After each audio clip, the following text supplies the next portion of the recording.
out in his heart. Oh no. I have dark circles under my eyes because I was practicing evil techniques last night. But Guyan didn't know that. She quickly turned her head away and stood up, saying in a panicked tone, "No, I don't know, don't get so close to me."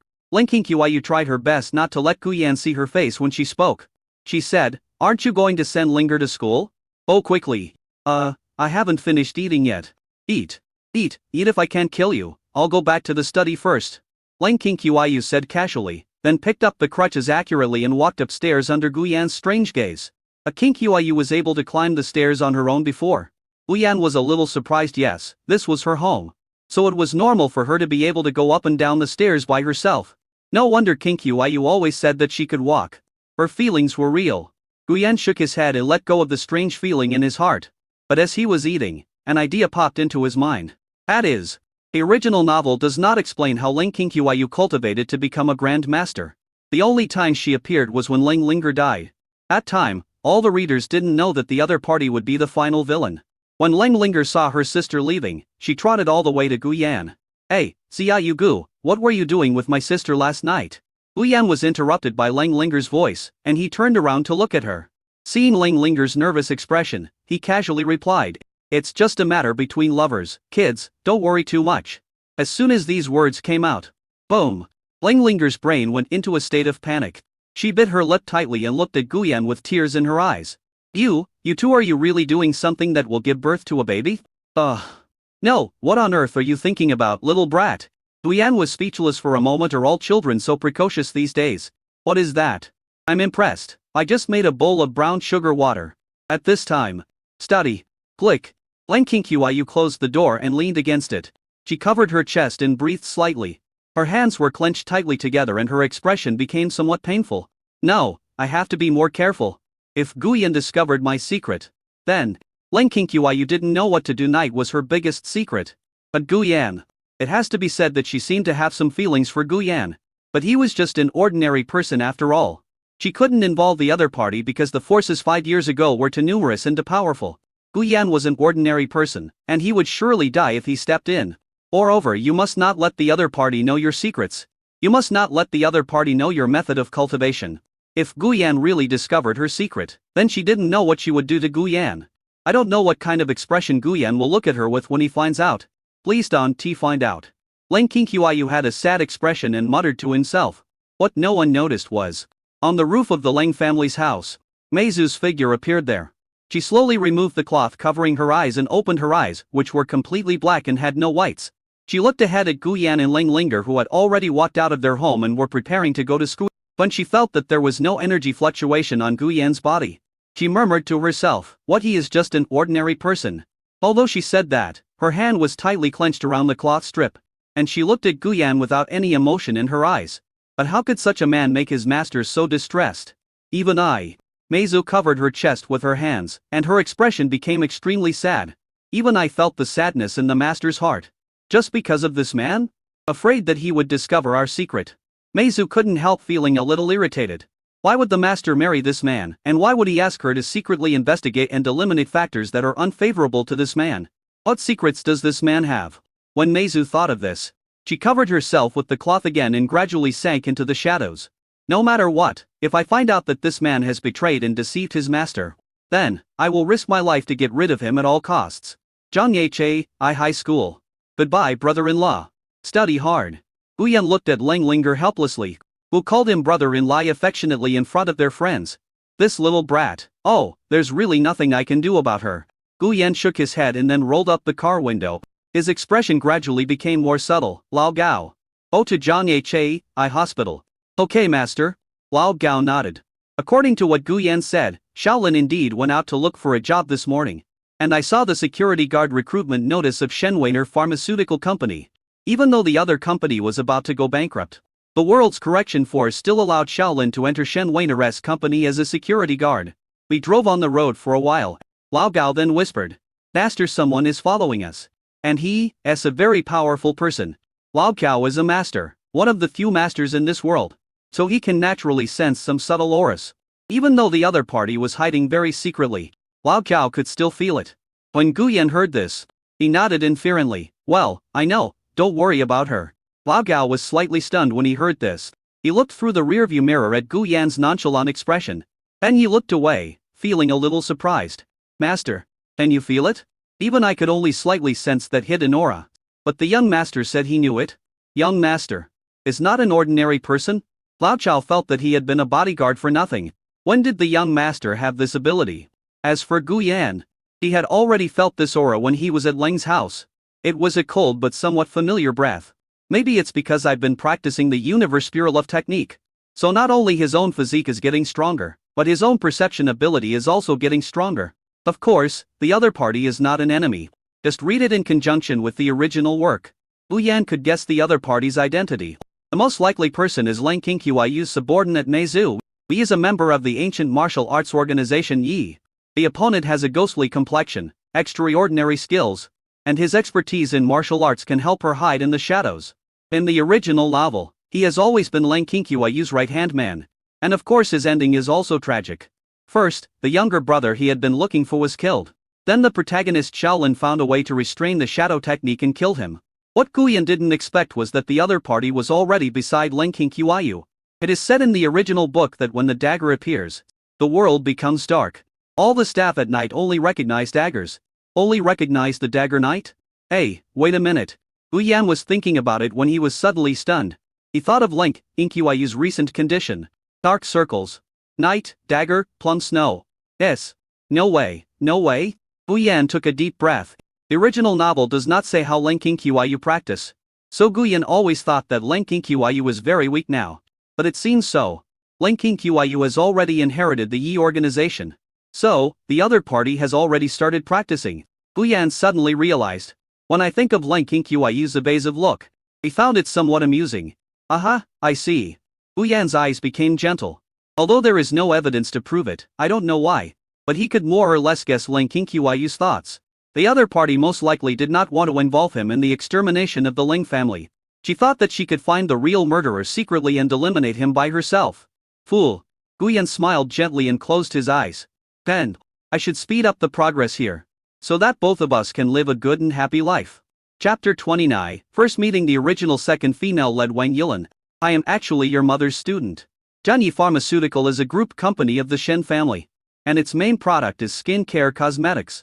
Because of her relationship with Gu Yan, Chen Wan'er inherited Tianyi Pharmaceutical Company as expected. And under her leadership, Tianyi Pharmaceutical Company also achieved a brilliant result of a market value of 2 billion. But now, there are rumors that this company is about to go bankrupt. In the president's office. Mom, I know, it's just a little problem. I'll fix it quickly. Dad, what are you talking about? How could I possibly ask Gu Yan for help? What you said you know everything about Xiaotian. Click. Chen Wan'er hung up the phone with a tired look in her eyes. She no longer looked as refined as before, and the office was in a mess. The ground was covered with rummaging papers and fallen garbage. Because there were rumors within the company that the company was going bankrupt and couldn't pay salaries. Even the cleaning staff quit. Why is this happening? Chen Wan'er covered her head with both hands, and her breathing became slightly rapid. Everything was just as Gu Yan said. Their company was about to go bankrupt. Internal employees may have already heard some news, so they gathered under the company building to complain and make trouble. But Shen Wan'er had no choice at all. She had no money to pay her employees. For some reason, Shen Wan'er felt a sense of frustration in giving up for the first time. Because Gu Yan used to listen to her so much and was so kind to her. All business resources were focused on her. It is not an exaggeration to describe her first half of life as smooth sailing. And everything that happened now made her feel caught off guard and powerless. Buzz. Her cell phone kept receiving messages from her family complaining about her not accepting Gu Yan's proposal. On one hand, there was the lack of understanding from his family.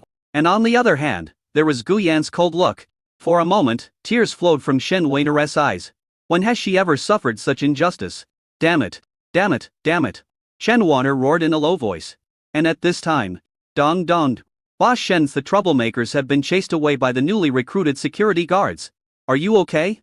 Shen Wan'er's personal secretary Shang King stood outside the gate, knocking on the door and asked worriedly. She has been following Shen Wan'er for a long time. Having seen Shen Wan'er's glorious moments, she admired and respected her immensely. Shang King heard the choked and low sobbing voices coming from the house just now from outside. She said she had never seen Mr. Shen like this before. For a moment, Shang King felt resentful towards Gu Yan. She more or less knew the reason. If Gu Yan had not ordered other companies to backstab Tianyi Pharmaceutical, then President Shen would not have encountered such a disaster. All this is because of Gu Yan. This made her, who already had no good impression of Gu Yan, feel even more disgusted with him. Hear the noise outside. Shen Wanner wiped her tears and then said with all her might, "It's okay, come in, Shang King." The next second, Shang King walked in. Seeing Shen Wanner with tired eyes and slightly red eyes, her heart couldn't help but feel distressed. Shen Wanner took a deep breath. She had just heard good news, so she asked, "Shang King, what did you just say?" All the people gathered downstairs of the company were driven away. Who did it? Another reason why Shen Wanner felt headache and panic was those former employees who gathered together to cause trouble after knowing that they could not pay their wages. This not only had a great impact on their group. Shen Wanner was also afraid that the other party would rush directly into her office. Shang Qing's eyes lit up when she heard this. She said, "Boss Shen, it was a newly recruited security guard. He seemed to be well trained. He knocked down all the troublemakers in just 2 or 3 moves. Oh, by the way, his name is Shaolin. He just arrived in Zhangye City and is eager to find a job. So he came to us." Hearing this, Shen Wanner also felt slightly relieved, and her eyes revealed curiosity about Shaolin. Who is this person? So powerful? There were not just a few people causing trouble downstairs, but dozens of people. How could he drive them all away by himself? This made Shen Wanner subconsciously ask, "Where is he?" "Oh, it's in the security room." "Okay, bring him to me." Oh, see Shang King leave. Shen Wanner finally breathed a sigh of relief. When I meet this guy named Shaolin, I'll find out if he is really powerful. Then she wouldn't have to worry about the mob breaking into her office. However, this is not a long-term solution, and the 3-day deadline given by Gu Yan is about to arrive. Shen Wanner was not sure whether the other party would really arrest her brother and put him in jail if she had not paid back the money after the extension period. Why there was immense pain and resistance in Shen Wanner's eyes. Does that mean I really have to go to Gu Yan and beg for mercy? Zhangye Hospital. A beautiful figure hurried to the inpatient department. Wang Yulin ran to the front desk and said to the nurse, panting slightly, I'm here to visit the patient in room 302. Wang Yulin was feeling a little annoyed because she was delayed for work today. That's why I came a little late. Oh, 302. The nurse opened the system and looked at it. Then looked up and smiled. You are Wang Lan's family member, right? Someone has already gone in to visit. Wang Yulin nodded. Yes, it is, huh? She was stunned and said, wait a minute. Has anyone gone in to visit? Who is it, but how? For so long, no one except her had come to visit her mother. Who is it? Does he have a name? Wang Yulin asked anxiously. The nurse was stunned and thought, aren't they together? So he replied, I don't know his name. But he is a man, and he claims to be Wang Lan's student. Student? Wang Yulin was startled. That's right, my mother used to be a high school teacher. But her students never came to visit her. How can it be now? Wang Yulin suppressed her doubts and thanked him repeatedly. Okay, thank you. After saying that, he ran towards the ward, in front of ward 302. As soon as Wang Yulin walked here, she heard a gentle and choked voice coming from inside. Teacher Wang, I'm here to see you. I was overseas before and just came back this year. I went back to my alma mater to look for you, but I learned that you had been in a car accident. It's really God is so unfair. Teacher, do you know that the naughtiest student in your class is back? I still remember that you always held my hand. You smiled and told me that studying is not the only way out, but it is the easiest way out. It was you who helped me get out of my muddled state step by step. I wanted to thank you and repay you when I returned to my country, but I didn't expect that something like this would happen to you. Teacher Wang, please wake up and look at the students. I really want you to know that I have made it. Just as Gu Yan was choking and speaking, click, Wang Yulin's eyes were slightly red, and she pushed the door open with her lips pursed. For a while, Gu Yan looked like he had just discovered that Wang Yulin had arrived. He raised his head, and when he saw Wang Yulin his expression froze for a moment. Then, as if she had realized something, she quickly wiped away her tears with her arms.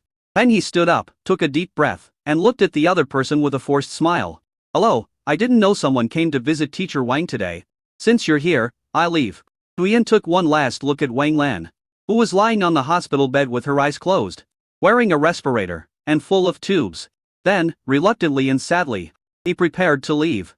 However, just when he missed Wang Yulin and was about to go out, brush, Wang Yulin reached out and held Gu Yan. Please wait a moment. Her voice was trembling. Aha, it worked. The corners of Gu Yan's mouth curled up slightly, but soon subsided. He looked at Wang Yulin with some sadness, and asked in a low voice, what's wrong, young lady? Are you really my mother's student? Wang Yulin raised her head and looked at Gu Yan with slightly red eyes. Her voice trembled and her arms were shaking. She didn't expect it. After such a long time, one of her mother's former students actually came to visit her. If her mother was still awake, she would definitely feel relieved. Right? When Guyan heard this, his expression gradually changed from sadness to shock. And he closed his eyes again. He seemed to be holding back something, and said in a hoarse voice, "Since Teacher Wang is your mother, then your name must be Wang Yilan, right?" As soon as these words came out, Wang Yilan's heart trembled, and she asked tremblingly, how did you know?" The next second, Guyan opened his eyes. He looked at the unconscious Wang Lan and said in his sad voice, "Teacher Wang always told us how outstanding her daughter Wang Yilan was. How smart, kind and filial you are.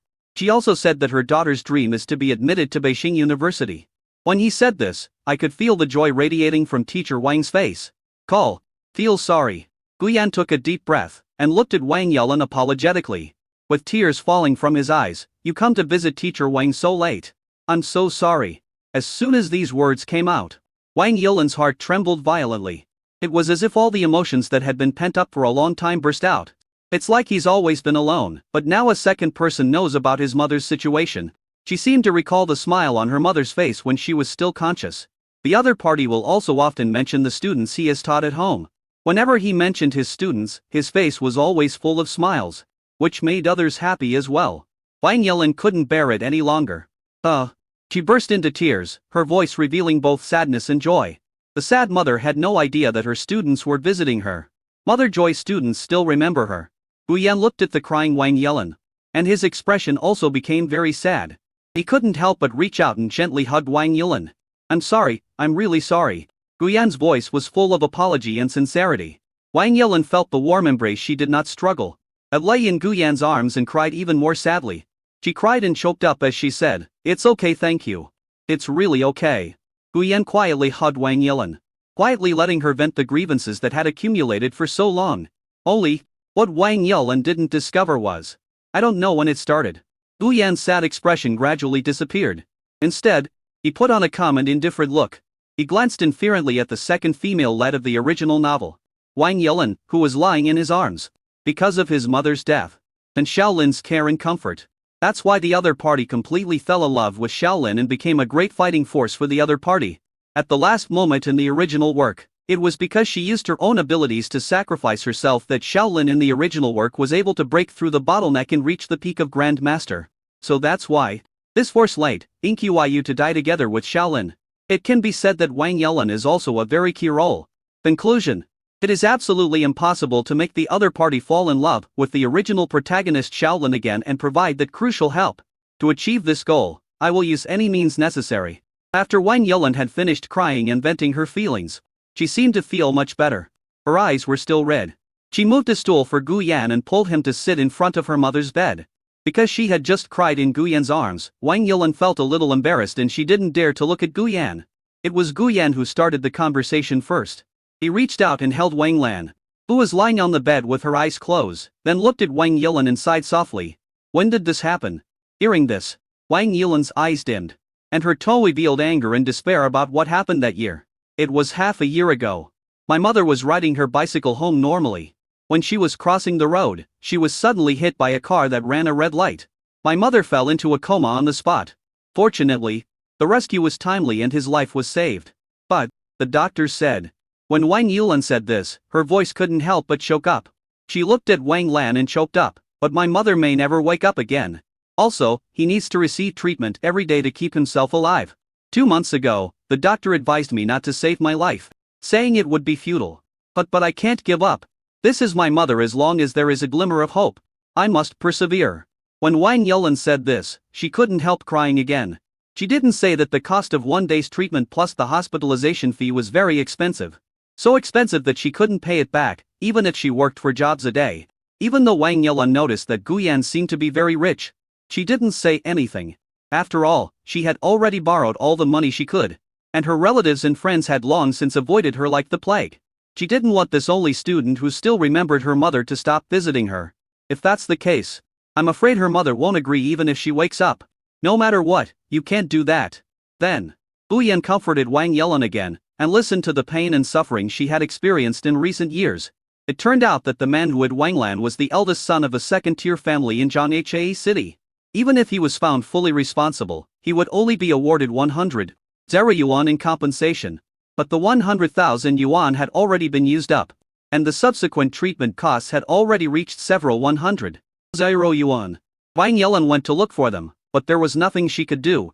She was desperate because she didn't want her mother to die like this. Wang Yelin started working for jobs a day. The purpose is to keep his mother alive until she wakes up. Before leaving, Wang Yelin's emotions have stabilized. She stood at the door of the ward with a gentle expression and thanked Guyan. "Thank you for remembering my mother." "Thank you, Guyan."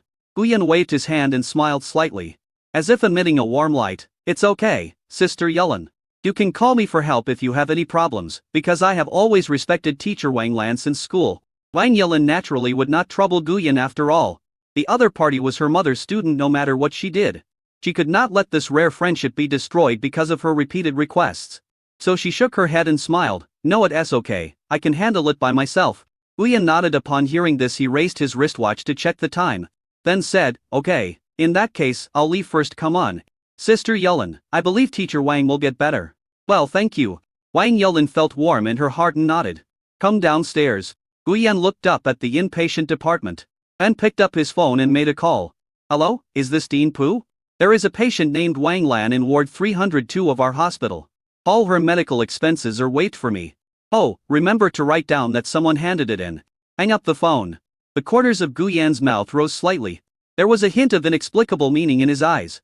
In fact, this Zhanghe hospital is a grade 3A hospital opened by their Gu family.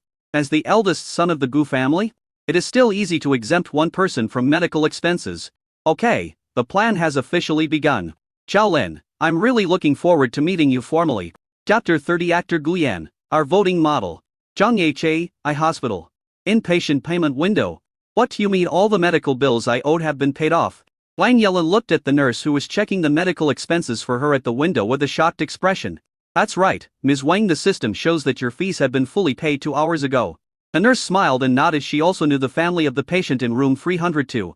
After all, the other party has been in the inpatient department for half a year. Everyone knows each other's family situation. Therefore, even if the other party is unable to pay the medical expenses in one go, their hospital directors will turn a blind eye.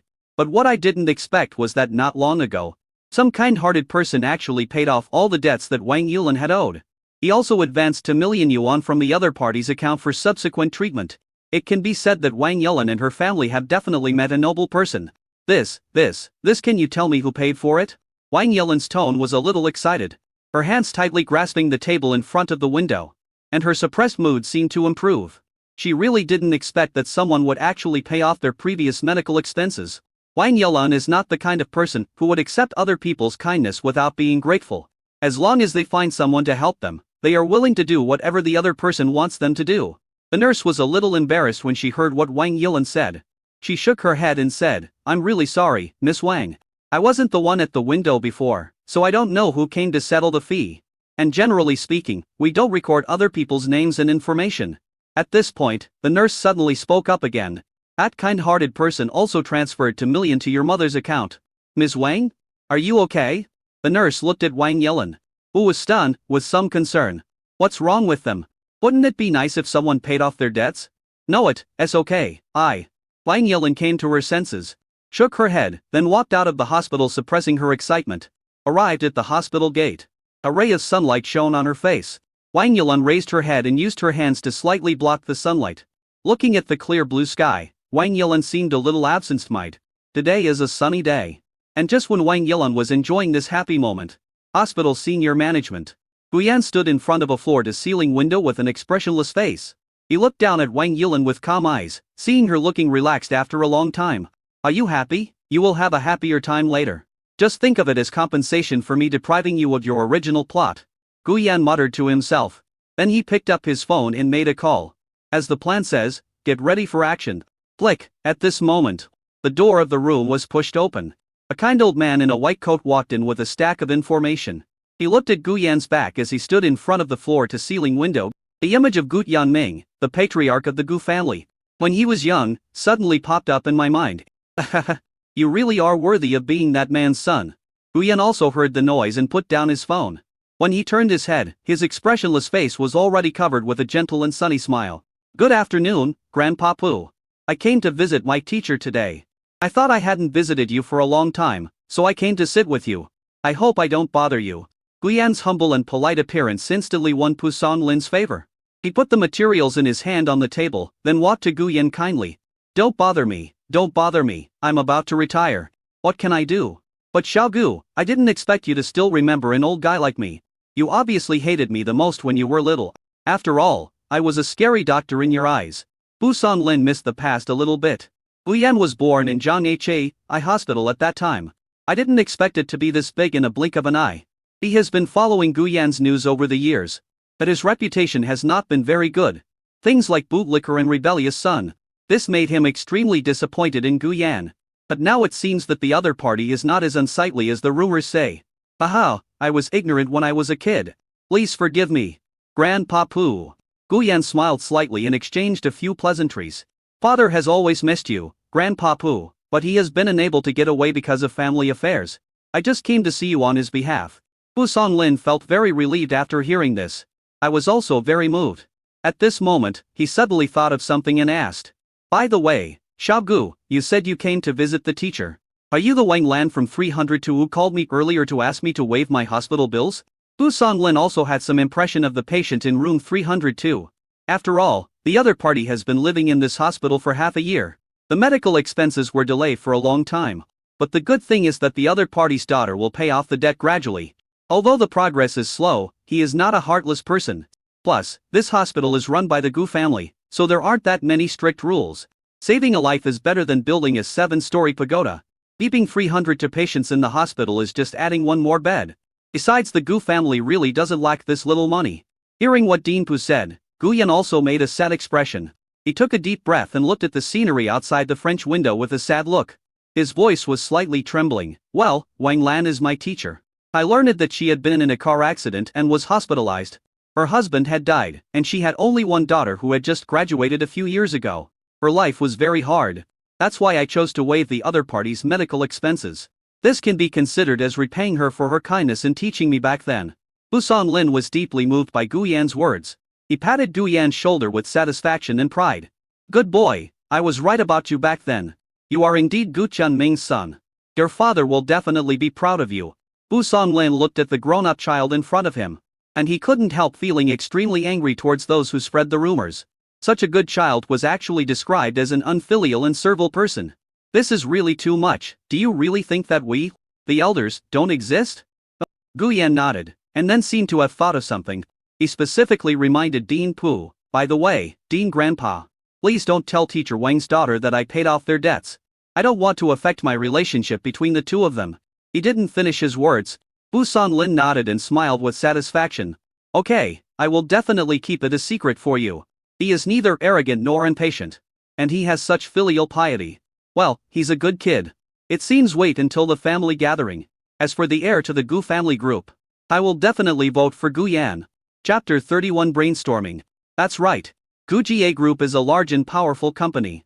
Although Guyan is the only heir of the Gu family, in order to prevent the new heir from being an uneducated muggle, therefore at the end of every year, the Gu family would invite the heads of their own businesses and even bigwigs from all walks of life to hold a family gathering together. At the gathering, each person in charge of the company can vote for the successor. If the veto votes are greater than the yes votes, then after 3 consecutive vetoes, Guyan will lose the qualification to be the heir to the Gu family group. In the past 2 years, Guyan had been rejected twice. That is, if it is rejected again this year, Guyan will completely lose the qualification to become the heir of Gu family group. Instead, they will vote again to elect a new successor. This is the tradition that Gu Jie Group has been carrying out till now. Of course, Guyan was also a weirdo, as he was vetoed twice in a row. You can imagine how much of a jerk and disappointing he was back then. Guyan smiled on the surface, but in fact he was also considering the voting model for the year-end family gathering. According to the original plot, at the end of this year, Guyan will lose his qualification to become the heir to the Gu family group due to the voting system. It was also because of this that Shen Wanner, who had always treated Guyan as a backup, became even colder towards him. Guyan also became more extreme because Shen Wanner kept getting closer to Shaolin. He even tried to kidnap Shen Wanner, but of course, Shaolin resolved the crisis in the end, giving the protagonist a chance to show off. That's why the bad ending happened where he was killed by Shaolin. It's a bit scary just thinking about it. Dan snap. Dan snap. Oli. Guyan glanced at old man Pooh, who was impressed by his current acting skills. "La Guyan, you can't laugh at this time. Otherwise. I know, I really want to laugh out loud." Guyan lowered his head. The corners of his mouth couldn't stop rising, and his shoulders began to tremble because of his endurance. "Guyan, what's wrong with you?" Busan Lin thought Guyan was sick, so he asked with some concern. "It's okay, Grandpa Pooh. I just felt extremely sad when I thought about how my teacher had become like this." Guyan covered his mouth, looked at Grandpa Pooh and shook his head, and let the upturned corners of his mouth go down. He put his hand down, took a deep breath and said, "It's getting late. I'll go back first. Grandpa Pooh, please take care of yourself. I still want you to attend my wedding." Guyan's words warmed Busan Lin's heart. This child, I didn't expect that the child I watched grow up back then is now preparing to get married. I don't know who I'm going to marry though. Okay. I will definitely go. Busan Lin nodded. After saying a few more words, Guyan left. Arrived at the hospital entrance, Lao Chao had been waiting in the car for a long time. After Guyan got in the car, boom, the car starts. Driving on the road, Lao Chao looked at Guyan through the rearview mirror with a strange look. He had wanted to ask this question for a long time. Although he knew it was not a good idea to ask this, he still couldn't help asking, "Master, is that person named Wang Lan really your teacher?" Others may not know, but as Guyan's personal bodyguard, how could Lao Gao not know? "I have hardly been to my young master's school many times, let alone have any deep feelings with the teachers." Hearing this, Guyan showed the other person an expression that said, "Are you an idiot?" He showed a bad face and waved his hand saying, "Huh? How is that possible? I only learned about Wang Lan's name today from the list of patients in the inpatient department. Don't ask so many questions, Lao Gao. Concentrate on driving and preparing for your performance tonight." After Guyan finished speaking, the corners of his mouth rose slightly. It seems like he was thinking of something fun to do in the evening. From time to time, a low laugh would come out of his mouth. Oh, Lao Chao replied in a daze. He looked at Guyan, who was laughing. For some reason, he felt a little strange. "A master, do you know that you look like the villain described in novels?" Lao Chao shook his head and said, "Forget it. The young master has changed. At least he feels that he is much better than the previous young master. This is fine. All I need to know is that I am the young master's most loyal bodyguard. No matter what the young master becomes, Lao Chao says he will follow him." Only, Lao Chao looked at Guyan in the rearview mirror with shame, and saw his expression suddenly turn sad. "Master, do you have a split personality? You laugh and cry at the same time?" This is Guyan. Of course, his sadness was not because he felt sorry for Wang Yilan's family. The reason for his sadness and annoyance is that, because we need to take protective measures for the follow-up, so I have no choice but to not go to Kinkyu today. Although I have asked my aunt to cook for Kinkyu, will the dishes she makes suit Kinkyu's taste? The other party is used to my god-level cooking skills. Or Kinkyu's stomach. Kinkyu, I miss you so much. When I'm not with you, I feel like cancer crawling all over my body. Just let me breathe you in, just one breath and I'll be refreshed. Next time when I go out to do something, can I ask Kinkyu for something that has her flavor? Whenever I think of her, I take a deep breath. That seems like a good idea. Is Kinkyu thinking about me? Is she wondering why I didn't go today? Although I really want her to miss me." But Guyan sighed softly. He is also a self-aware person. According to Leng Kinkyu's personality, the other party would probably just look indifferent and continue reading. JPGY. Guyan leaned against the window dejectedly. "Alas, I still need to improve my favorability." Lao Gao, who was driving in front, broke out in a cold sweat. "It's over, the young master really has a split personality. Wouldn't it split and split again, and then split into Shen Wayne arrest dog-licking personality? Don't do that kind of thing." Ling family. In the study, Ling Kinkyu rested his face on the table in boredom. Her fingers kept drawing circles on the table, muttering to herself. Guyan said he wouldn't come today. But soon, Ling Kinkyu reacted. Her face turned slightly red. And she drew circles faster. No, why should I think so much? He just had something to do, so he won't come for a day. Isn't he coming tomorrow? I'm just worried that if he doesn't come, there will be no one to cook for me. That's right. It's not because of any other reason, it's all because he was going to call me and say he wouldn't come today. Why didn't he come? What was he going to do? Are you going to look for Shenwaner? The more Lang Kinkyu thought about it, the more confused he became. I have no interest in reading anymore. So annoying. If only Meizu was here, then she could go see what Guyan was doing. At this time, Meizu was lying under the chassis of the luxury car carrying Guyan. Her expression was calm, but if you looked closely, you could see that her brows were slightly wrinkled. Can't understand. I can't understand the behavior of this useless man that my master likes. In Mei Zhu's opinion, Guyan's behavior pattern today was to send Ling Linger to school first. Then he came to the hospital to see a teacher who was not his teacher at all. Mei Zhu almost vomited at the other party's pretentious and hypocritical performance. Forget it, let's follow up and see how the situation goes. In the car, Guyan looked at the darkening sky outside the window. It was almost night. Well, did I forget something at night? Suddenly, Guyan reacted and his face changed. Oops. Forgot about my sister-in-law. Zhangye High School. Ling Linger stood in front of the almost empty school gate with a dull expression. She was disheveled in the cold wind. Wait a minute. What about the miscellaneous fish? I've been waiting for nearly an hour. Hello, is there anyone here to pick me up? Hey, there's a girl here who hasn't returned home yet. Chapter 32. Wang Yilan is being followed and besieged, and Gu Yan arrives in time. Evening. Inside a convenience store in Zhangye City. Hey Yilan, did you encounter anything happy today? A middle-aged woman looked at Wang Yilan, who was arranging the shelves, with some curiosity. This girl came to work here half a year ago. She liked the other person's kind and hardworking personality very much. As she got to know each other over the past 6 months, she also learned about the other party's family situation.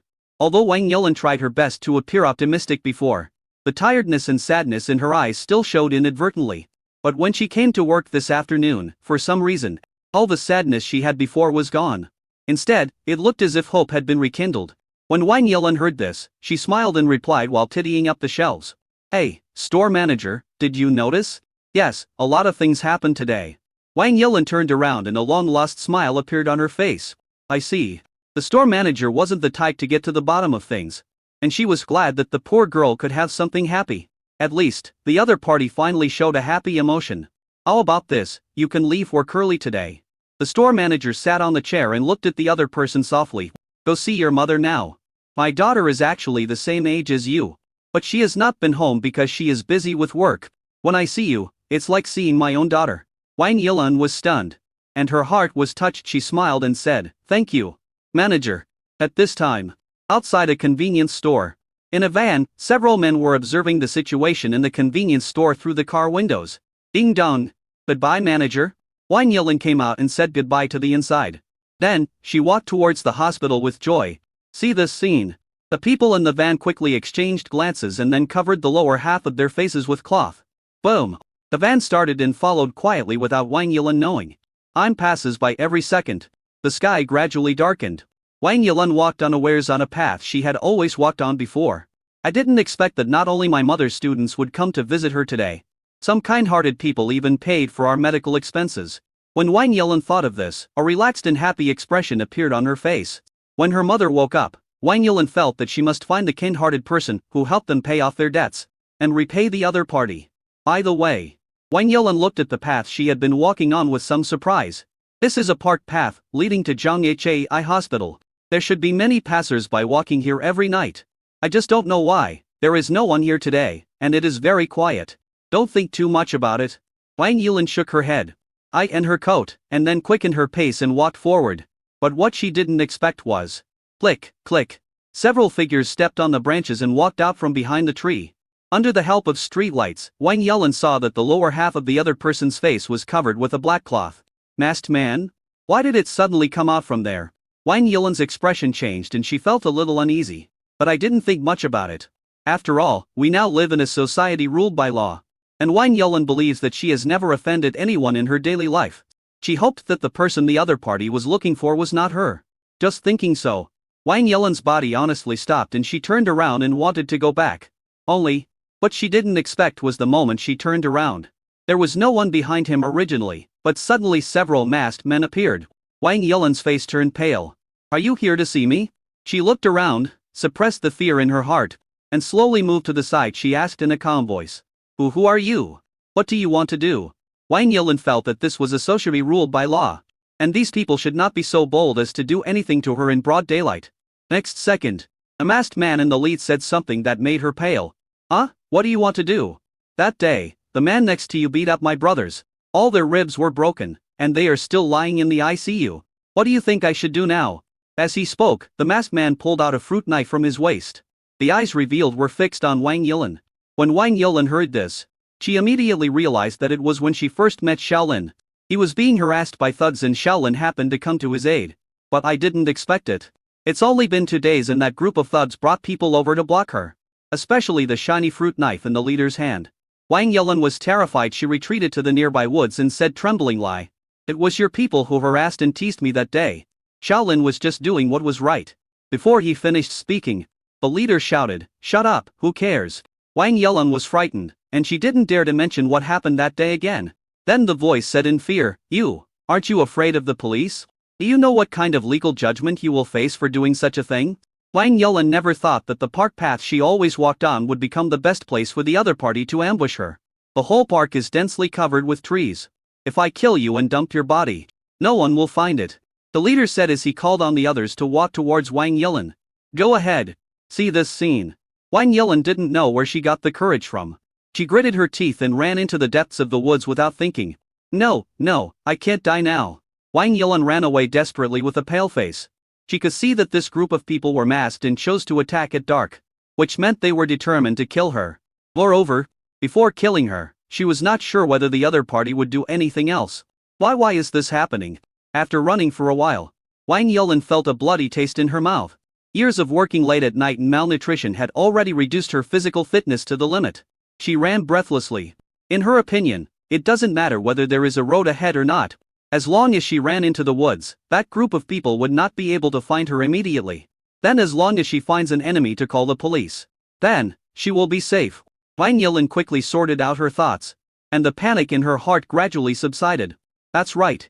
Just run to a slightly hidden enemy area and call the police and you'll be safe. And at this time, the park exit entrance. Some park staff are apologizing for blocking entrances and exits.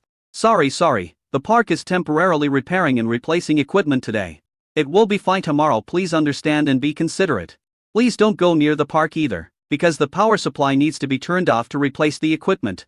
So the signal base stations in the park and nearby are temporarily shut down. Although the sudden notice of closing the road at night to replace equipment made everyone feel a little puzzled. But after all, this place is a public area, so they naturally understand. Only, some sharp-eyed people pointed at a person who walked in without any obstruction and said in confusion, "Hey, why was that person able to go in?" Hearing this, the staff member took a look and then laughed awkwardly. "That person is the developer of the park. Are you kidding? He is the eldest son of the Gu family. This park was built with his money. In fact, this place is the private property of the Gu family, but it is used to serve the people. Besides, the road closure today was requested by the young master of the Gu family, so how could I dare to say anything more?" As for Wang Yilan, she ran behind a big tree, panting. She poked her head out and looked quietly behind her, only to see no one. She finally breathed a sigh of relief. "How did you get rid of it? We need to call the police quickly." Wang Yilan took a deep breath, then took out her cell phone and called the police. Only, a scene that stunned her happened. "I just heard the phone coming from the phone. There is no signal in your service area." Buzz. Wang Yilan's mind went blank. You should know that the official special number can be dialed even if your mobile phone has no signal. If you are unable to make a call, it only means that there is no signal base station near you and you are in a completely uninhabited area. How could it be? Wang Yilan's face was pale and there was obvious fear in her voice. "What should I do now? Just thought of this." Bang! "I found you." A fruit knife stabbed into the big tree that Wang Yilan was leaning against. Wang Yilan felt cold all over as she listened to the voice and looked at the fruit knife next to her face. "My cell phone doesn't work. The person who wanted to kill me found me." For a while, bah! Wang Yilan cried out in despair. She was so scared that she wanted to run away again. But unfortunately, the masked man grabbed his arm and asked, "Want to escape? Let me go, let me go. Don't kill me." When Wang Yilan saw the person grabbing her arm, she screamed in fear. "My mother is still in the hospital. I can't die. I don't want to die. I can't die now." Wang Yilan struggled desperately. But more and more masked people gathered. He directly pressed her shoulders and pinned her to the ground. "Is running so fast useful?" A masked man in the lead pulled out a fruit knife from the tree and then put the tip of the knife against Wang Yilan's face. Looking at the fruit knife in front of her, it could take her life if it pierced her forehead. Her expression was desperate. Don't kill me. Keep your eyes open in your next life and don't provoke people you shouldn't provoke." But the masked man pretended not to see and mocked. Then he grabbed the fruit knife, looked fierce, and stabbed it towards Wang Yilan's face. Wang Yilan closed her eyes in fear. "No way, I'm not really going to die like this." What will happen to my mother if I die? Why is this happening? I have never done anything wrong. Why do you treat me like this? Finally, life has become a little brighter. Why just at that moment Wang Yilan closed her eyes and quietly waited for death. A cold and angry voice appeared in Wang Yilan's ears. Let her go. With the appearance of this voice, what followed was the sound of masked people cursing and fighting. This lasted for less than a few minutes. You, remember this. I will definitely come back to find you guys. The masked man's fearful, panicked voice rang out. Then there were the sounds of people running away. What's going on? Wang Yilan, who had been closing her eyes out of fear, felt somewhat confused and uneasy. She didn't feel any pain. Shouldn't she have been stabbed to death just now? No feeling of pain. Am I still alive? Sister Yilan, are you okay? At this time, a worried and familiar voice sounded. This sound is. Wang Yilan opened her eyes blankly when she saw the man squatting in front of her and looking at her with caring eyes. She was stunned. Bu Guyan? Why are you here? Wang Yilan looked at Guyan blankly, her voice sounding somewhat unbelievable. Hearing this, Guyan nodded with a worried expression. It's me. I was just returning from visiting Teacher Wang when I suddenly heard screams coming from the woods. That's why I hurried over here. Did you beat away all those bad guys? Yes, I've practiced it before, and it can barely handle a few thugs. As soon as these words came out, Wang Yilan's heart relaxed. Tears welled up in her eyes, and she threw herself into Guyan's arms. Wow, I'm so scared. I'm so scared. My life is obviously getting better. I'm so scared. Guyan, it's a good thing you came. Guyan comforted Wang Yilan, who was lying in his arms. It's okay. As he comforted her, his expression gradually calmed down, and he asked in an inexplicable tone, Sister Yilan, who are these people and why did they come to see you? Wang Yilan recovered her composure and choked up. It happened before. In less than a moment, after hearing what happened, Guyan said angrily, this is too much, Sister Yilan. Don't worry, I will call the police later. We must catch these people. Looking at Guyan like this, Wang Yilan felt a sense of security for some reason. She nodded and said, thank you, Guyan. Half an hour later, after visiting Wang Yilan's mother, Guyan suggested sending Wang Yilan home, because she had just been surrounded by gangsters. The frightened Wang Yilan naturally agreed.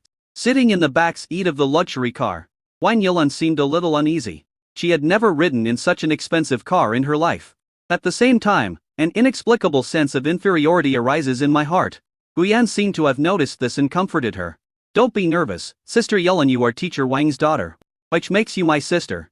You can come to me if you have any difficulties. Go get some sleep first, I'll call you when we get there. Wang Yilan listened to Guyan's gentle words, and the tension in her heart eased slightly. She nodded gratefully to Guyan, who was driving in front of her. Yeah. After saying this, she was so tired that she couldn't help but close her eyes and fell asleep. On Guyan's side, after seeing Wang Yilan closing her eyes, his worried and gentle expression slowly disappeared. A dangerous curve appeared at the corner of his mouth. The plan is going really smoothly. Chapter 33. The first meeting with the protagonist, Wang Yilan is disappointed with Shaolin. Night. At Wang Yilan's home. In the living room, Shaolin was lying on the sofa with his legs crossed, a silly smile on his face. Shanwaner is so beautiful. I didn't expect my boss to be so beautiful. She smiled at me today. The girls in this city are just different. By the way, why hasn't the beautiful sister come back yet? At this time, Shaolin seemed to sense some kind of aura, and a look of joy appeared on his face. He quickly walked to the window and looked outside.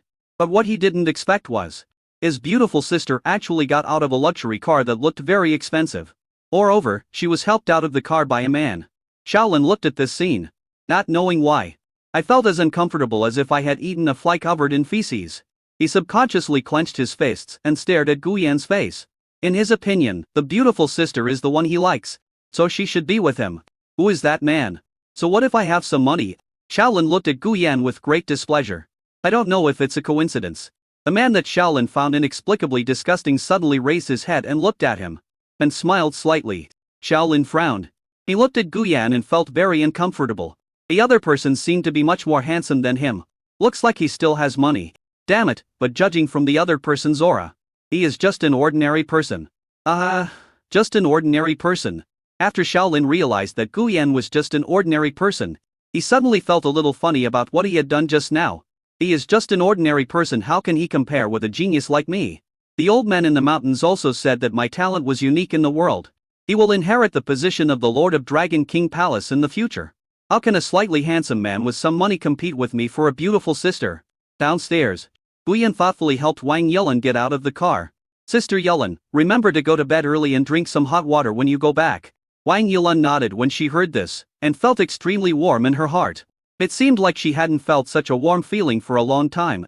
Wang Yelin couldn't help but look at Guyan seriously, as if she wanted to remember the other person's appearance in her mind. Seeing the other person's expression gradually becoming a little confused, Wang Yelin quickly turned her head away, her face slightly flushed, and she whispered, Thank you for today. For some reason, Wang Yelin felt that her heart was beating very fast. It's okay, I should say I'm glad I arrived in time. Guyan shook his head and smiled. Okay, you drive slower on your way back. Wang Yelin pursed her lips and said with concern. When she saw Guyan's smiling expression, her face turned red and she hurriedly walked towards home. See you next time. See you tomorrow. Guyan waved his hand. His expression was still full of smiles. At this time, Guyan raised his head and saw the original male protagonist Xiaolin, who had turned around and was about to go back to the living room. Xiaolin. This is our first meeting. Look forward to it. You will have a new life that is different from the original. Guyan smiled lightly, then got back into the car. He took out his cell phone. I made a phone call. Hello, the money has been deposited into your account. Hey, thank you, Master. You continue to look for us next time if you have such good things. Well, the performance was good. I will call you next time I have the chance. Hang up the phone. Guyan's expression became extremely calm. The second female led in the original novel. It's really easy to improve favorability. What a fool. But if we calculate the time, the thing in the original book should have happened by now. By then, it will be time for me to completely conquer Wang Yilin. It's just that he's just taking advantage of the other person. Guyan looked at himself through the reflection in the glass. I don't know why, but I don't seem to feel any guilt at all when doing this kind of thing. Although he clearly didn't like those women, for the sake of his own plans, he had to pretend to care for them. Obviously the time I spend with Kinkyu is not enough. Kinkyu, I miss you so much. Guyan sighed softly. Next second, Rub, a dagger-emitting black smoke was placed on Guyan's neck. An extremely cold and murderous voice also pierced Guyan's ears. Shut up. Mei Zhu, who had followed Guyan for a day, had already resisted the urge to kill Guyan. But in the end, the other party was shameless and was hanging out with other women outside, while saying that he missed Ling Kinkyu. Isn't this playing to timing? Isn't this a betrayal of one's own master? Mei Zhu said that she must kill the man who bewitched her master. Ahayada's finally out. Guyan was not at all panicked because a dagger was pressed against his neck. Instead, an inexplicable smile appeared at the corner of his mouth. The other side. When Wang Yilin came home with a strange feeling. Beautiful sister, who is that man? Xiaolin's voice, which was slightly jealous, reached her ears. Wang Yilin was stunned. She looked up and saw Xiaolin standing at the entrance with an unhappy look on his face. She shook her head and chuckled. He is a student of my mother. I just happened to come to visit my mother today. Wang Yilin did not tell anyone that she was almost killed by the gang of thugs. One reason was that he was afraid of causing Xiaolin to panic. Secondly, there is no need to tell others about this kind of thing. Oh, then beautiful sister, you have nothing to do with him, right? It's better not to. That man doesn't look like a good person. Sister Beauty, you are so beautiful, he must have a purpose in approaching you. Xiaolin saw that Wang Yilin answered very casually, acting as if she really had nothing to do with that man. His mood couldn't help but improve, and he also thought that Wang Yilin must be disgusted with that kind of man. It was just that Duithan kept pestering her, so she had to let him take her home. Wang Yilin was stunned when she heard Xiaolin's question. She looked at the other person with a suspicious look, as if she had done something to let him down, especially the words that the other party used to slander Guyan. She couldn't help but frown, and her tone slightly increased. Xiaolin, what are you talking about? Guyan is my mother's student. What's the relationship between him and me? Also, Guyan is a good person, a very good person. I hope, Xiaolin, you won't slander others behind their backs in the future. Wang Yilin thought of Guyan's heartfelt words to her mother in the ward. She also thought of how Guyan chose to save her regardless of his own safety. For a moment, she felt extremely disappointed with Xiaolin. She shook her head, walked past Xiaolin with a disappointed expression and went back to the bedroom. Xiaolin was stunned when he saw the beautiful sister who suddenly became indifferent. Did I say something wrong? Xiaolin stared at the closed door in a daze. Hey, that man really makes me feel uncomfortable. My feeling can never be wrong. That man is definitely not a good person. Xiaolin's expression became a little sad, and his mood couldn't help but become a little depressed. Oh, I'm hated by the beautiful sister. Damn it, it's all because of that rich guy.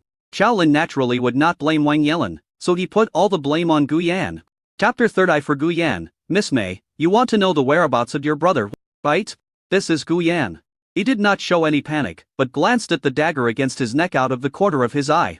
The dagger was entirely pitch black, with a strange plum blossom pattern on it. The original book states that the weapons used by the members of the Knight organization are all black daggers. The patterns on the daggers are their names. Thinking of this, Gu Yan calmly looked behind him from the corner of his eye. What's the matter, young lady? I don't seem to remember provoking you. Hearing this, Meizu stared at the man in front of her, who she could kill with just a move of her hands. There was no aura of cultivation from the other person. He was clearly just an ordinary person. But why? Why are you so calm? Could it be just pretending? Aha, he is really a man who likes acting. Meizu felt disdainful in her heart. She had seen too many people who appeared extremely calm before being killed. However, when she really stabbed the dagger into the opponent's body, those who pretended to be calm would collapse and cry for mercy. Ah, what a useless man. I really don't know what the master sees in him. Meizu had automatically categorized Gu Yan as someone she had killed before. Thinking of this, Meizu exerted a little force so that Gu Yan could clearly feel the cold touch of the tip of the knife against his neck. Her voice was cold. Stop talking nonsense. I just simply don't like you. So I came to kill you. You can only blame yourself for bad luck. Gu Yan felt a tingling sensation in his neck, but he was not panicked at all. The corners of his mouth curled up slightly, and he said with regret, "Hey, is that so? I thought Miss Meizu came to me to inquire about the whereabouts of her brother." As soon as these words came out, buzz, Meizu's heart suddenly shook and her expression became extremely shocked. Brush.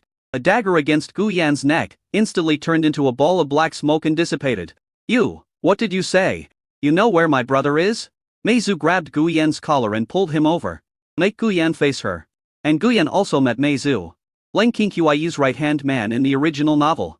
The other party was just as described in the original book. Wearing an elegant red robe with long hair falling to his waist like a waterfall. Her skin is as white as snow and her body lines are slender and elegant. There is no other color in the eyes, only a pair of pitch-black pupils. At this moment, a hint of panic and excitement appeared on the other person's charming face. In the original work, Meizu actually had a younger brother before becoming Meizu of the Knight organization.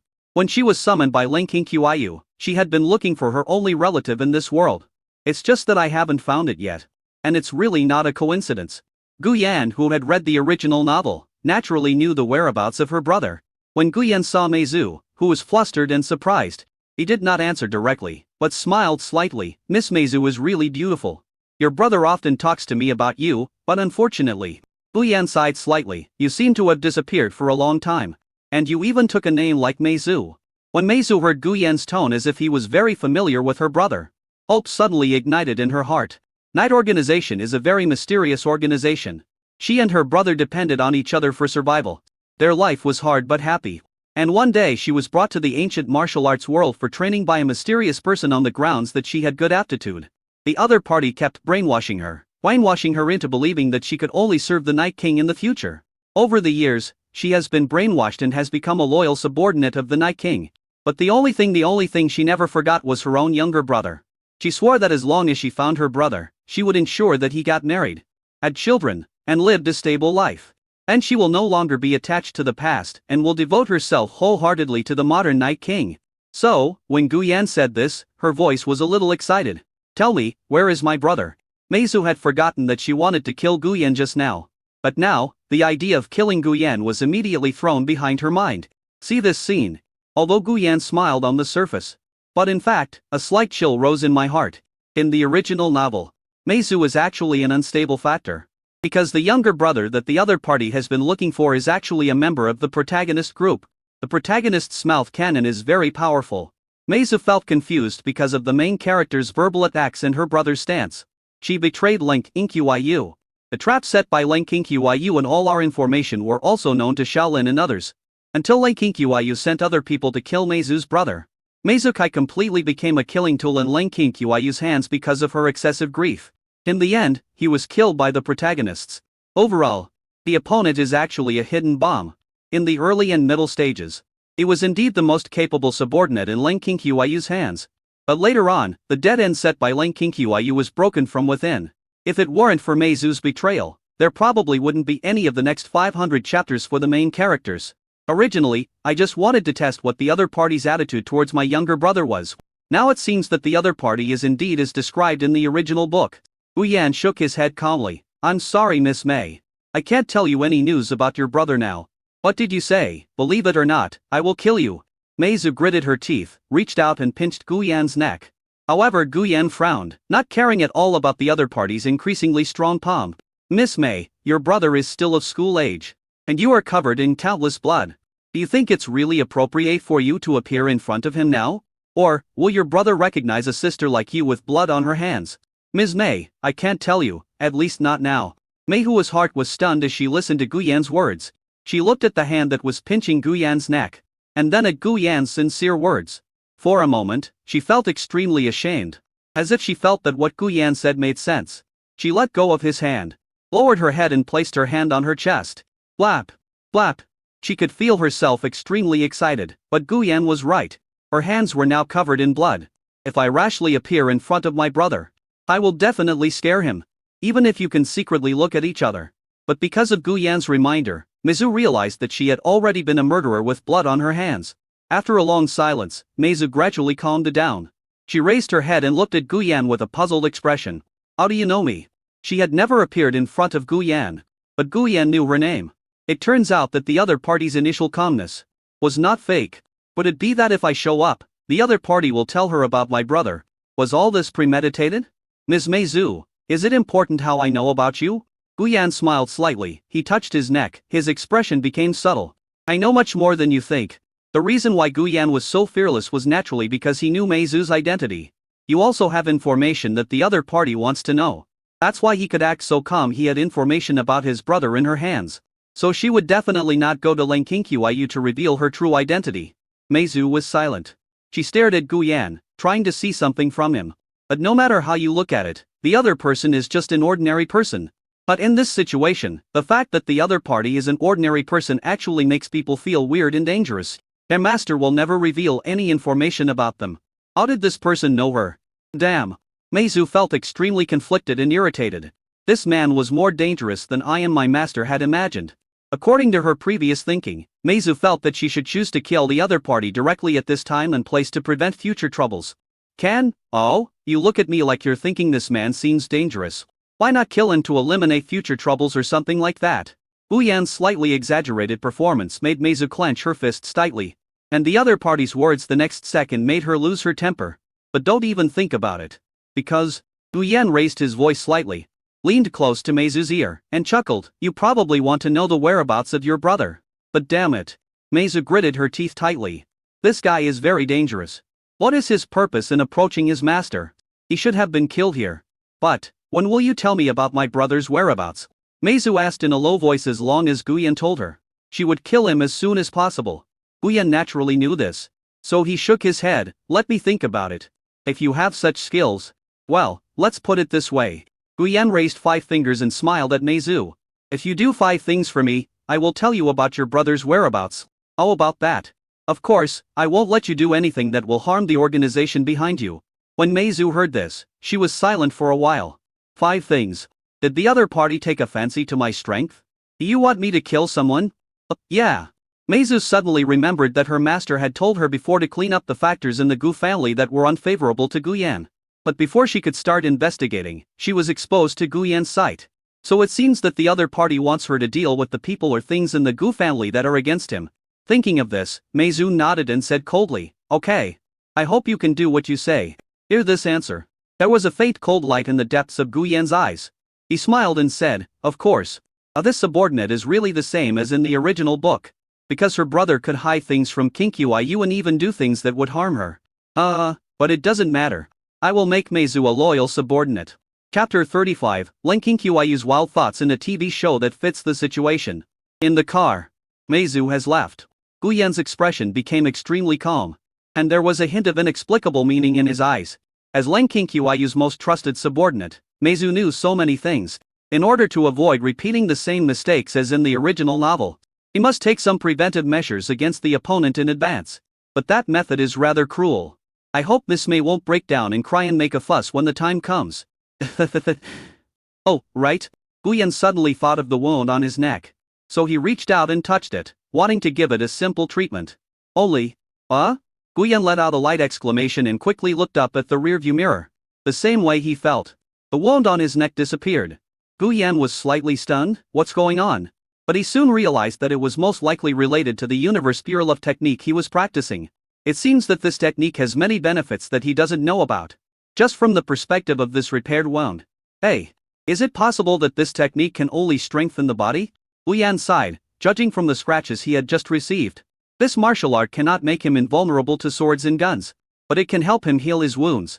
This exercise book seems to be a supplementary treatment type. Is it possible? Guyan felt a little helpless. Was he born to be a support to King Qiyu? But Guyan thought about it and realized that what he was doing now was exactly what a good assistant should do. Yeah, that's right. Our King Qiyu will just grow stronger steadily. And leave the rest to me. As soon as Guyan thought of Ling King Qiyu, he began to feel uncomfortable all over as if he was being crawled by ants. No, I have to go back quickly. Guyan's face showed anticipation, as he hadn't seen King Qiyu for the whole day. Before it's too late, go to Lang's house and spend some time together. And at this moment the Lang family, the auntie who cooked, had already finished cleaning and left. It was a rare occasion for the two Lang sisters to sit together on the sofa in the living room. Sister, that bastard Gu left me outside the school for several hours. He finally got here, but the person who came was actually his butler. What are you talking about? What are you talking about? His young master having problems? Lang Linger angrily complained to Ling King Qiyu, who had an expressionless face beside her. Who among my family members would understand? I am just talking about a completely speechless incident. The bastard said that he would pick up and drop off the girl from school. As a result, the next day, I was left alone at the school gate. Even when they came to pick me up, he wasn't there. Sister, you must have a good talk with your brother-in-law when he comes back. Lang Linger yelled. As for Ling King Qiyu, she listened to Lang Linger's words with an expressionless face. Her hands were clenched tightly together. My heart is not as calm as it appears on the surface. Guyan didn't come to see me all day, and he didn't even go to pick up Linger with me after school in the afternoon. What is going on? What is the other party doing? Why haven't you come back yet? Oh, by the way, he didn't live in our house originally, but he stayed here because it was too late. So, where did he go? Why didn't he tell me what he was doing when Linger got out of school? Was it the housekeeper who came to pick her up? The housekeeper said he was still busy. What are you busy with? Is it because of the internal affairs of the Gu family? Didn't I ask Meizu to investigate if there is anyone in the Gu family who is doing harm to Guyan? Why hasn't Meizu told me the news yet? Ling King Qiyu never thought that Guyan would do anything to let her down outside. After all, hearing the affectionate tone in which Guyan confessed to her before, it was really hard for her to imagine that Guyan would look for another woman outside. And just at this moment, Ling Linger happened to tune into a channel showing a melodramatic love drama. You see, I've long said that this man's affection for you is all fake. Look, he hasn't come back yet so late, and he keeps saying he's busy. But he was still photographed dating another woman. This I don't believe Jack would do such a thing. Still don't believe it. Look, even though he usually writes poems and sings songs for you, and keeps saying he loves you, men are men, and they will get tired of you once they get you. This photo is the best evidence. He might be checking into a hotel room with some woman right now. I don't believe it. If you don't believe me, call and ask. I will hit you if you want. Ling King Qiyu? Ling King Qiyu listened to the voices on the TV program. She was not panicked at first, but now she was a little panicked. Wait a minute. Why does the situation on EV sound so familiar? He writes poems and sings songs, and keeps saying he loves me every day. But now that the relationship has been confirmed, he keeps saying he is very busy. No way? It can't really be like that. Ling King Qiyu began to feel uneasy. Lang Linger was very bored. She sneered at this tasteless show. What a stupid show. As he said this, he was about to change to the next program. Holy, bang! Ling King Qiyu held down the other person's hand as he tried to change the channel. Wait, let me hear how they make the call. Lang Linger was confused when she saw this. Sister, do you like this type of TV series? She felt like she had discovered a new world. The sister who usually only reads and studies is actually interested in TV programs. Although, my sister can't see the TV screen. Ling King Qiyu felt embarrassed. But the plot of the TV show was so similar to her current situation that she couldn't help but want to know what the other party was like. You don't understand, so leave it alone. Ling King Qiyu said with a cold face. Oh. Ling Linger was startled, closed her mouth and stood there trembling. Sorry Linger, but I really want to know what happens to Ruzai and Jack next. Ling King Qiyu said in his heart. Next second. At 12 o'clock. The sound of answering a phone call was heard from inside the room. Then, Ruzai, what are you doing? Jack? Why does your voice sound a little strange? What are you doing? Me? Oh, I'm not doing anything, honey, don't think too much. And why does your voice sound so tired? I'm running. Isn't night running a normal thing? Now everything is fine. Just for the next second. Another voice appeared on the phone. Oh Jack, who are you talking to on the phone? Jack? How could there be a woman's voice? Shredded pork. You, listen to my explanation. Lang Kinkyu couldn't listen to the following content anymore. Her body gradually stiffened. No way. Lang Kinkyu felt extremely flustered. Would Guyan do something like this? No way. Linger on the site also took this opportunity to say, Sister, this Jack is really a jerk. He has a beautiful wife at home, but he still goes out to mess around with other girls. Is it because his wife has a disability that he despises her? Fortunately, my brother-in-law is not like this, sister. As Leng Linger was talking, she noticed that something was wrong with her elder sister. I don't know when the other party began to slowly lower his head.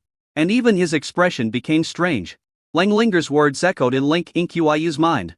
Flirting with other women, cheating, disliking her physical disability. I see. It turned out that Guyan got tired of me after getting me. And went out to find another woman because he disliked the fact that I was blind. Ming Ming just confirmed the relationship.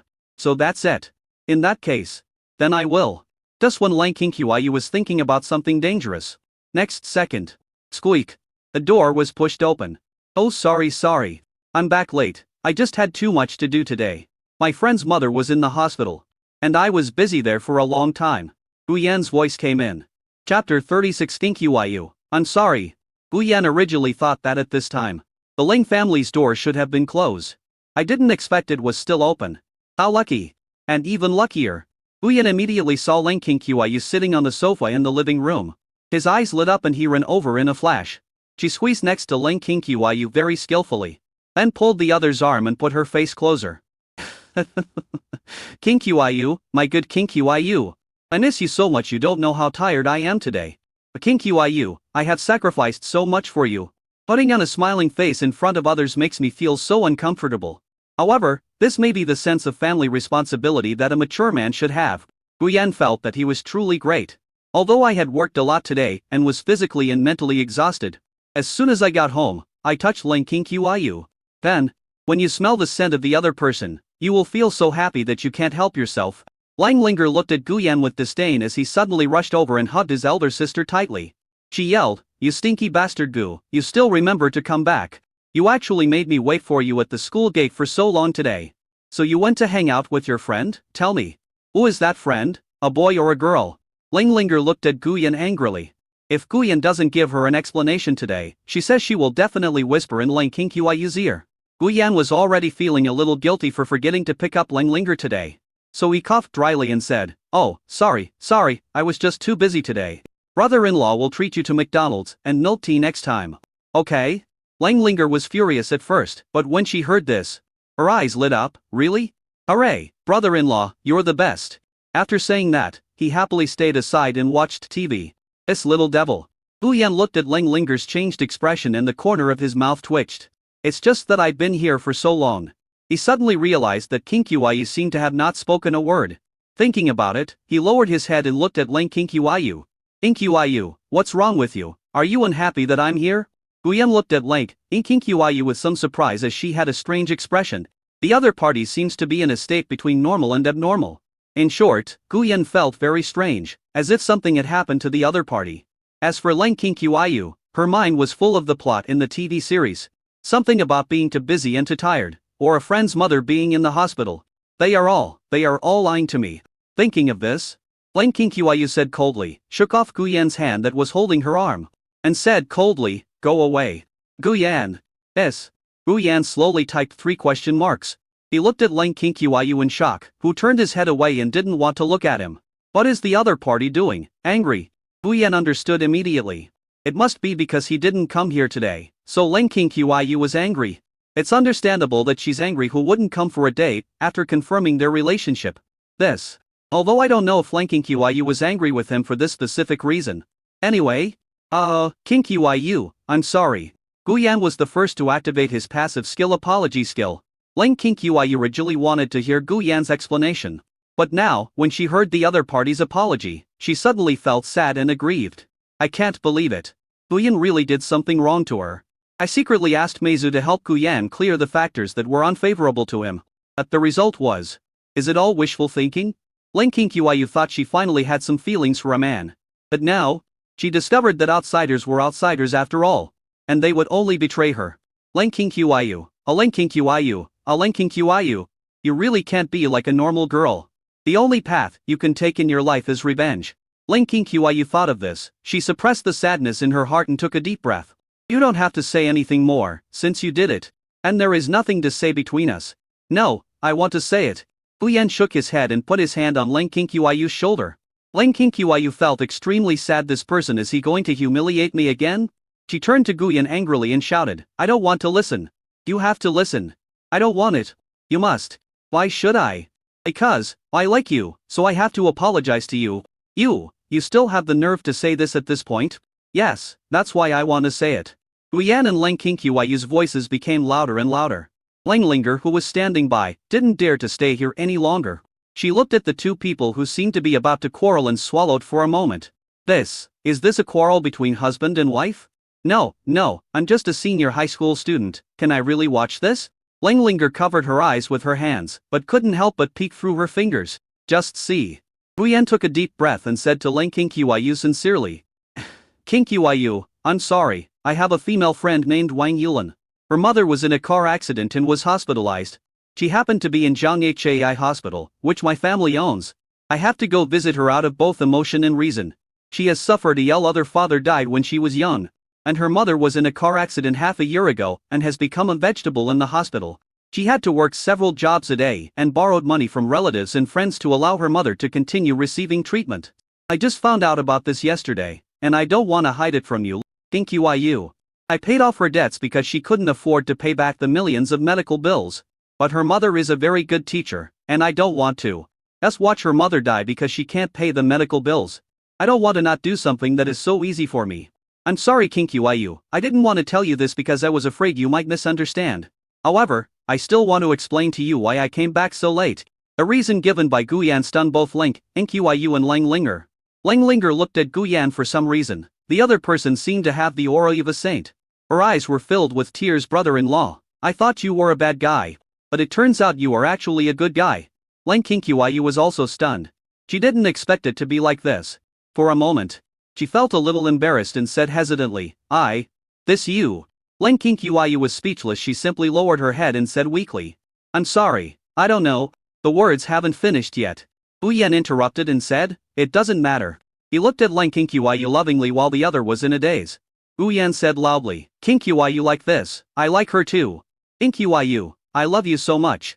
I'm inhaling. Guyan buried his head in Ling Qiu's arms and began to suck hard. What are you doing? Linger is still watching here. A misunderstanding was resolved, and Ling Qiu's heart was pounding because of Guyan's sudden action. Oh no, I can't get too excited. What if Guyan hears my rapid heartbeat? She's a child, she doesn't understand. Linglinger. Chapter 37. Ling Qiu. Yes, this is definitely not love. I went back to Qiu. Oh, just go if you want to. Why are you telling me?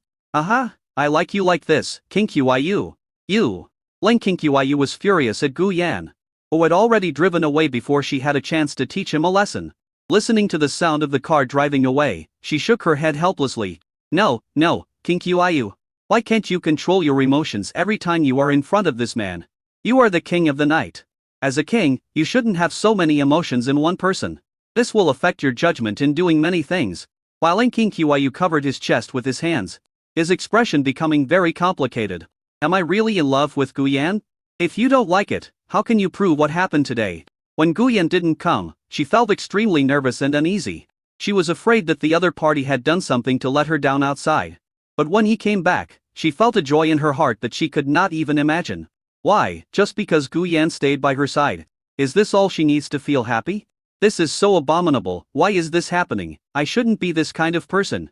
Ling Qiu took a deep breath and calmed herself down. No. Maybe this is not actually love, but some other kind of emotion. Like a master and a slave. Yes, definitely. Because he is the king of the night. He cannot tolerate betrayal by his subordinates. That's why she felt uneasy that Guyan didn't stay by her side to report matters. It's not because of such ridiculous reason as liking Gu Yan. Ling Qinyu's expression became extremely confident. And she felt that she had found the truth. That's right.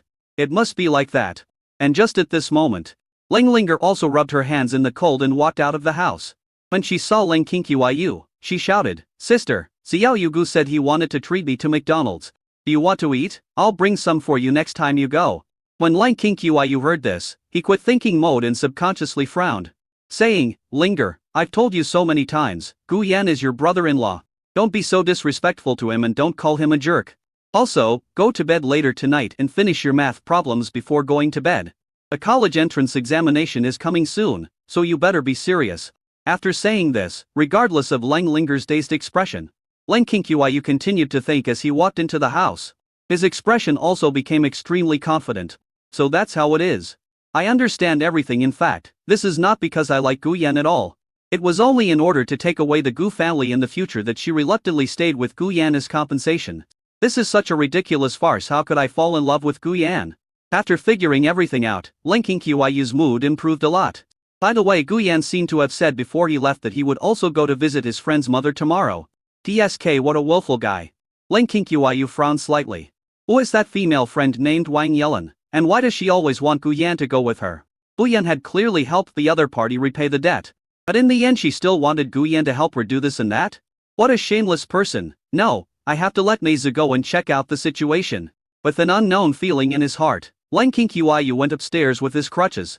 Ling Linger was left alone, standing dazed in the cold wind. "Ooh, sister, you have changed, you have become a stranger."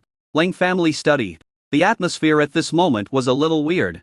Ling Qinyu was sitting at the desk, and next to her stood Meizu, who had been observing the situation on the roof since a while ago. Meizu's expression was very complicated. She saw her master coming out personally to see Gu Yan off. The way they got along made her feel very complicated. Especially when she knew that Gu Yan was making love with another woman outside today. Her mood became even more complicated. Does the master know that Gu Yan is looking for women outside? If she doesn't know, should she remind him? I can obviously tell my master right now that Gu Yan has found another woman outside. She was sure that if her master knew about this, she would ask her to kill Gu Yan immediately. But no, if I tell my master, he will ask me to kill Gu Yan. Then she would not get any news about her brother. She can't do this. But if I don't tell him, would it be considered as betraying my master? Meizu clenched her fists tightly. Her expression was extremely complicated. On one side is his younger brother, and on the other side is his master. Meizu said it was difficult for her to make a decision. And at this moment, Ling Qinyu spoke. "Meizu. Exist." Meizu was startled and quickly replied. Ling Qinyu ignored the other party's somewhat flustered tone. And continued, "Is Gu Yan with someone named Wang Yelin today?" Meizu was shocked. "What? The master knows?" Meizu's eyes became panicked and a drop of cold sweat ran down her face. The Night King is worthy of being the Night King. Can he know everything in the world even at home? Then what should I do? Meizu clenched her fists and replied in a low voice. "Yes. Gu Yan, it's not that I don't want to cover for you. It's just that the master is so prescient. Now, I am not sure whether I can save my life." As for Ling Qinyu, she was not surprised when she heard that Meizu knew about it. After all, I asked Meizu to investigate the factors in the Gu family that were unfavorable to Gu Yan. So it was normal for her to take a look at what Gu Yan was doing. Then here comes the problem. What is Gu Yan doing with that woman? Ling Qinyu felt a little nervous when he asked this question. It's not that she didn't believe Gu Yan, it's just because of that kind of mentality. That is, after you ask a question to one person and get the answer, you will still choose to ask the same question to a second person. Only when the answers are consistent will you be completely relieved. Do what? Meizu was silent, feeling extremely conflicted. Do you want to say it yourself, or not? Should I tell him about the hug between Gu Yan and that woman? Is the master testing my loyalty? But if not, and I tell him everything, won't Gu Yan be dead? Wouldn't that mean I won't get any news about my brother? Meizu was caught in a brainstorm, but soon, a hint of determination appeared in her eyes. No, she had to take a gamble. Master Gu Yan went to Zhang Hospital to visit Wang Yilin's mother. During this time, I sent my butler to pick up Miss Linger, and I continued to visit Wang Yilin's mother in the evening. After Meizu finished speaking, her body trembled a little. She didn't lie, but she left many details and said. For example, Gu Yan specially arranged actors to surround Wang Yilin, and he himself stepped in to save the beauty at the last moment. For example, Gu Yan personally sent Wang Yilin home, but in order to prevent her master from killing Gu Yan. She chose to conceal some key things. Next we can only leave it to fate. 1 second passed, 2 seconds passed, 3 seconds passed. Ling Qingshuayu didn't say anything, and Meizu also lowered her head and dared not speak. She was afraid, wondering if her master was angry. But what she didn't expect was Ling Qingshuayu, after hearing Meizu's words were the same as Gu Yan's. She felt more comfortable. For some reason she couldn't help but raise the corners of her mouth slightly. But she quickly suppressed it. After all, Meizu is still here. Thinking of this, she avoided the topic and said, "Okay. Is there any progress regarding the Dragon King Palace? How strong is the so-called young master of the Dragon King Palace? Ling Qingshuayu will not forget her revenge just because she is with Gu Yan."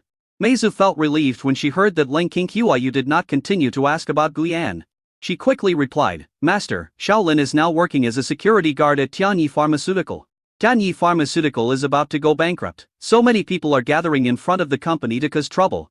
I have already sent someone to test the other party's background tomorrow morning during the chaos." Hearing this, Ling Qingshuayu nodded. But why did this Tianyi medicine look so familiar? Whose company is Tianyi Pharmaceutical?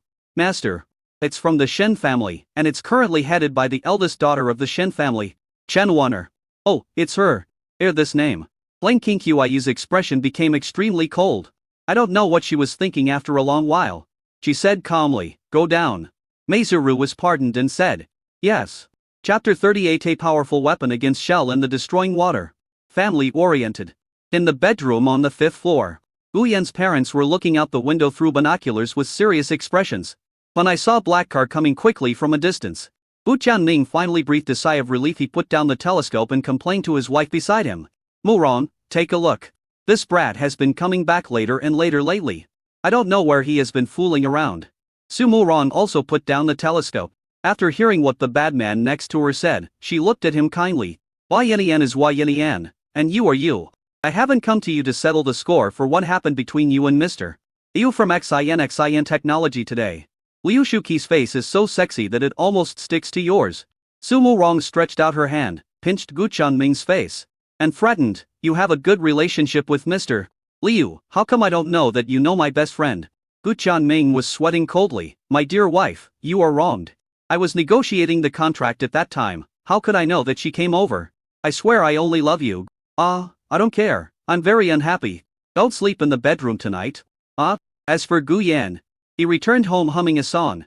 However, as soon as I entered the door, I saw my old father sitting on the sofa on the 1st floor, looking desperate. Gu Yan's mouth twitched, and he shook his head helplessly. "Dad, I told you not to make Mom angry. Look, you can only sleep on the 1st floor, right?" Hearing this, Gu Tianming looked at Gu Yan in shame. "You stinky boy, you still have the nerve to criticize me. You forget about home now that you have a wife. Look at what time it is." Gu Tianming thought, if I can't cure Su Murong, then I can't cure you either? Gu Yan curled his lips after hearing this. For young people, the nightlife has just begun at this time, but Dad, you may be a little short of it. As soon as these words came out, Gu Tianming was so angry that his mouth was crooked. "You mean I'm old? You stinky boy, you, don't leave. Hey, Dad, you should just stay on the 1st floor and reflect on your mistakes. I'll sleep on the big bed." Gu Yan laughed and ran straight upstairs. Gu Tianming looked at Gu Yan, who slipped away and sat back on the sofa angrily. He took a blanket and cursed in a low voice. This brat is really grown up and doesn't fear his father anymore. However, as he cursed, Gu Tianming's expression softened. "But how long has it been since we last talked like this?" "It's been several years." Gu Tianming was stunned and thought, his son has indeed grown up. As for Gu Yan, after washing up, he lay down on the big soft bed he had not seen for a long time. Recalling the interactions with Ling Qingshuayu in my mind, all the fatigue of the day seemed to be eliminated. When he thought of Ling Qingshuayu's face, he couldn't help laughing. Gu Yan hugged a pillow and wrestled with it. Qingshuayu. He was very happy because he could feel that Qingshuayu loved him more today than ever before.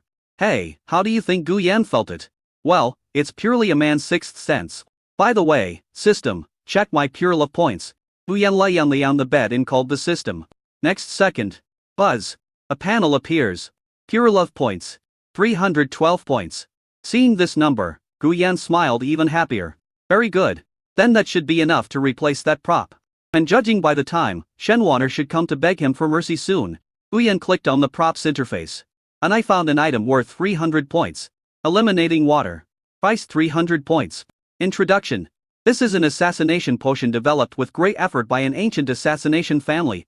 Due to its extremely cruel methods, this family only survived for a few years before being destroyed by righteous people. In fact, after the user takes it, the cultivation of the person with whom he has in-depth communication will be completely dissipated.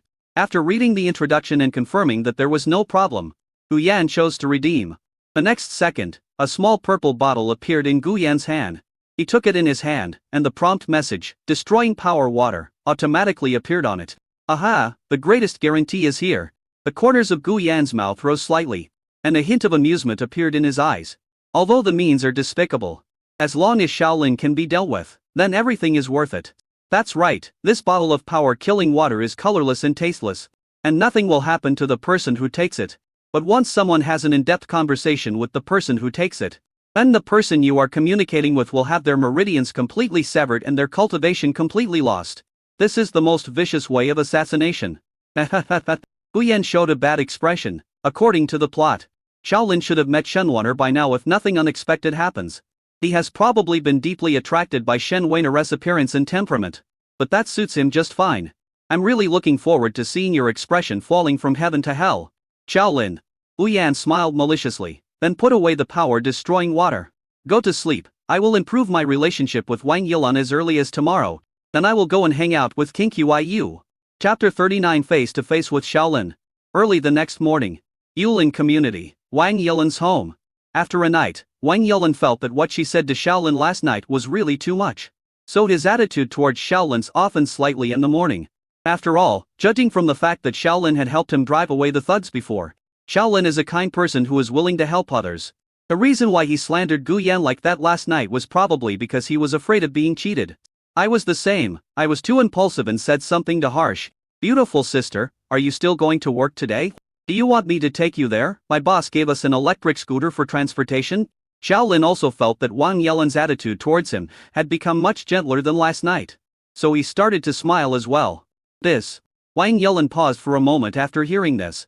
Because the place where she works is quite far from her, she usually walks to the bus stop and takes the bus there. But if you use an electric car, the journey only takes about 20 minutes. Thinking of this, Wang Yilan asked hesitantly, "But Shaolin, if you send me off, won't you be late for work? Right?" Hearing this, Shaolin's face lit up with joy. "Great, it looks like the beautiful sister wants me to deliver her." At that time, the other person sat in the back seat. And then as the speed increased, he stuck to me. Then this and that. No, our boss is a very nice person. I think it must be because I am so charming and handsome that my boss gave me an electric donkey as a gift because he liked me. Shaolin touched his nose and chuckled. Speaking of the boss, Shenwaner's image popped up in his mind again. The other person was simply right on his G-spot. Is that so? All right then. Thank you, Shaolin. Hearing this, Wang Yilan nodded in agreement. Aha, that's awesome. Shaolin appeared calm on the surface, but he was actually laughing wildly inside. In less than a moment, downstairs in the community, Shaolin walked in front, and turned back as he walked and said, "Beautiful sister, let me tell you, our boss is a great beauty. And she's a very nice person. On my first day at work, I helped her solve some troublesome people, so she valued me very much." Wang Yilan didn't think it was a big deal at first.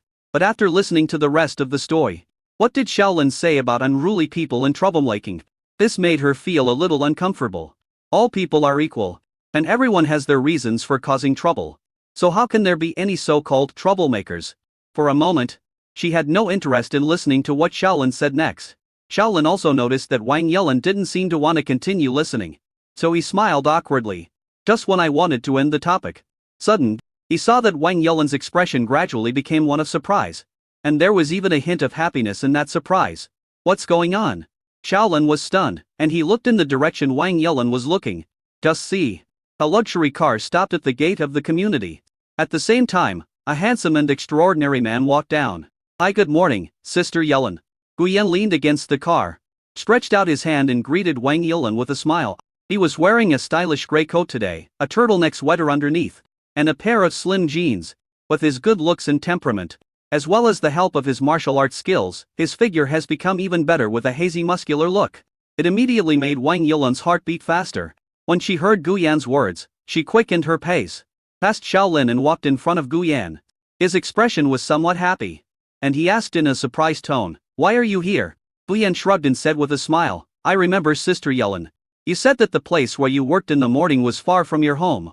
Well, I just happened to have nothing to do, so I came over to give you a ride. When Wang Yelin heard this, she covered her mouth and smiled. Are you serious? You came all the way here, have you had breakfast? No, I'm afraid I'll miss Sister Yelin after I finish eating. You have to eat breakfast by the way? Wang Yelin thought of something and took out a wrapped rice ball from the sack. She handed it to Guyan and said, here you go. Guyan took the rice ball. He looked at Wang Yelin's expectant eyes and asked jokingly, could this rice ball be made by you, Sister Yelin? Hearing this, Wang Yelin felt a little embarrassed. Yeah, what's the matter? You think my cooking is not delicious so you don't want to eat it? How could that be? Guyan laughed and pretended to want to eat. He seemed to have discovered something, as if he had just seen Shaolin behind Wang Yelin. He pretended to be surprised and asked, Sister Yelin? Who is the person behind you? Shaolin had been standing at the back without saying a word since just now. His expression became extremely ugly the moment Guyan appeared.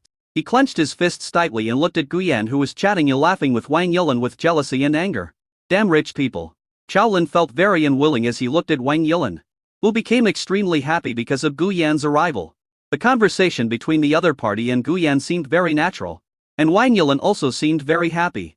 The clothes on Guyan looked very expensive, while Wang Yelin's clothes were very clean although faded. I was the only one there since I didn't care about these things before. I still wore the same dirty and torn clothes I wore in the mountains. At first, he didn't think there was anything wrong with his outfit. After all, he wore it like this all the time in the mountains. But now I feel like I am out of tune with the two of them. Shaolin felt a little angry and depressed looking at it this way. He seemed like an outsider. How abominable. When Wang Yelin heard Guyan's words, she realized that Shaolin was behind her. Not sure if she was afraid that Guyan would misunderstand or what. She quickly explained, feeling a little flustered. This is a friend who helped me before. Because it was his first time in Zhanghe and there was no place to stay, I let him stay in the attic of my house. As for Shaolin, as he listened to Wang Yelin trying her best to explain, he felt even more unhappy with Guyan. He stared at Guyan, and without waiting for Wang Yelin to introduce his name, he walked forward, raised his head slightly, and said in a cold voice, my name is Shaolin. Guyan glanced at the original hero in front of him and felt a little funny. The other party was indeed the same as in the original book. A brainless, hot-blooded young man. He is impulsive and easily angered. If it weren't for the aura of the protagonist, he would have died countless times at the hands of Lin Qiyu. Wang Yelin noticed that Shaolin's attitude was not right. So she pulled Shaolin and said, Shaolin, what are you doing?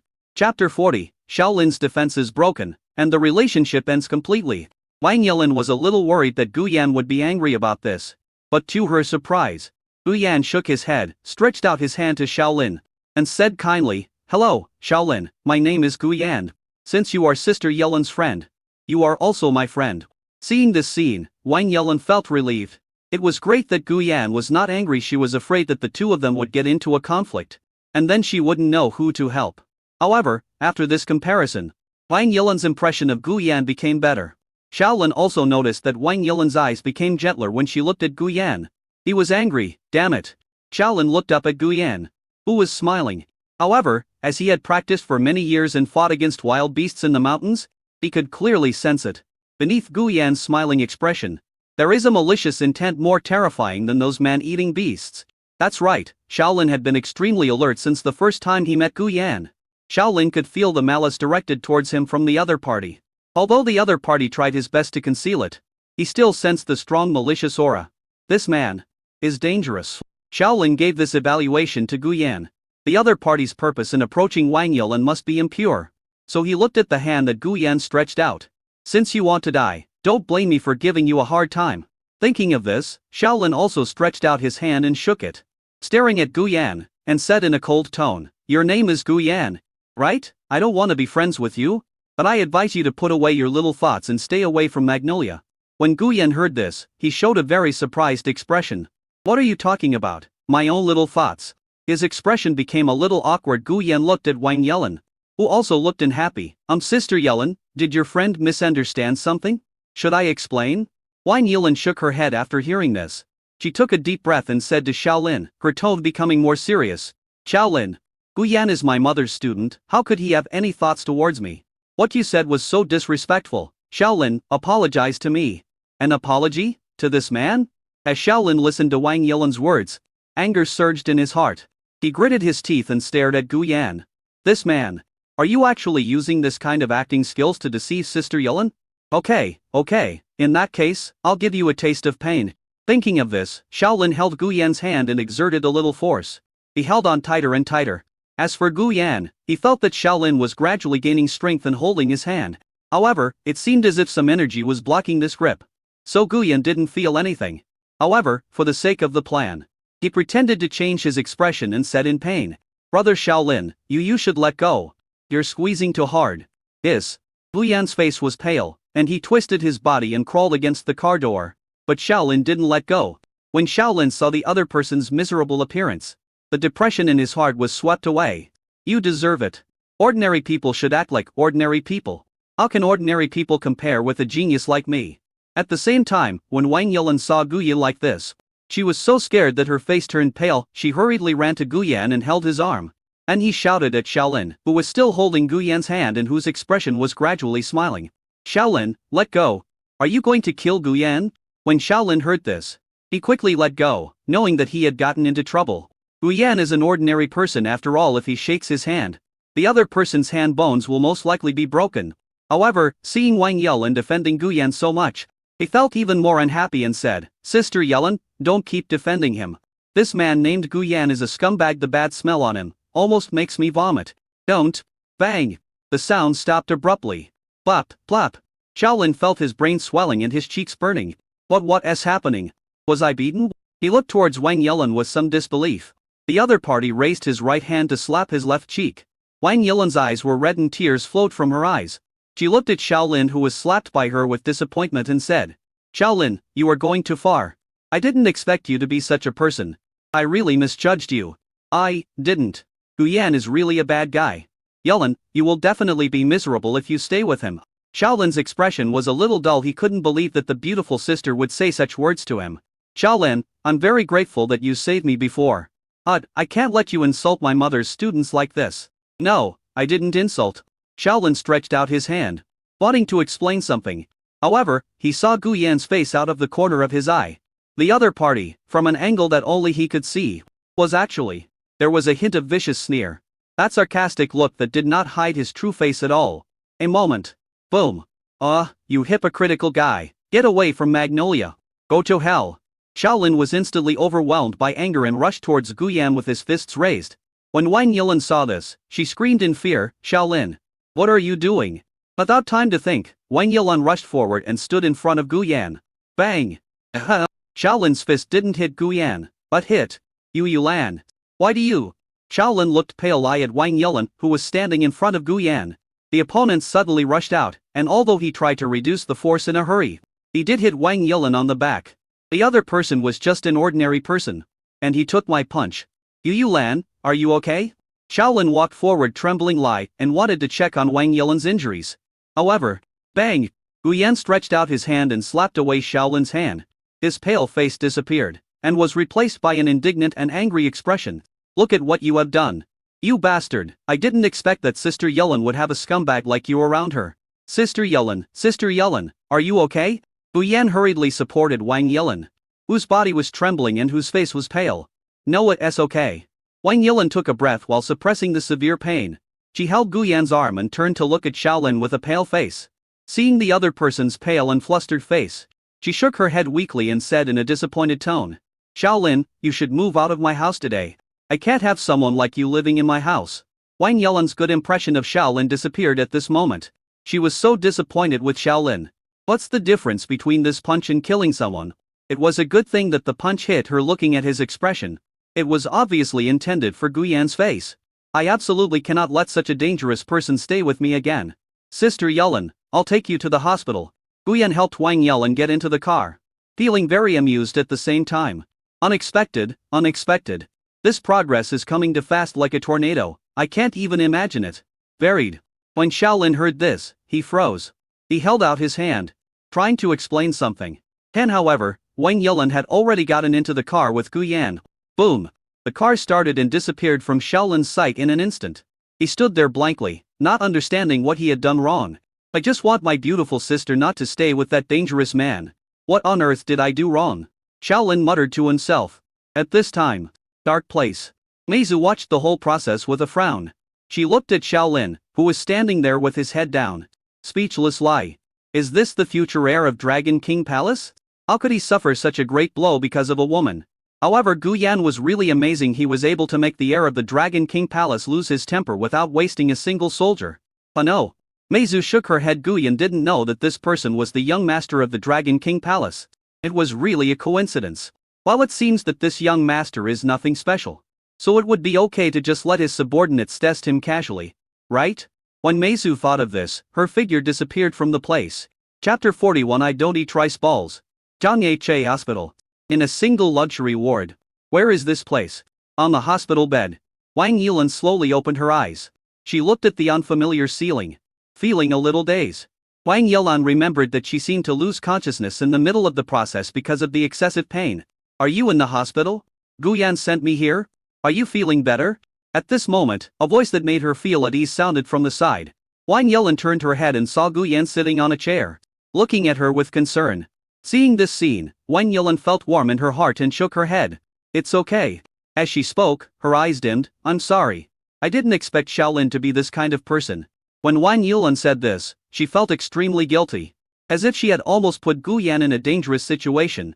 If Gu Yan was beaten by Shaolin in front of her, she would probably never forgive herself for the rest of her life. Hearing this, Gu Yan shook his head and said, It's okay for me. You fainted in the car after being attacked by that dangerous person. The doctor said that the back is connected to various organs and nerves in the human body. Fortunately, Shaolin, the scumbag, stopped at the end. Otherwise I'm afraid. Seeing that Gu Yan didn't continue, Wang Yilan realized how dangerous the situation was. When she thought about her brush with death, Wang Yilan felt a little scared. Don't worry, Sister Yilan, I've called the police. They will catch that scumbag. He will get the punishment he deserves. Gu Yan smiled. Police? Wang Yilan was stunned. Yes. We still have laws. Such a dangerous person must not be allowed to go unpunished. Well, there is also my. Wang Yilan nodded. She seemed to have thought of something, and there was some hesitation on her face. Seeing this, Gu Yan said in a reassuring tone, It's okay, I've already told the place where you work. Just rest and recuperate these days. Wang Yilan felt relieved when she heard this, but she still shook her head. No, it's very expensive to be hospitalized here. I'm much better now, Gu Yan. I need to go through the discharge procedures. In order to save money for her mother's hospitalization, Wang Yilan usually just endured the illness with her own body. As she said this, she also wanted to stand up, but every movement would affect her wound. Yes. The severe pain made her face turn pale. Gu Yan quickly held the other person down.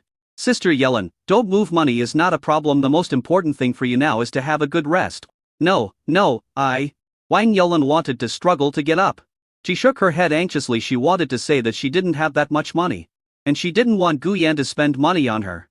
Seeing this scene, Gu Yan smiled helplessly. He pretended to be scared of you, and said, Okay, if that's the case, then Sister Yilan, can you just consider it as you owe me this money? How about you pay me back slowly when you make money later? When Wang Yilan heard this, she was slightly startled. Looking at Gu Yan's sincere eyes, she knew that he was really worried about her health. Moreover, he had already said this much, and she couldn't refuse no matter what. So Wang Yilan nodded and said softly, Yeah. Time passed minute by minute. And Gu Yan looked at the time and felt that it was time to leave. He looked at Wang Yilan and smiled. Okay, Sister Yilan, you rest assured and I will leave first. If anything happens, just call the medical staff. I've already recharged your lunch money. You don't need to worry about anything now. Just rest quietly. By the way, I put your personal belongings on the chair next to you. When Wang Yilan heard Gu Yan's concern for her, her heart felt warm. Well, go ahead and do your work. I'm fine here. Wang Yilan nodded. Gu Yan left the ward, and Wang Yilan's eyes became softer. Gu Yan. It seemed like she hadn't felt such a warm feeling for a long time. That's right. Wang Yilan seemed to have thought of something and reached out to pick up her sack. She took out a still warm rice ball from it. Feeling the warmth there, she felt relieved. In order to save money, lunch was also made of rice balls made from last night's leftovers. She prepared two for herself, but gave one to Gu Yan. Breakfast must be delicious. Wang Yilan held the rice ball in her hand, with a hint of happiness on her lips. I wonder if it suits Gu Yan's taste? As for Gu Yan, he left the hospital calmly. The next plan began in my mind. Wang Yilan's favorability level should have reached a bottleneck. If you want to make a further breakthrough, you can only wait for the next plot node. Before that, he had to look for another female protagonist who would help the protagonist Shaolin in the future. Think of this. Guyan took out his phone and dialed. Hello, is this Uncle Chen? Oh, it's like this morning. A vicious assault occurred at the entrance of Yulin Community. One of my friends was beaten by a man named Shaolin and was hospitalized. It's a serious injury. We'll catch him soon, right? Okay, thank you Uncle Chen, I'll come to see you next time I'm free. Flick. After hanging up the phone, he hummed a song and sat back in the luxury car. Sometimes he just doesn't understand. Why is it that in many novels, when things can obviously be solved by law, your group of villains have to rush in mindlessly? Legally speaking, the male protagonists in urban novels are mostly violent elements. We live in a civilized society now, so of course we have to handle things in a civilized manner. Although, warriors in this world have a higher status than ordinary people, and some are even above the law. Even if Shaolin went in, he would probably be able to come out soon. However, Guyan was also very happy to discuss Shaolin in this way. The car starts. At this moment, Guyan caught a glimpse of something out of the corner of his eye. It's a rice ball. He smiled, not knowing what he was thinking. Then we drove to a trash can. Just throw the rice ball in. I don't eat rice balls. A Chenyi pharmaceutical technology. At this time, a group of former employees gathered at the door as usual to demand an explanation. They held banners and shouted angrily through loudspeakers. Give me back my hard-earned money. A Chenyi medical technology is not a human being. They deceived us. Pay back the money, pay back the money. I haven't received my salary for 2 months, don't even think about running away. Pay back the money, pay back the money. Inside the security room, Shanking looked anxiously at Shaolin, who was sitting in the chair with a dull look on his face, as if something had happened. Shaolin, get out quickly. This group of people have already surrounded us. Shanking didn't know what happened to Shaolin. He was fine yesterday, why did he become like this today? Chapter 40. Do you strike with all your strength? Why is this happening? Shaolin is still in a state of autism. He felt extremely uncomfortable and tormented with self-blame. I don't know how the beautiful sister is doing after being hit by my punch. Hateful. It's all that man's fault. There was a hint of murderous intent in Shaolin's eyes. If that man hadn't been acting in front of the beautiful sister, I wouldn't have done such a thing. And this is not a deep mountain forest. And I absolutely cannot just rush over and kill Guyan. Especially since the beautiful sister doesn't know Guyan's true face. If he kills her rashly, it might only make the beautiful sister hate him even more. That's right. I have to think of a way to let the beautiful sister know Guyan's true face. Shanking looked at Shaolin, who still had a dazed expression. She stamped her feet in anger and cursed. Asshole, I'll let Mr. Shen talk to you. Having said that, Shanking ran towards the building angrily. As she walked, Shanking cursed in her heart, what an unreliable man. And just when everyone was gathering to make trouble, several people with strange looks also quietly mixed in with the crowd. Meizu stood in the shadow of a big trees. He was blindfolded but seemed to be able to see the situation at the main entrance of Tianyi Pharmaceutical Technology. Sending these people should be enough, she muttered to herself. But the next second, are you planning to let these rubbish test Shaolin's background? A mocking voice sounded in her ears. Meizu was startled and quickly took out a dagger and stabbed towards the source of the sound. However, when the dagger was about to pierce the opponent, Meizu also saw the opponent's appearance clearly. Or rather, sensing the other party's energy fluctuations, she subconsciously frowned. Guyan? Yes, it's me. Guyan looked at the dagger that was only 0.1 mm away from his throat, and he nodded with a smile. According to the original plot, Ling Qingyu's first conflict with the original male protagonist Shaolin was when Shaolin became a security guard at Tianyi Pharmaceutical Technology. So naturally he had to come and take a look. Meizu put away the dagger expressionlessly. She said coldly, don't come to my side so quietly next time. I'm afraid I won't be able to stop myself and kill you next time. Sorry, but I didn't expect Miss Mei to be unable to sense an ordinary person like me approaching you. Guyan shrugged, with a hint of inexplicable meaning in his eyes. Oh, can't the other party sense him coming? This is quite interesting. Could it be the ability of the universe's pure love technique? When Meizu heard what Guyan said, she naturally didn't believe it in her heart. You'd better be an ordinary person. As soon as he finished speaking, there was some commotion at the door. It turned out that a few people who had mixed into the crowd with strange looks began to take the lead. I say everyone, stop protesting here. It's no use if I don't rush to that damn Shen Weiner's office and talk to her face to face. If you want to take back the part that belongs to you, then charge in with me if you dare. We're here to get paid anyway. It's not considered a disturbance. A man with a knife handle on his face shouted while holding a protest sign in his hand. As soon as these words came out, another man with a weird look on his face also shouted. I agree, I approve. A woman with a lip piercing also stepped forward and yelled, "I want my money. If you have the guts, rush in with me. If you don't have the guts, don't expect us to take your money for you." As soon as these words came out, no one hesitated anymore. "Go, don't open the door every day. TNT and doesn't meet us. Let's rush in and pull that Shen water out." They roared and rushed to the railing. Snap, snap. With human power, the fragile railing broke with just one hit. The crowd swarmed in like ants. "Hey, what do you want to do? No, come in. You are committing a crime, understand?" The expressions of the security guards changed as they tried their best to stop them. Outside, Guyan looked at this scene, but there was no surprise in his eyes. In the original novel, although Shen Weiner's company did not go bankrupt, she did so in order to find out Xiaolin's background. So Leng Qingqiu also arranged a group of people to gather together and cause trouble to force Xiaolin to take action. But, how much do you despise the young master of the Dragon King Palace for controlling a bunch of trash to test him? Guyan chuckled and shook his head. This can't reveal any details about the other party. As soon as these words came out, Beizu's eyes suddenly changed under the cloth. She clenched her fists tightly. Cold sweat dripped down her back. What? Does Guyan know her abilities? Even knew that Xiaolin was from the Dragon King Palace. If before this, Meizu still thought that Guyan was an ordinary person who knew something. But now, she doesn't think so at all. Guyan is definitely not simple. The opponent's strength, it is very likely, it is stronger than hers. After all, the biggest reason why he couldn't sense Guyan's strength was that he was just an ordinary person. Or the other party is stronger than her. And if he is stronger than her, and doesn't that mean that the other party's cultivation must be at least? Plap, plap. When Meizu thought of this, she was shocked. No wonder Guyan knew so many secret things. It turned out that the other party was not simple either. And ISNT the other party's purpose in approaching my master even were impure. Meizu didn't believe that someone of Guyan's strength would really approach the other person just because he liked his master. Oh no, calm down, calm down. Meizu took a deep breath and tried to calm herself down. And according to your opinion, what should I do? Hearing this, Guyan smiled slightly. It's very simple. He pointed his finger at Meizu. Go ahead, use all your strength.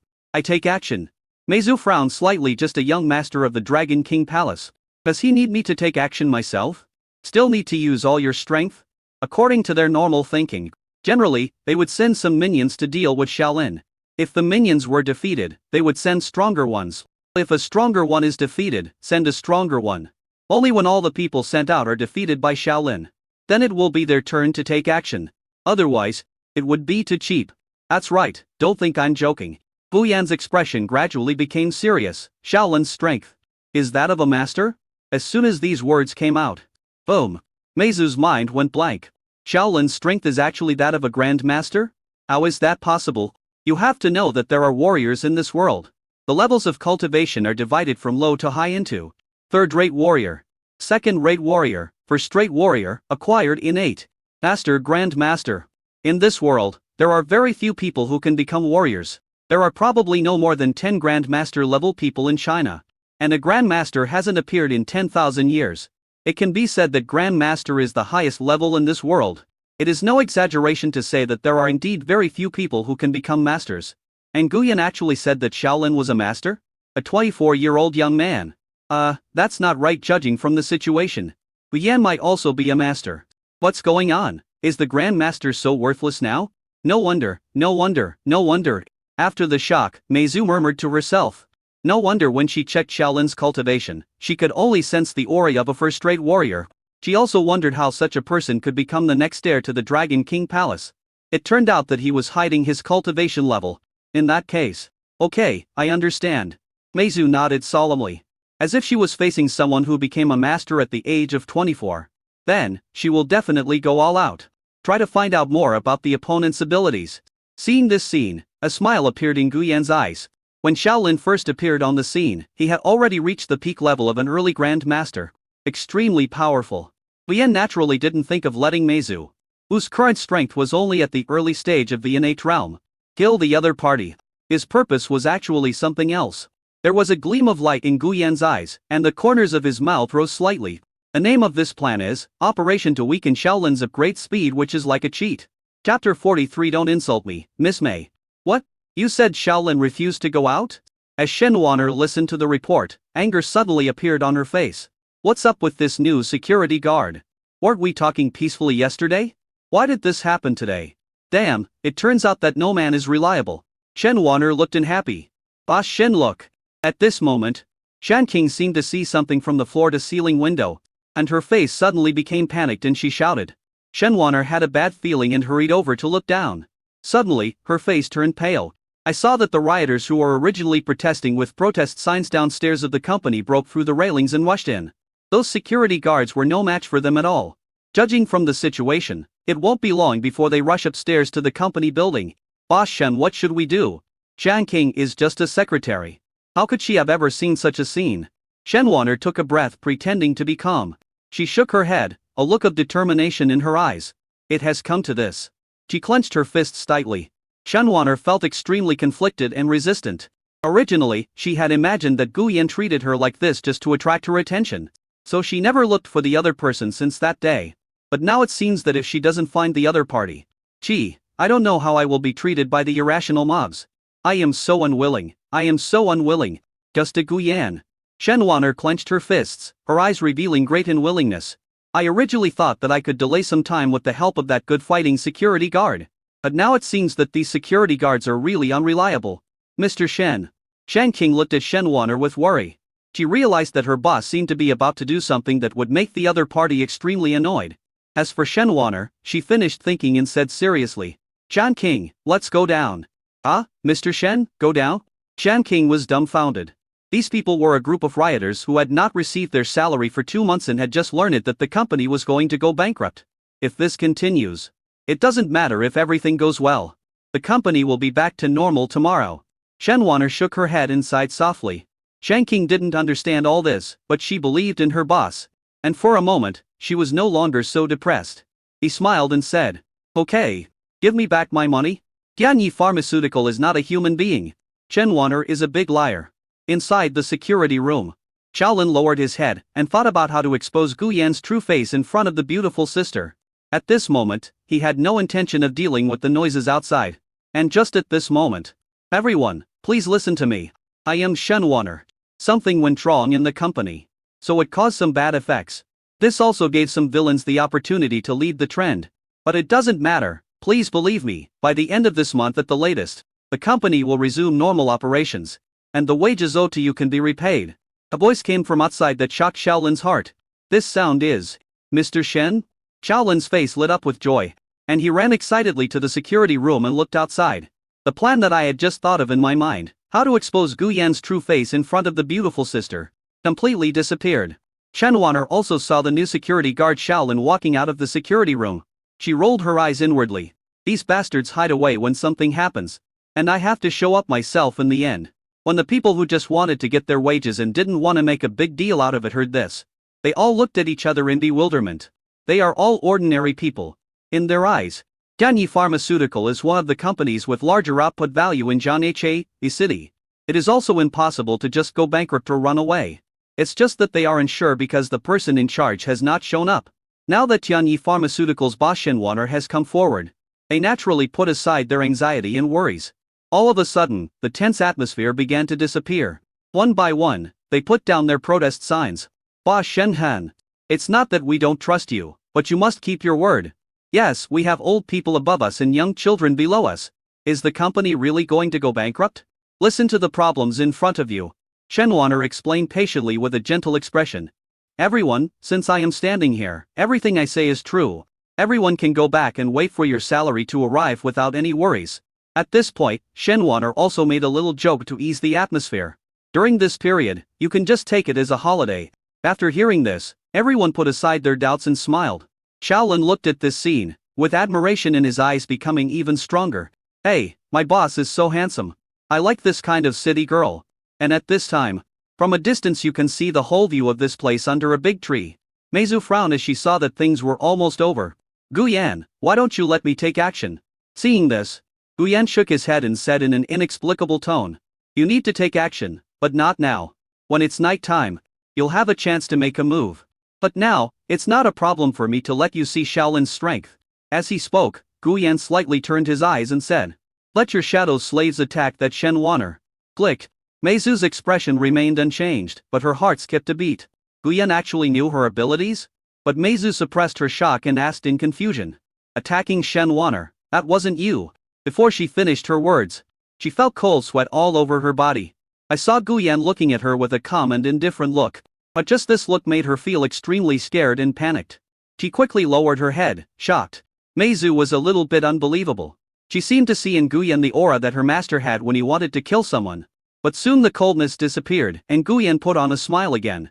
Don't insult me, Miss May. I am pure love. Pure love? Meizu didn't understand what pure love meant, but she knew that Guyan must be very dangerous. Suppressing the inexplicable feeling of panic in her heart, Meizu removed the cloth covering her eyes. She then revealed her pair of black eyes and looked in Shen Wei-Nerest's direction. Just attack her, right? Guyan smiled and nodded. Seeing this, Meizu's eyes narrowed and a faint black halo appeared in her eyes. I don't care what happens. As the ability is activated. Next second. Buzz. Several people with strange expressions in the crowd suddenly froze. Next second. Who would believe such nonsense as yours? Go to hell. A man with a scar on his face took out a spring-loaded dagger from his pocket and stabbed at Shenwater with a fierce look in his eyes. Ah! Seeing this, Shenwater was so frightened that her face turned pale and she screamed loudly. The others also shouted in panic. They just wanted to get their wages back. But they didn't think about causing any loss of life. Chapter 40 for Shaolin is captured. Am I going to die? Why? I haven't enjoyed my life well yet. I still have great ideals. I want the company to go further. I also want to. Shenwater looked at the switchblade that was getting closer and closer to her. And a lot of thoughts ran through her mind at once. Countless images emerged in her mind, including family, friends, and even Guyan. And finally, a picture is frozen on a back figure. That back figure embracing the moon like many stars. The object of everyone's support and attention. So envious. I haven't become someone like him yet. Ba Shen. Shan Qing screamed in panic. Goodbye, world. Shenwater gave up struggling and waited quietly for death to come. But the next second. Give it to me. Get out of here. A moment a roar sounded, a figure flashed out. Quickly and decisively broke into the intersection of Shenwater and the switchblade. He was wearing a security uniform and his eyes revealed deep anger. But Scarface seemed not to see it. The only instruction in his eyes was to attack Shenwater. Shaolin no longer hesitated and acted quickly in a flash. Bang! A punch hit Scarface's wrist. Ba! Clang! The spring dagger fell to the ground with a crisp sound. Scarface's wrist was twisted into a twisted shape by this angry punch. And this was not over yet. Shaolin quickly threw a punch and knocked down all the people who had strange expressions from the beginning. Well, at this moment, groans of pain echoed throughout the venue. Shenwater opened her eyes wide and looked at the savior who suddenly appeared in disbelief. Shaolin? Shenwater shouted out the name of the person in front of her in great shock. Mr. Shen, are you okay? Shaolin quickly turned his head and stared at Shenwater closely. His concerned eyes revealing deep worry. Shenwater was obviously frightened. She took a deep breath, suppressing her fear and feeling of surviving a disaster. She looked at the man in front of her with gratitude. Thank you. Shenwater was really excited at this moment. If there weren't so many people around, she would have probably cried out of fear. Fortunately, we have this newly hired security guard. When Shaolin heard this, he touched his nose a little embarrassed and said with a chuckle. No need to thank me, I'm glad you're okay. Next time we encounter this kind of thing, I will protect you. Hearing this, Shenwater nodded. Okay, thank you Shaolin. At the same time, he secretly thought in his heart. This Shaolin is very powerful, perhaps he has practiced kung fu. It's such a waste to just be a security guard. After all these things are over, it seems I will have to let him be my personal bodyguard. When Shaolin heard Shen Wei-Nerest's thanks, he became even more excited. Outside, Meizu looked a little serious. Grand Master is indeed very strong. Just now, Shaolin didn't even use any true energy or skills when he attacked. It depends purely on one's own physical fitness. You have to know that the person who is transformed into a shadow slayed by you has only 1/10 of your power. The opponent's attack speed was also abnormally fast. Even she couldn't see clearly how fast he came from the security room in front of Shenwater. Gu Yan heard this, smiled lightly, and said in an inexplicable tone. Otherwise, how can he be a master? Okay, there's nothing more for us to do next. Prepare for the action tonight. I will tell you the details then. This is the first thing I ask you to do. Looking at Gu Yan, who was smiling with his eyes slightly narrowed in front of him, Meizu was a little curious about what the other party wanted her to do at night. But, what do you mean we have nothing to do with it? Meizu asked a little strangely. Next second, a burst of alarm bells sounded from a distance. Meizu was stunned, then looked over. I saw police cars quickly surrounding Tianyi Pharmaceutical. Police officers quickly appeared with riot shields and handguns pointed. Police? Meizu was stunned, then looked at Gu Yan. Seeing the other party nodded slightly, Meizu finally put away her dazed gaze and continued to look towards the company's entrance. No, brother. This is a contest between warriors. Why would you call the police? This. Meizu had obviously never seen this kind of operation before. If people in the ancient martial arts world knew this, they would definitely laugh at them for the rest of their lives. Gu Yan naturally didn't have so many rules. He looked at Meizu and said meaningfully, "Remove your ability." When Meizu heard this, she was slightly startled. But if the ability is cancelled, this guy is really bad. Although Meizu didn't like secular organizations to interfere, Gu Yan said so. So with a thought, she was freed from the shadow slavery. Within the company, Shenwaner obviously didn't expect the police to come here. She whispered to Shang King beside her, "Did you call the police?" To be honest, she didn't want to call the police for something that she was in the wrong about, because that would only make the situation worse. No, it's not. Shanqing shook her head in confusion. Although Shaolin was somewhat confused, he did not think much about it. The police's arrival was just right. We can arrest these knife-wielding criminals. The other people looked at each other. They looked at the people lying on the ground. Are the police here to arrest these people? Thinking of this, the crowd immediately made way for the police. Outside, a female police officer in uniform came out. She has a very beautiful face and exudes a righteous and heroic spirit. As soon as she appeared, a policeman walked up and whispered, "Sister Chen, something else seems to have happened here. Should we go in and find out the situation first?" Hearing this, Chen Yingyan frowned slightly as she received a call from the public. It is said that the protagonist of the vicious injury incident this morning was from Tianyi Pharmaceutical. Before this, she had already gone to Zhangye Chai Hospital and talked to the victim about the situation. After confirming that this was indeed the case, he rushed over without stopping. Only, Chen Yingyan looked at the passage vacated by the crowd with some surprise.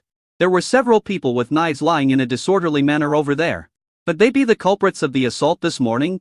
Come on, a few people, come with me to check out the situation. Chen Yingyan waved her hand, and several policemen holding explosion-proof shields followed her. In less than a moment, Chen Yingyan then came into the company. Several policemen walked up to Scarface and the others who were squatting down and began to check their injuries. Chen Yingyan and Shen Water and others learned about the situation. Is that so? Chen Yingyan frowned and looked at Shaolin, who was standing aside absentmedly. He asked in a strange tone, "You said your name is Shaolin? How come this person's name is exactly the same as the person I want to catch?" But the other party had just taught those knife-wielding gangsters a lesson. So he shouldn't be a bad person. "Yeah, what's wrong, officer?" Shaolin heard Chen Yingyan calling him, so he looked up. And at this glance, he was stunned. What a beautiful lady. Chen Ying frowned when she saw this look, and was about to ask something. "Sister Chen, it's bad." A panicked voice came from the side. Chen Yingyan's heart skipped a beat, and she turned her head to look. When she saw that the people lying on the ground looked strange, she quickly stepped forward.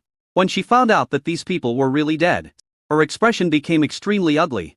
"Sister Chen."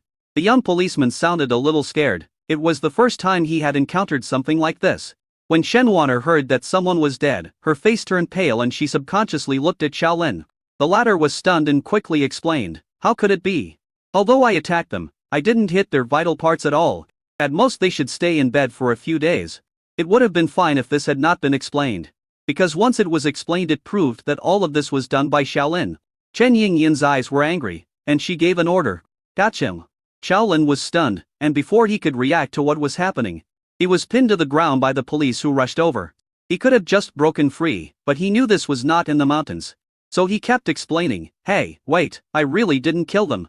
You can explain it after you get to the police station," Chen Yingyan said in a cold voice. Then, she looked at Shen Water, whose face was pale, and comforted her. "Don't worry, we will find out the situation." Oh. Shen Water nodded with a pale face. She felt that too many things happened today. Collect the troops. Outside world. Gu Yan smiled with satisfaction when he saw Shaolin being pressed into the police car. "Very good. Meet at the Leng family's door at 8 o'clock in the evening." Gu Yan reminded Meizu, then slowly left humming a song. Hearing this, Meizu slowly turned her head and looked at Gu Yan's back. Her eyes were extremely complicated. She knew that she should tell her master about what she was doing now.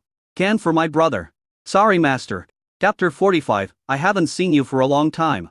Think you have become more beautiful again. Leng family. In the study. A man in an orange and yellow robe and with his hair tied up stood behind Leng Qiu. His eyes were also covered with cloth, and he said respectfully, Master, after a few days of investigation, we have found 5 organizations in Zhangye City that are related to the incident. They are the Palace of the Dragon King, the God of Death, the Palace of the King of Hell, the Peach Blossom Society, and the Xuanwu Gate. The Dragon King Palace is currently hiding in Zhangye City, but their young master is walking outside. The only member of the Death God was killed by Meizu not long ago. The Taohua Society and Xuanwu sect have also been killed in various vendettas over the years and have fallen into disgrace. Only a few minor characters are left hiding in Zhangye City. It is said that they are looking for an heir. The only one we need to pay attention to is the Hades Palace. After being stationed in Zhangye City for these years, they have already formed a considerable force in Zhangye, not only in the ancient martial arts world, but also in the secular world. The underworld and the white world have their people planted there. As Leng Qingqiu listened to his subordinates' reports, murderous intent gradually gathered in his heart. I didn't expect that Zhangye City would have the 5 forces of that time. If she hadn't accumulated more and more strength over the years, she probably wouldn't have known that the enemy was right next to her. Thinking of this, Leng Qingqiu nodded slightly and said lightly, "Clivia, you did a good job." As soon as these words came out, the man named Clivia showed joy on his face, and he quickly opened his folding fan to cover the corners of his mouth that he couldn't help but smile. Her tone was filled with uncontrollable joy. "Ha ha ha ha. I, Clivia, belong to my master, so it's my duty to share his worries." The master actually praised me. Clivia was very excited and kept twisting her body. Leng Qingqiu was thinking silently.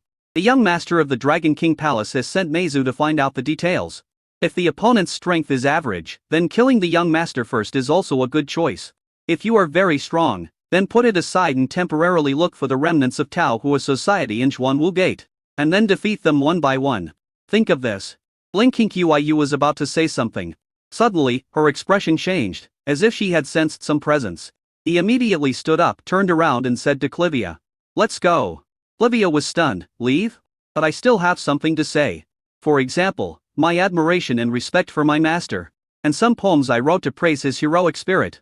Seeing that Junzilin hadn't figured out the situation, Leng Qingqiu's face suddenly turned extremely cold. "Get out." Clivia felt the chill and her face turned pale instantly. He quickly responded with yes. The next second, bang! His figure turned into a group of butterflies and flew out of the window. And just a few seconds after Clivia left, "Xiao King," Bu Yan's voice shouting obscene words came in. When Leng Qingqiu saw Clivia leave, she felt relieved, but at the same time she felt uncomfortable with Gu Yan's corny name. Click.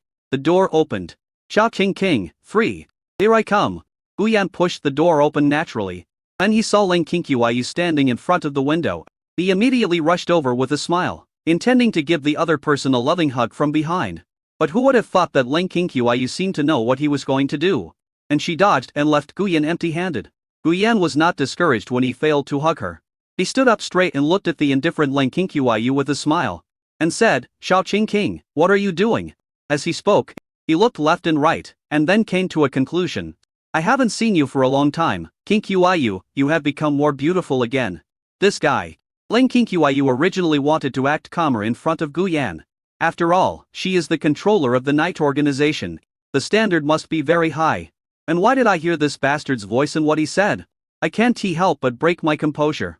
Thinking of this, Leng Qingqiu no longer cared about pretending to be calm, and raised her head slightly and snorted, "I want you to say more. And please don't call me Xiao King in the future." Leng Qingqiu wished she could just cover this bastard's mouth with her hands. Calling me with this tone and name but it will make me feel ashamed and embarrassed. If it were to spread that I, the dignified Night King, also have a name like Xiao King, how would my subordinates view me?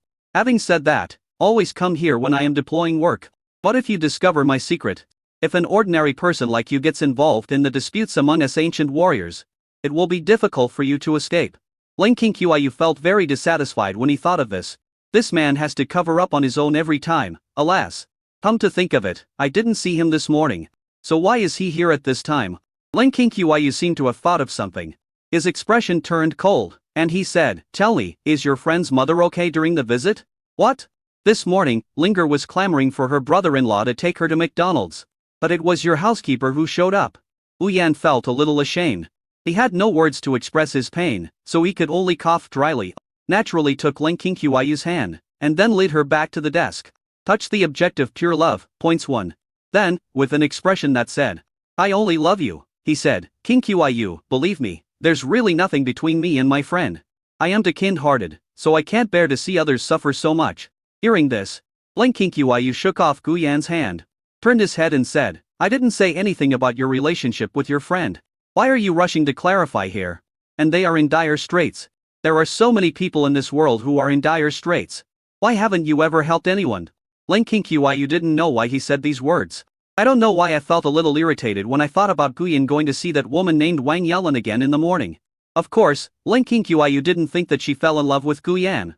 It's most likely the so-called possessiveness mentioned in the book Linger read. Because she treated Gu Yan as a servant serving her. So they don't want this servant to serve others anymore. Well, that must be the reason. Gu Yan could feel that King Qiu was not really angry. Because when he was angry, his heartbeat and breathing rates were very disordered. But now the other person's breathing and heartbeat are very regular and peaceful. So Gu Yan concluded that the other party was not angry. So he spoke more casually. Gu Yan took King Qiu's hand again and said softly, King Qiu, don't say that my friend was also hospitalized this morning. Then you see I can't stay there? But it didn't matter after that. I helped her with the hospitalization procedures and paid for the subsequent treatment costs. I have done my best, there is nothing more for me to do after this. Hearing this, although King Qiu felt a little satisfied in her heart, on the surface, she said inferently, really? I thought your Ms. Wang would marry you because she saw how good you were to her. What do you mean by pledge of love? King Qiu, don't talk nonsense. Even if all the women in the world throw themselves at me, you are the only one I love in my mind. You mean you fantasized about all the women in the world throwing themselves at you? It's just a metaphor. You must believe me. King Qiu. Chapter 46, Being Trampled by the Objective Pure Love. In the room. After the warm interaction at the beginning, the atmosphere between the two became extremely harmonious. King Qiu, do you think I should learn Braille? Gu Yan closed his eyes and placed his big hand forcefully on the Braille book that King Qiu was reading. I felt the big hand reaching out from the side to block my reading. King Qiu sighed helplessly. Sometimes she didn't understand Gu Yan's train of thought. Why are you learning Braille? Aren't your eyes fine? Seeing that King Qiu was willing to pay attention to him, Gu Yan curled his lips and said, think about it, King Qiu, the whole world is dark. But to me, the world is colorful. So there must be a lot of estrangement between the two of us. I can't understand your world as a blind person, and you can't understand my world as a normal person. So I thought, if I become blind too, will I be able to understand you? King Qiu, better? Gu Yan's words made King Qiu's heart tremble violently. This guy. She pursed her lips with a complicated look. Neither am I. I didn't become blind voluntarily. I just had no choice. King Qiu felt extremely complicated. What a hopelessly stupid man. Do you want to become blind just because you want to understand me better? It's really a... However, King Qiu was still thinking about it. Gu Yan waved his hand again and said, but after thinking about it, I decided to forget it. I don't want to be a blind person anymore. King Qiu was still moved, but Gu Yan, you just don't care about the atmosphere. You are just standing here, and yet you still move me. However, the next second, King Qiu felt a warm feeling on his face. Then, Gu Yan said in a gentle voice, because I'm blind. I can't see your beautiful face, King Qiu. Isn't it a loss if such a beautiful face cannot be seen? I feel very uncomfortable just thinking about it. King Qiu's heart skipped a beat. She unnaturally slapped away Gu Yan's big hand that was caressing her face, and said in a panic, take your hands away from me. Miss. King Qiu, you're going too far. What's wrong with a husband touching his wife? Gu Yan pretended to scream in pain, then he couldn't help but rush over and hug King Qiu tight. You, what are you doing? King Qiu was very flustered by Gu Yan's sudden hug. Obviously, daily bonding with my wife. I've been running around outside these days, but I'm so suffocated. Gu Yan said confidently. Daily stickers? And you've been hanging out outside all the time. Isn't that all your own fault? I don't care about you. Just let me go. King Qiu's heart was in a state of panic. After feeling the aura of the man in front of her, her face couldn't help but blush. However, Gu Yan had his head buried in King Qiu's arms, so he didn't see it. I won't let go, unless King Qiu. You call me husband, I love you the most. Gu Yan yelled while lying in King Qiu's arms. Favorite? King Qiu's breathing stagnated. What kind of shameless name is this? You actually want me to yell like that? And please don't lie down in a weird place and talk. King Qiu raised her head slightly. She felt itchy when Gu Yan spoke. No, I am the controller of the night organization. How can I be treated like this by an ordinary person? Thinking of this, King Qiu showed a trace of anger on his face. And then he stretched out his hand and put it directly on Guyan's shoulder. Get up and die. Ling Qiyu pushed Guyan hard. But due to the rules of the dagger, she was still an ordinary person for the time being. Before she removed the seal in her eyes, Ling Qiyu was just an ordinary woman. Fateful. Ling Qiyu was both embarrassed and annoyed. I have never been so close to a man. I didn't expect Guyan to be so shameless and pounce on me. By the way, the other person had eaten the saliva from the spoon she had used before. He was an incurable pervert. Hey Qiyu, I'll get up as soon as you call me. No matter how Ling Qiyu pushed, Guyan just couldn't get up. Because Guyan remembered the knowledge he learned from books. When you fall in love, you must be thick-skinned enough. And you have to learn to be persistent. Only in this way will you have a chance to win the beauty. However, Guyan remembered that there seemed to be several prerequisites before that. He forgot what the premise was, but what he knew was that it would most likely not work to use ordinary means to improve Ling Qiyu's favorability. Only by doing something that impressed Ling Qiyu could he make the person who would become the biggest villain in the future remember him. And the objective pure love feels ashamed, points 20. The objective pure love feels embarrassed, points 30. The objective pure love is angry, points 40. The points are increasing. And I can't bear to give them up. Ling Qiyu didn't know what Guyan was thinking. She only knew that she felt very embarrassed. How could the Night King be controlled by a man? So she gritted her teeth and pushed Guyan's shoulder hard. Give it to me. Stand up. Ouch. Guyan was still enjoying the joy of increasing points. But his sweet dream was interrupted by a strong push from the other party. At the same time, the body fell directly backwards. Ling Qiyu finally pushed the man away and stood up, panting slightly. If she could open her eyes now, she would have an expression of shame, anger and the desire to kill. She knew that Guyan was pushed to the ground by her. But she didn't care about that. Qiyu, you are going too far. Do you treat your husband like this? Guyan rubbed his head, helplessly and guiltily looking at Ling Qiyu in front of him, who was standing with his arms folded across his chest and looking towards him with a cold face. Too much? There are even worse ones. Ling Qiyu sneered. This guy, if I don't teach him a lesson, he really thinks he is the dominant one in the relationship. Right? The next second, under Guyan's surprised gaze, Ling Qiyu walked straight forward. Bang! She stepped on Guyan's chest with one of her icy jade feet. With his arms around his chest, he stepped on Guyan's chest and said coldly, "You suddenly hugged me, you are a hopeless pervert." Guyan pretended to be in pain, but his expression was very comfortable. Qiyu, don't be like this, I feel so uncomfortable. Let me go. Guyan yelled.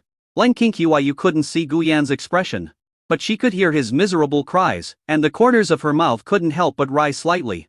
You know you're wrong, but I'm sorry, I'm still angry. Just keep lying on the ground, and let me step on you until you make useless noises. You know you are wrong. If I don't teach you a lesson, do you really think that I, Ling Qiyu, am easy to mess with and a naive person who has never been in love? Do you really think that if you say you love me, my face will turn red with joy and my heart will beat fast? Let me tell you, Guyan, that's impossible. Guyan was still pretending to scream in pain, but his expression was very wrong. Qiyu, I was wrong. Being stepped on by the objective pure love. Points 50. Continuously trampled by the objective pure love. Points 100. No, there's something wrong with your pure love system. Do you have any weird habits? Although Guyan was cursing in his heart, he couldn't hide the smile on his face. This is really a pleasant surprise. Ling Qiyu felt a little bit sorry when she heard Guyan screaming so miserably. Forget it, just teach him a lesson. Guyan is just an ordinary person. Why should I be so stingy? Thinking about this, Ling Qiyu put away his feet and snorted softly. You know the consequences of making me unhappy, right? If you do it again next time, the punishment will be more than this. When Guyan saw Ling Qiyu put away her jade feet, he felt a little disappointed that he could not continue to earn points. But on the surface, he also put on an expression that said, I know I was wrong, my dear wife, you are the boss of this family. If you want to step on me or beat me in the future, I won't complain at all. Ling Qiyu was surprised to see Guyan being so tactful, but it was also good this way. It was enough for Guyan to know who was the dominant one in the relationship. So she nodded with satisfaction. It's good that you know. As he said that, he reached out his hand to pull Guyan up. Guyan held Ling Qiyu's hand and stood up halfway. Suddenly he thought of something and said, by the way, Qiyu, I won't come tonight, I have something to do. Ouch. Ling Qiyu's face turned cold when he heard this. And he let go of his hand. He ignored Guyan, who fell to the ground again, and said coldly, Guyan lying on the ground. Chapter 47. Arriving at the base of night. Guyan rubbed his neck and left the Ling family, his face looking a little distressed. It hurts, it hurts. Yu is angry again. But there is nothing we can do about it. I don't know if it's because of the practice of pure love. Doing pure love will make you stronger. So he can now sense the existence of many special auras.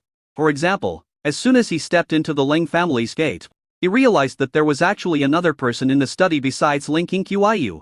The aura of the other existence was slightly different from Meizu's. But the same thing was that both of them had a slightly chaotic feeling, like putting all the leftovers in one pot and cooking them. It must be another subordinate of King Qiyu. But when he approached the study, he found that the breath quickly ran outside and disappeared. So Guyan guessed that Ling Qiyu should also be able to sense his breath. He had originally had a good idea, to spend the evening making love with King Qiyu. When it was almost time to leave, he went to Shaolin with Meizu to carry out his plan. But now it seems that this plan is not feasible. If he rashly met Meizu in such a close place to Ling Qiyu would probably notice it. I don't want Ling Qiyu to know what I'm doing behind his back at the moment. Firstly, Ling Qiyu's favorability towards me has not yet reached a very high level. If the other party finds out that you are not an ordinary person as you appear to be, then they will definitely have concerns about you. Secondly, regardless of whether or not to mention the favorability, according to Ling Qiyu's villainous character in the original novel, once he finds out that he may not be an ordinary person, then the consequences will be disastrous. Don't let her mistake you for being a participant in the massacre that year, and everything will be over. Guyan sighed lightly and said, never mind, just take it one step at a time. If we are discovered, we will talk about it later. Okay, let me see where Meizu is. Guyan called the system in his mind. Start locating Meizu. Zhanghe City. In a tea restaurant called Night. Waiters dressed in maid and butler uniforms were busy shuttling between the tables, carrying delicious dishes in their hands.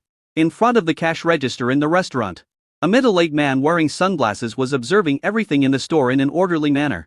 There is something special about this restaurant. That is, from the clerk to the store manager, they are all blind people with their eyes covered with cloth.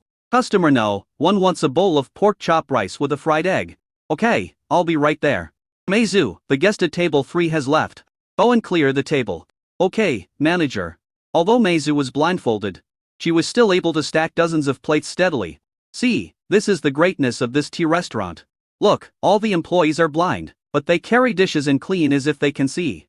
The guest who came here said to the friend he brought here, they must be fake. The cloth strips they are covering themselves with must be transparent from the inside. The friend sneered, he didn't believe in this so-called blind people's tea restaurant. And just at this moment, would you two like to order something? A sweet voice came from beside the two of them. They were stunned and looked, only to see a blindfolded girl with white hair and a high ponytail, wearing a maid outfit and holding a menu in her arms, stood by the table. Although she was blindfolded and her full appearance could not be seen, she exuded a lovable aura. Gulp. The two of them swallowed immediately. Ah, this is my second time here, and it's my friend's first time. Hearing this, the girl with the high ponytail gently put her hand to her lips and said in a soft voice, oh, then Leon, I must serve this little brother who is here for the first time well. As she said that, she put down the menu, reached out and held the hand of the blushing man who was here for the first time, and moved his hand to point to the most expensive dish on the menu, which cost 8,188 yuan. This love-like water soft bone ramen is one of Leon's most recommended dishes. It represents Leon's deep love for her little brother. Love. The young man who was visiting for the first time was stunned when he felt the warmth in his hands and the beautiful face so close to him. He nodded dully. Then I'll have one of these. Me, I want one too. The guy who came the second time also shouted when he saw this. The words fell. The girl with the high ponytail took her hand back and picked up the menu. She said to the kitchen staff with a warm expression, "To set meals s." After saying that, he left without looking back. This is so boring. Why do we have to do this kind of thing here? The girl, who had her back to the two of them, instantly put away her sweet smile and instead revealed a look of disgust. Meizu, who was clearing the dishes and passing by the girl, whispered, "Bilyan, watch your expression, the guests are coming again." Hearing this, Bilyan put on a sweet smile again. "Aunt Meizu, isn't it just because you were summoned before me that you are so loved by the master? Why are you pretending?" The alien felt very disdainful. But on the surface, she still smiled sweetly and said, "Okay, Sister Meizu." Meizu was too lazy to pay attention to this guy who said one thing and thought another. She walked into the kitchen with dozens of plates stacked on her hands. Bilyan gave her a middle finger behind her back. Next second, Ding-ling-ling. The door was pushed open. Bialyan quickly put on a smile and turned around to greet him. Welcome. When Bialyan saw that the visitor was a man with outstanding appearance and temperament, his eyes lit up. Wow, he's a handsome guy. Guyan walked into the tea restaurant named Yi. He first looked around. There were neither too many customers nor too few. And there were only one or two shop assistants serving customers outside. A middle-aged man wearing sunglasses stood in front of the cash register. It looks like an ordinary tea restaurant. But the same aura as that of Meizu and others emanating from here made Guyan couldn't help but curl his lips. ESK. I didn't expect that. It turns out that the base of the Night organization in the original work is here. The original book did not specify where the Yi organization's base was located, but only roughly mentioned that it was hidden in Zhanghe City. Little brother, Lianyan, I have never seen you before. Is this your first time here? When Bialyan saw that Guyan didn't say anything, she thought that he was attracted by her appearance. I couldn't help but feel a little disdainful in my heart. I have the meal ticket for tonight. Since he seems quite rich, I'll let him treat me to dinner at the most luxurious restaurant in Zhanghe City. However, Guyan just glanced at Bialyan, and then walked straight to an empty seat. Being ignored, Bialyan slowly asked a question, her expression a little tense. Ignore me? Is it because you are playing hard to get? Rich people really know how to have fun. Bialyan took a deep breath. She didn't believe that any man could resist the charm emanating from her natural body. Thinking of this, she put on a smile again and walked towards Guyan. Chapter 48. I'll tell you about the latest plan. The moment Guyan entered the tea restaurant, the middle-aged man wearing sunglasses at the counter frowned slightly. Strange, why did I sense the Master Zoro on that person? Is the other party an acquaintance of the Master in the secular world? But he couldn't sense the other person's cultivation level. Is it some special existence? Thinking about this, he looked at Bialyan who was walking towards Guyan.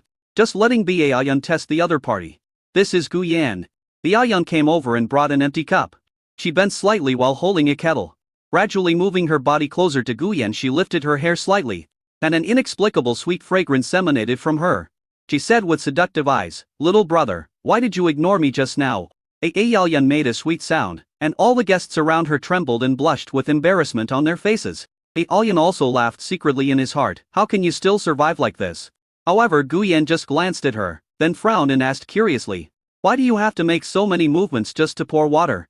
What kind of people are under King Qiui's command?" He felt it when he read the original work. These people are all very strange. Bialyan's expression froze.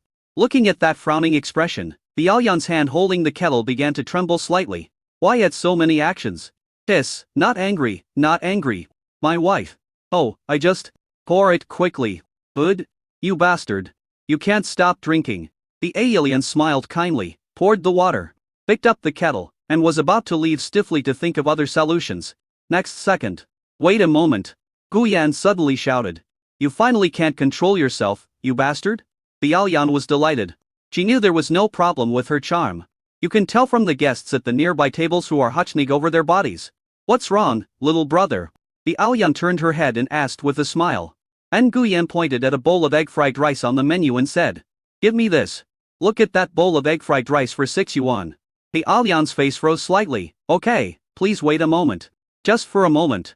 As she spoke, she slid towards the kitchen. Watching the other party walk completely into the kitchen, Guyan shook his head helplessly. What kind of subordinates are these? Each one is more unreliable than the other.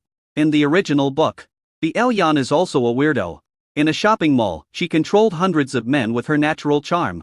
She threatened the male protagonist Shaolin to accept her control by threatening the lives of ordinary people. When the male protagonist gave up struggling and Bialyan thought he had controlled the other party. But he never thought that this was just Shaolin's plan. He had a King Xin jade pendant given to him by the eldest lady of the Bai family. So you can be free from control. As expected, Bialyan was killed by a single punch from Shaolin. What a pity. Bialyan has always relied on her natural charm. Therefore, he was not very serious about cultivation.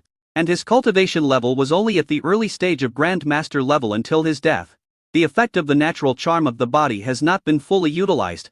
You know, it is explained in the original book that once a naturally charming body is cultivated to the level of a Grand Master, it will be a qualitative change. Just a blink of an eye can influence the mind of the man who controls a city. Maybe the author thought it was too perverted, so he quickly took the other party offline. But compared to this, what made Guyan even more speechless was the original book. None of Lang Qingyu's subordinates had the awareness of working together. Every time, only one person goes out to fight against the entire group of protagonists. One dies, and then another dies. This process repeats itself. Not only did it not cause much loss to the protagonists, but it also allowed them to become stronger and break through the realms in the battle. Guyan helplessly picked up the water cup and took a sip. He felt that it was necessary to change the current situation. What the hell is this guy who always likes to fight alone? At this moment, in the kitchen. I'm so mad. That damn man. Aoyan was wearing calfskin boots and kicking a bag of rice hard. She clenched her fists and gritted her teeth, as if the bag of rice was Guyan. Meizu asked while washing dishes, "What's wrong with you? Who offended you?" She found it a little funny. Was NT the other person fine when she came in just now? Why are you so angry now? Aoyan became even angrier when she heard this. She stepped on the rice bag and angrily yelled, "A man is here. You are not affected by my charm." That attitude is really infuriating. After saying that, he continued to step on the rice to vent his anger. A man wearing a headscarf and frying pork chops said calmly, "Ba-Lyan, stop stepping on the rice. That's what the guests want to eat." When Ba-Lyan heard what this man said, she had to reluctantly retract her feet, then stood aside with her hands folded across her chest with an unhappy look on her face. "You're not going out?" Meizu looked at the other person after washing the dishes. The latter shook her head, took out a lady's cigarette from her pocket and lit it. She didn't care whether this was a kitchen or not, and blew out a light smoke ring. She waved her hand and said, "No, that man can resist my charm. I don't want to see the kind of man who doesn't understand romance. There are always a few weirdos in this world who can resist my charm. Like the fried pork chop. And the one sitting outside." Meizu nodded. "Then you will be responsible for helping in the kitchen. I will go outside." After saying that, he walked out while Ba-Lyan had a slightly stiff expression. "Help out? The kind that requires me to chop vegetables and wash dishes." Ba-Lyan felt a little regretful, but it was better to stay inside than to see that irritating man's face. Meizu wiped her hands on the counter. A bearded man in chef's clothes brought out a plate of egg fried rice from the window behind the counter. "The egg fried rice for guest number 11 is ready, Meizu. You can take it over." "Okay." Meizu nodded, then walked to table 11 with the fried rice. Only, when she took just a steps, click, her heart skipped a beat. As if she sensed something, she quickly looked towards table 11. A familiar aura was sitting there, and the contours of the aura began to change. It seemed like he was waving at her. She walked over calmly, and put the egg fried rice on the table. Guyan looked at Meizu, who was wearing a maid outfit and carrying fried rice, walking towards him, and a smile of surprise appeared on the corner of his mouth. When she came to his side and put down the egg fried rice, Guyan whispered, "Does Qingyu know that you are doing this kind of thing here?" Meizu's expression changed slightly and she clenched her fists. She had noticed it when Guyan asked her to meet him at the gate of Leng's house. Now her guess has been confirmed. Guyan knows the true identity of their master. Hateful. Meizu took a deep breath and did not answer Guyan's question, but whispered, "What are you doing here?" Guyan smiled gently. "Don't be so nervous. What if the rest of you find out? How about you pretend that I'm a friend you know in the secular world? I'll also tell you about the latest changes to the plan for tonight." Meizu thought for a moment and no longer hesitated. She smoothed her skirt and sat opposite Guyan. The store manager in front of the cashier counter, who was wearing sunglasses, frowned slightly when he saw this. Is he Meizu's friend? And he's a guy? Oh, so that's why. No wonder it smells like its master. The store manager suddenly realized and no longer paid attention to the situation over there. Chapter 49. I just want half of the jade pendant. Looking at the smiling guy in front of her, Meizu couldn't help but admire his courage. He actually dared to come to their base alone without bringing his powerful butler. Meizu didn't know how Guyan found this place, but she just hoped that this man would leave here quickly. Her expression remained unchanged, and her tone was a little urgent. "So, what do you want to say? Leave as soon as you finish speaking." "Don't worry, I'll talk while I eat. I haven't even had time to eat breakfast." Guyan took a bite of the egg fried rice and looked slightly satisfied. "This rice tastes okay, although it still tastes a little worse than mine." Meizu heard this and looked in the direction of the kitchen. Seeing that no one heard it, she whispered to Guyan, "You'd better be careful, others are not as easy to talk to as I am. Are you good to talk?" Guyan looked at her in surprise. What kind of easygoing person would want to cut my neck as soon as we meet? However, compared with the descriptions of other people in the original work, Meizu can indeed be considered a humane character. Guyan shrugged, "Okay, this is your base camp. Then I'll just say it straight." While eating, he pretended to be chatting. "Let's change the plan. We will meet in front of the police station at 8 o'clock tonight. The plan is as follows. Shaolin was arrested and taken to the police station. But he is a warrior and the young master of the Dragon King Palace. So naturally someone will bail him out. You released the control of the shadow slaves this morning, which resulted in all those people becoming corpses. This method of blaming others will only disgust Shaolin at best. And it won't have any impact on him at all. But at least, it can delay the time it takes to get him out. We just have to wait till night. After all, Guyen took a bite of egg fried rice, looked at Meizu with a smile on his face, and said, "You can only exert your full strength at night." Meizu frowned slightly. "Damn, it feels so bad to have all my secrets known to others." Guyen continued, "And what you need to do is not to fight to the death with Shaolin. You don't even need to test out his full level. What you have to do is also the first thing I tell you to do. That is something you took from Shaolin for me. Or rather, you just need to make him reveal that thing." Hear this. Meizu already had a rough idea in her mind. She took a deep breath and asked, "What is it?" Guyen pointed to his neck and said, "Half of the jade pendant has always been hung around Shaolin's neck, but he usually hides it in his clothes so it can't be seen." Half a jade pendant? Meizu was a little confused and curious when she heard this. "Is that all?" "That's the only way." Guyen smiled softly. And after finishing the last bite of fried rice, he warned Meizu, "Don't think about fighting Shaolin head-on. He is not an opponent you can handle at the moment. Not even you in the Dark Knight. You have to know that it's not just the difference in cultivation. It is also a difference in luck. Shaolin is the hero in the original novel. The son of destiny of the world. No matter how hard Meizu tried, she could never deal with Shaolin." Meizu clenched her fists upon hearing this. She said in a voice of disbelief, "My fighting ability in the dark is comparable to that of a master. Even if I can't beat Shaolin, at least I can force him to use his full strength. How could it be as terrible as you say?" Bian smiled after hearing this. "Oh." After saying that, he stood up and walked towards the cashier. Meizu slowly asked a question, feeling a little depressed for some reason. Although this one didn't say anything, it seems like it said everything. In short, it made her very depressed. $6 in total. In front of the cashier counter, the middle-aged man wearing sunglasses saw Guyen coming over and gave a professional smile. After paying the bill, Guyen waved to Meizu, who had also come over, and said with a smile, "Goodbye, Miss May." Din Galing. Guyen left. Meizu felt a headache after hearing that title and tone. This guy really is good at acting. The man in sunglasses couldn't help showing his interest at this time. And asked, jokingly, "Meizu, you seem to be very familiar with that guy from the secular world." Meizu sighed softly when she heard this. Just acquaintance. After all, she didn't understand Guyen at all, and couldn't guess what Guyen was trying to do. "I understand, but Meizu, don't indulge in the joy of love. That would delay the master's plan." The man in sunglasses said earnestly. "Manager, what weird things are you talking about?" Baffling. Meizu frowned and returned to the kitchen with a sullen face. "That guy is the master's nominal husband, although I don't know what the master likes about him." The store manager shook his head. This kid was just too blunt. However, that man was just an ordinary person with no cultivation level fluctuations. If he was really dragged into the ancient martial arts world, it would probably be a disaster. There's a high probability that the two of them will end up together. At this time, Zhonghai City Police Department. Inside the interrogation room, Shaolin sat on the interrogation chair, and opposite him sat Chen Yingyan, who had a serious face. She held the information in her hand and asked one by one. Name: Shaolin. Age: 24. Gender: "Can't you see this?" Bang! Chen Yingyan slammed his hand on the table in anger and said, "Now I'm asking you." Shaolin felt like crying but had no tears. "I feel extremely depressed. Why is this happening? He clearly didn't do anything. So why did he have to endure this interrogation like a criminal?" Unfortunately, before going down the mountain, his master had always told him to abide by the laws of the secular world. Otherwise he would have walked away long ago. But this woman named Chen Yingyan is also very beautiful. It seems like a good idea to stay here.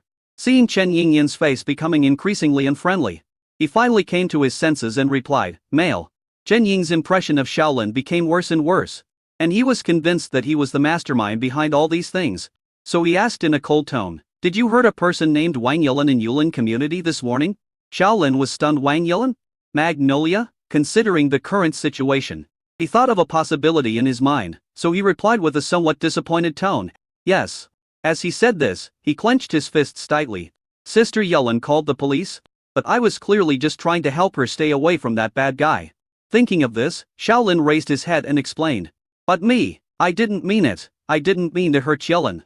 I just..." The words haven't finished yet.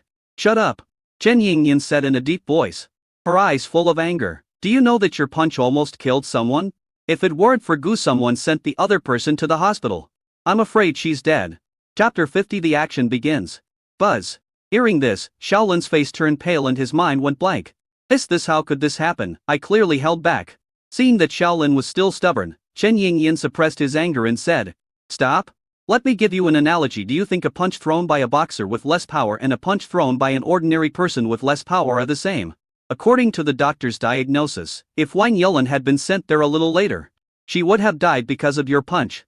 As soon as these words came out, Shaolin was completely speechless. His eyes gradually became dull.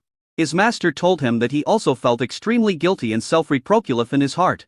His power is not used to kill people, but to protect others. The master asked him to protect the people he cared about. But what have you protected, Shaolin? Actually, let Magnolia. Seeing this, Chen Yingyan realized that it was indeed Shaolin who did it. So the subsequent work went much faster. As she asked, Shaolin replied in a depressed tone, "Do you know who the several people who died at Tianyi Pharmaceutical today are?" "I don't know. I just saw them trying to attack Warner. So I took action. They are just former security guards of Tianyi Pharmaceutical. They gathered together to cause trouble because Tianyi Pharmaceutical was late in paying their salaries. During that time, I did some irrational things, but they were not punishable by death." Chen Yingyan shook his head and sighed. "Now, they are all powerless to save the situation. Do you know what consequences you have caused? In total, 5 families have lost family members as a result of this." Plop, plop. As Shaolin listened, the guilt in his heart grew stronger. For the first time, he felt confused about his own strength. He stared at his hands blankly. Could it be that he also killed those people? Although I thought I had restrained myself, people's physiques are different. Because he had been fighting those monsters in the mountains, he had never considered that most people were actually very vulnerable. If he touches you lightly, you might become disabled. The master also kept reminding him to find a way to control his strength when he went down the mountain, and not to use his full strength unless necessary. But when people around him, such as Wang Yelin and Shen Wan'er, are about to be hurt, his head would get hot and he would be unable to control himself. "I'm sorry, I really didn't mean to do that." Shaolin closed his eyes. His voice choked. A line of clear tears actually slid down from his eyes. For a moment, he was afraid of the power he possessed. "I'm sorry." Chen Yingyan sighed softly and looked at the crying man in front of him with pity. He was only 24 years old, but he had committed many serious crimes in succession, as if he had just come to Zhangye to find a job not long ago. What a pity. She stood up, patted the young policeman on the shoulder, and whispered, "Did you record everything?" The young policeman nodded with difficulty when he heard this. With the recorder in his hand, "I didn't expect to meet such a terrifying murderer right after graduation. I really didn't expect it." "Well, then you stay here and watch him. I'll go out and report the situation to the director." After saying that, he walked out in front of the young policeman whose face turned pale. Gulp. The young policeman swallowed and secretly glanced at Shaolin, who was tied up on the interrogation chair, and fell into self-doubt. I felt a little comforted. It's impossible to break free from this, right? In the director's office, Chenji Yuoping listened to his daughter's report and nodded with satisfaction. "Very good, I'll leave this matter to you. As for the family of the deceased, just tell them that the case is still under investigation and that we can't reveal too many details for now." Chen Yingyan nodded, and when she was about to leave, Chenji Yuoping seemed to have thought of something. So he coughed and asked, Daughter." Chen Yingyan frowned and interrupted the other party. "Director Chen, please call me by my name at work." Chenji Yuoping felt a little annoyed by his serious daughter, and nodded helplessly. "Okay, Chen Yingyan, how old are you now?" 27. Chen Yingyan was a little confused as to why his father asked this. "You're already 27. But her kids are already running around the streets. You are not young anymore. Isn't it time for you to find a suitable partner?" Chenji Yuoping felt that Chen Yingyan's face was becoming increasingly unfriendly. But if he missed the opportunity, he might not be able to see his daughter, who was busy with cases all day, at home. So he still gritted his teeth and continued. "You know Xiaogu, right? He was always following you around when he was little. His father and I are brothers. Not long ago, his father came to ask me if I had a boyfriend. This was when Gu Yan hadn't come to his senses yet. Gu Chanming was thinking that he could keep the wealth within the family, and see if he could bring his servile son together with the daughter of Chenji Yuoping." Hearing this, Chen Yingyan's mind also flashed back to the time when Gu Yan followed her and called her sister when they were little. But all these beautiful memories were shattered after the bad rumors about the other party appeared. In Chen Yingyan's opinion, a man should not be like Gu Yan, who is so servile and so unfilial. So she naturally wouldn't agree. "No way, I won't agree. Besides, Chen Yingyan thought of Wang Yelin in the hospital. Whenever she talked about Guyan, she couldn't help but smile happily. She shook her head. Maybe he already has someone he likes. Then before Chen Ji Yuoping could say anything else, Chen Yingyan walked away. Seeing this, Chen Ji Yuoping sighed and shook his head helplessly. Ah, this child. That night, under a big tree in front of the police station. Ed King Qiu eat well? Guyan asked Mace a little nervously. The latter was silent for a while, then nodded. After seeing Guyan heaved a sigh of relief. She felt a little strange in her heart. This guy, does he really like my master? No, he is the best at acting. Maybe he is just playing the role of a loving wife. That's fine, you know the plan, right? Guyan smiled and returned to normal. When you enter, I will have the people in the dark turn off all the power. And you will start to act at that time. Is everything alright? Meizu went over Guyan's words in her mind. After confirming that there was no problem, she nodded. I see, as long as we can get or make Guyan reveal that half of the jade pendant. Right? That's right. Meizu thought this couldn't be difficult. So just when she was about to take action, Guyan took out a miniature eye-near headset from somewhere, handed it to the other party, and said with a smile, "Put this on. I'll let you know what to do with some details." Meizu didn't say anything. She took the headset and put it on. And her figure instantly disappeared. After seeing the other party leave, Guyan smiled slightly, with a hint of inexplicable meaning in his eyes. So let's get started. Ada Shaolin's greatest opportunity. The half-jade pendant that matches the eldest daughter of the Be family. Chapter 51, Arriving at the police station, long time no see. Sister Yingyin. Night. In the duty room. Sister Chen. I'll leave first. Okay. Click, the door closed. Chen Yingyin was the only one left in the entire police station. She was looking through a murder case that happened recently. His brows were furrowed together. It says on it, 4 people were tragically killed in Qiu Shuiyuan community. Each of them had 3 claw-like scratches on his chest. The deceased are. This is the 4th murder case in Qiu Shuiyuan. And the murderer has not been caught yet. The only clue was the 3 claw marks on the deceased's chest. It looks like the claws of a wild animal, but it is completely different from those of a tiger or lion. The bear is wrong too. There is no jungle zoo near Qiu Shui Garden. And this bizarre murder case also gave Chen Yingyin a headache. She once suspected that these were actually 3 knife marks deliberately made by the murderer with a long knife. But after forensic determination, it was determined that this was not a knife mark. Claw marks. This caused a headache for the entire police station. And they invited various well-known experts in the industry to make an appraisal. They all shook their heads and said they didn't know him. TSK, what on earth could cause such a wound? Chen Yingyin frowned and turned the pen. He glanced towards the monitoring room. Shaolin sat on the wooden bed in the prison with a depressed look. Because the man was a murderer who had killed several people. He was locked up in a single cell. As soon as they make the announcement, Shaolin will be taken to the court for sentencing. What a pity for such a young man. Chen Yingyin shook his head. Just at this moment, click, the door was gently pushed open. Chen Yingyin thought it was the young policeman who had returned. So he subconsciously asked, "What did you forget?" When the words came to her lips, her expression froze when she saw who was coming. Long time no see. Sister Yingyin. Guyan closed the door, waved and greeted with a smile on his face. Seeing the newcomer, Chen Yingyin looked a little confused. Although he hadn't been in touch with the newcomer for a long time, he at least recognized him. Guyan, what are you doing here? In fact, she didn't really want to be nice to Guyan. After all, as a man, he is a bootlicker, goes against his parents, and does not respect his elders. So she didn't like Guyan very much. He was a very cute kid when he was young. Guyan did not feel uncomfortable seeing this, but found a sofa and lay down on it. He looked at Chen Yingyin with a smile. Didn't I call the police this morning? And I thought about asking that person if he had been caught. So I called Uncle Chen to ask about the situation. He said, Sister Yingyin, you are here. I thought I hadn't seen you for a long time, so I came to see you. Guyan didn't lie. He did call Chen Ji Yuoping not long ago, and his actions were flawless. Stinky dad. Chen Ying rubbed her brows with a headache. And her mind thought of what her father had said to her during the day about urging her to get married. She looked at Guyan's young, smiling face and shook her head helplessly. No matter how you think about it, it's impossible to be with someone who is so much younger than you. What on earth is Dad thinking? Okay, I know why you're here. But as you can see, I'm very busy, sister. If you have nothing else to do, hurry up and leave. The Shaolin you called the police to arrest has been arrested and will be sent to court for sentencing soon. Are you satisfied now? Chen Ying waved his hand in disdain. His intention to chase the person away was obvious. Seeing this scene, Guyan smiled in his heart. Yes, that's how it developed in the original book. Shaolin was mistakenly arrested as a murderer. However, in the original novel, it was Len Qiyu who helped Meizu to break free from her shadow slavery.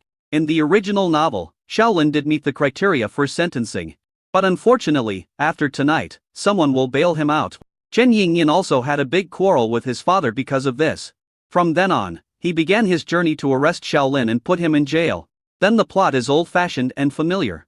After coming into contact with Shaolin again and again, Chen Yingyan discovered the other party's strengths, such as his integrity and kindness, in one crucial life and death battle after another. I developed a liking for the other person and realized that he was not the kind of person who would kill people at will. Then he became the protagonist's fighting force. The power of luck of heroines like Chen Yingyan is also extremely strong, and there will be opportunities of varying sizes waiting for them in the later stages. Once these people grow up, they will become a huge threat. So, of course I am satisfied. And I'll leave first. Guyan stood up and smiled, pretending to be about to leave. But I don't know if it was intentional or not. He suddenly turned around and said with some concern, "But Sister Yingyan, I heard that Shaolin's background is very unusual. What if he gets bailed out? What should we do if this scourge still remains in the world?" When Chen Yingyan heard this, she looked a little unhappy. She put down the information in her hand, looked up at Guyan, and said in a serious tone, "Impossible. There has never been a question of whether to bail out anyone in the cases I've handled. Let's not talk about Shaolin, he's just a young worker who just came to Jianghe City. If he really has a background, and I want to see how powerful his background is. Can he save this murderer from me?" As a people's policeman, Chen Ying naturally punishes evil and promotes good and hates evil as much as he hates evil. As for criminals like Shaolin, she just felt sorry for the fact that he committed such a crime at such a young age. But she would never let the other person go because of softness of heart. So she was extremely sure about this matter. When Guyan heard this, he pretended to be relieved and smiled gently. "Then I feel relieved. Because my friend is still in the hospital. I'm afraid Shaolin will do something irrational to my friend after he gets out. After all, my friend was deceived by his innocent and kind appearance at the beginning. Pretending to be innocent and kind?" Chen Yingyan frowned slightly. And the scene of Shaolin blaming himself and feeling guilty in the interrogation room came to his mind. That didn't seem to be acting.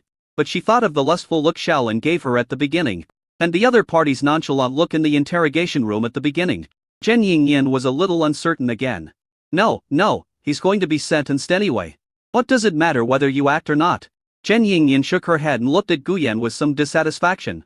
"This little bastard is so hateful. Just a few words from him made me start to have wild thoughts. Why are you telling me so much? Do you have a grudge against that Shaolin?" "No grudge. I don't even know him, but he almost killed me." "Almost killed you?" Chen Yingyan was stunned. She asked in surprise, "What's going on?" Chapter 52, The Jade Pendant is in hand. Shaolin is furious. Guyan sighed and pointed to his face. "I went to pick up my friend who was lying in the hospital to go to work. But Shaolin rushed up with a fist as soon as he saw me. The target was my head. If it weren't for my friend blocking it for me, I wouldn't be able to stand here and speak." Chen Yingyan gasped. According to the doctor's examination, the power of Shaolin's punch was so strong that it almost broke Wang Yilan's spine. And the force used to hit Guyan will only be greater. It's obvious that he wants to kill Guyan. Chen Yingyan thought a lot at once. Guyan was the eldest son of the Gu family group and also the only son. It seems possible that his special identity may lead to assassination by some people. But if they really wanted to kill Guyan, why did they let him go after injuring Wang Yilan? But it be that the other party has other purposes? Chen Yingyan frowned. Was this matter more complicated than she had initially thought? But it doesn't matter. She exhaled lightly and comforted Guyan. "Don't worry about it. Shaolin committed the crime of intentional homicide. And it's not as simple as just going to jail. Although Guyan has a lot of bad reputations.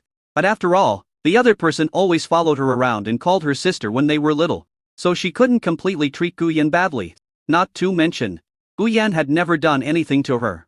But she was a little disappointed with the other person. Since they had clearly agreed when they were little that they would become police officers together when they grew up. As a result, she was the only one who was admitted to the police academy. This boy, on the other hand, skipped school every day and went there to have fun. "Thank you, Sister Yingyan. I knew you still care about me. Your brother." Guyan breathed a sigh of relief and a happy smile appeared on his face. Seeing Guyan's sincerity, Chen Yingyan couldn't help but be slightly stunned.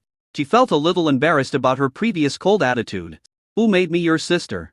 Well, although he has a bad reputation, Guyan has indeed not done anything to harm his family and society. It seems that I have to correct the other party's licking dog personality in the future. And just at this moment, an accident happened. Snap. Snap, snap. All the lights were turned off and the surroundings suddenly became pitch black. What happened? Chen Yingyan stood up suddenly. She looked at the surveillance camera, which was already pitch black. Her face changed drastically. Not good. She chuckled and walked out of the duty room. As she left, she reminded Guyan, stay here and don't come out. Something might have happened if I'm not back in 10 minutes. Call my dad and ask him to send reinforcements. After saying that, he picked up the flashlight and gun and rushed out. Oh, Sister Yingyan, you have to be careful. Guyan waved his hand, with a dangerous curve at the corner of his mouth. It's a pity that Chen Yingyan can't see anymore. In the prison, Shaolin was still immersed in self-doubt. He didn't even notice the lights dimming around him. Suddenly, a chill surged into Shaolin's heart. Next second, an attack suddenly came towards him from the darkness. His expression changed slightly and he dodged subconsciously, only to hear a sharp sound of breaking through the air. Rub! The attack grazed his cheek, leaving a chill. Shaolin quickly jumped off the bed to the corner and looked around with vigilance. What's going on? His body tensed, and the attack just now seemed to have suddenly appeared out of the darkness. Who is it? Could it be warrior? Shaolin felt something was wrong. Why did the warrior appear here? Was he targeting me? On the ceiling, Meizu stood upside down and looked down, her cold eyes looking at Shaolin, who was alert everywhere. Her abilities can be heightened to a terrifying level in the dark. Even a master cannot detect the presence of her aura, which can be said to be the best ability for killing people. She opened her palm slightly, and a black dagger condensed from it. Although Guyan only asked her to take the jade pendant from Shaolin, judging from the test just now, she might be able to kill Shaolin just like that. After killing the young master of the Dragon King Palace, the master will surely look at her with admiration. The next second, she gripped the dagger tightly and rushed downwards. Shaolin was still on alert when suddenly, a feeling came to his mind.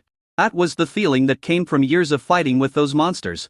Without any hesitation, Shaolin rushed forward. Bang! A loud noise occurred where he was just now. Shaolin came to a safe place and looked up, only to see a figure falling on the spot where he was just now. But soon, the figure disappeared as quickly as a shadow. Shadow? Shaolin's training enabled him to react quickly and observe his surroundings attentively. He was indeed a warrior, and his abilities were something he had never seen before. The tense atmosphere in the prison seemed to solidify in the air, and Shaolin could sense an unusual feeling. He knew this was no ordinary attack. Being arrested, lights turned off, assassinated. This was a premeditated action. Who are you? Why are you trying to kill me? Shaolin said as he looked around. But unfortunately, I couldn't detect anyone's presence at all. Without any answer, Meizu's figure appeared behind Shaolin from the darkness like a ghost. There was a hint of coldness in her eyes, and the black dagger in her hand condensed again. It suddenly stabbed towards the back of Shaolin's head. Success. Meizu's breathing quickened slightly. However, Shaolin seemed to have noticed it the moment Meizu's dagger touched the back of his head. He suddenly dodged to the side and successfully avoided the fatal blow. What? Meizu's eyes were startled before she could turn into a shadow. Bang! Shaolin punched back with his right fist. A layer of golden power gathered in his hand. Bah! Phew! A cough! The fist hit Meizu's abdomen hard. The latter coughed up blood, covered the injured part with fear in her eyes, and dived back into the darkness. Shaolin looked at the surroundings that had fallen into darkness again, and responded in a deep voice, I don't know who you are, and I don't know why you want to kill me, but I will not surrender. He took a fighting stance, although he could not sense the presence of the person coming. But, I have already injured the other person just now. Blood is the best means of positioning. In the dark, Meizu covered her abdomen, trying not to make a sound despite the severe pain. Her eyes filled with fear. This is the master. Even though he cannot sense my existence, he can still attack me based on his instinct. Hateful. Just at this moment, a teasing, mocking voice came from Meizu's earphones. Idiot, I told you not to think about confronting the other party head-on. In close-range combat, Shaolin's attack speed is the fastest and strongest. Now according to the plan, even if it wears you down, you must force the other party to give me half of the jade pendant. Otherwise, forget about seeing your brother. I don't know when the prison's surveillance power supply was connected. Guyan looked at the surveillance camera in the prison with an expressionless face in the duty room. He saw everything that happened just now, and Meizu's ridiculous behavior also left him with a deeper impression of her. Arrogant woman. Yes. Meizu had an unwilling look in her eyes. She listened to the voice in the headset and for some reason she suddenly felt a sense of panic in her heart. It was as if Link, Inking Qyu was giving her orders. She took a deep breath and blocked the wound with the power of the night. The smell of blood was covered up. Shaolin frowned. And after losing his direction, he became alert again. Next second, the same scene, a sharp blade suddenly flashed out of the darkness. Shaolin's figure shook. Buzz! A golden light emanated from his body. His right hand formed into a claw, transforming between a dragon claw and a human hand. Same move. His eyes focused, and he rushed towards the blade, saying in a low voice, "Do you think I will be hit twice?" Boom! Phew! There was only a crisp sound and a muffled groan, and the broken fragments of the blade flew towards Shaolin's cheek, and Meizu was knocked into the corner. Shaolin turned his head to avoid the attack of the debris, and the halo of the dragon claw in his hand disappeared. "Sorry, you missed the target." But in the next second, the broken blade that had slashed across his cheek suddenly turned and stabbed towards Shaolin's neck. Flying! The Grand Master's protective aura was instantly broken. Shaolin's face changed and he quickly dodged to the side. Thump! He half-squatted to steady himself, and a crystal-clear jade pendant in the shape of a dragon head, eyed with a rope, popped out from around his neck. Shaolin looked at the debris stuck on the ground, feeling a lingering fear. So the target was my neck. This kind of attack could actually break through his Grand Master's body protection. Could it be that the other party is also a master? In the monitoring room, when I saw that half-piece of jade pendant, Guyan raised the corner of his mouth slightly, picked up the phone, and said lightly, "Action." Next second, bang. All lights are turned on. As for Shaolin, just as he was about to go over to check on the person who came to kill him, his eyes were blinded by a light that suddenly turned on. He subconsciously closed his eyes for 0.1 seconds. And at this 0.1 second, a figure dressed in black suddenly appeared beside Shaolin, and he stretched out his hand and hit Shaolin's chest. Shaolin sensed this powerful aura, and was startled, and quickly protected his chest. However, the attack suddenly turned and grabbed the jade pendant on Shaolin's neck. Bang! There was a crisp sound of the rope breaking, and the jade pendant was grabbed by the man in black and thrown into a corner. Oh no, the target is my jade pendant? Shaolin's eyes were bloodshot. He ignored the man in black beside him and ran directly in the direction where the jade pendant was thrown. However, Meizu had been waiting there for a long time. The moment she got the jade pendant, she dived into the darkness. Shaolin didn't see his jade pendant, so he turned his head and looked at the man in black again. But the other party also disappeared. Well, Shaolin's eyes instantly became furious, and he punched the floor tiles. Bang! Spitter-bear-like cracks appeared in an instant. Damn it, damn it, damn it, damn it, damn it. This was the first time Shaolin wanted to kill someone since he came to the secular world. Chapter 53, Shaolin's Broken Heart. Chen Yingyan felt even more uneasy when he saw the power suddenly turned on. She put down the flashlight, raised her gun, and walked cautiously towards the detention room where Shaolin was held. Just now, she heard a loud noise coming from the detention room. Looking at the detention room that was so close, Chen Yingyan swallowed and then slowly moved towards it. Leaning against the wall, the power suddenly turned off, followed by a loud noise coming from the detention room. Combined with what Guyan said, Shaolin's background was unusual. It was hard for Chen Yingyan not to suspect that these series of events had nothing to do with Shaolin. She leaned against the wall, gripped the pistol tightly, took a deep breath, and rushed over quickly. "Don't move." Chen Yingyan raised his gun and pointed it into the detention room. But the scene before her left her stunned. Shaolin's eyes were red, and he punched the concrete floor that had become a spider web. "What's going on here? Shaolin, what did you do?" Chen Yingyan did not put down his gun, but became more alert. She looked at the terrible scene in the detention room with some doubt, as if a fierce battle had just taken place there. Hear the sound. Shaolin raised his head, revealing a cruel look in his eyes. Chen Yingyan's heart sank. She had seen this kind of look many times. That's a look that wants to kill. Shaolin saw Chen Yingyan pointing a gun at him. Looking at the look in his eyes, Shaolin's mood became even worse. If he hadn't been captured, he wouldn't have met that group of mysterious people. "Your jade pendant will not be taken away by anyone. All of this is because of the woman in front of me." He stood up, looked at Chen Yingyan with murderous eyes, and his arms began to glow. Chen Ying's heart was shocked when he saw the changes in Shaolin's arm. What is this, magic? Illusion? No matter what. Chen Yingyan suppressed the fear of the unknown in his heart and shouted, "Shaolin, what do you want to do? Do you want to make things worse?" When Chen Yingyan said this, her heart was beating so fast that she felt she couldn't hold the gun steadily.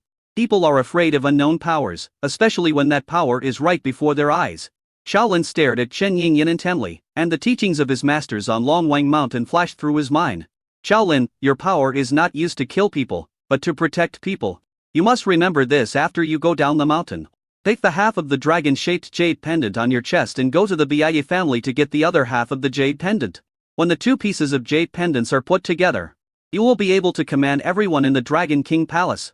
You are the key to saving this world. Finding a way to control power is your top priority. The Dragon King Palace will lend you a helping hand. For a moment, Shaolin closed his eyes, took a deep breath, and the halo on his hand dissipated slightly. He weakly put down his hands and lowered his head, his eyes revealing great regret and unwillingness.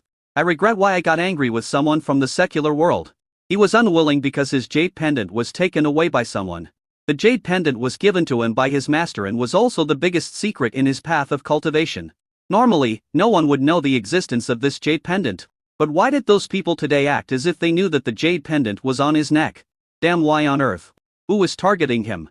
Looking at Shaolin, who put down his hand and put away his murderous intention, Chen Yingyan felt a cold sweat on his back, and recalled what Gu Yan said about the other party's unusual background.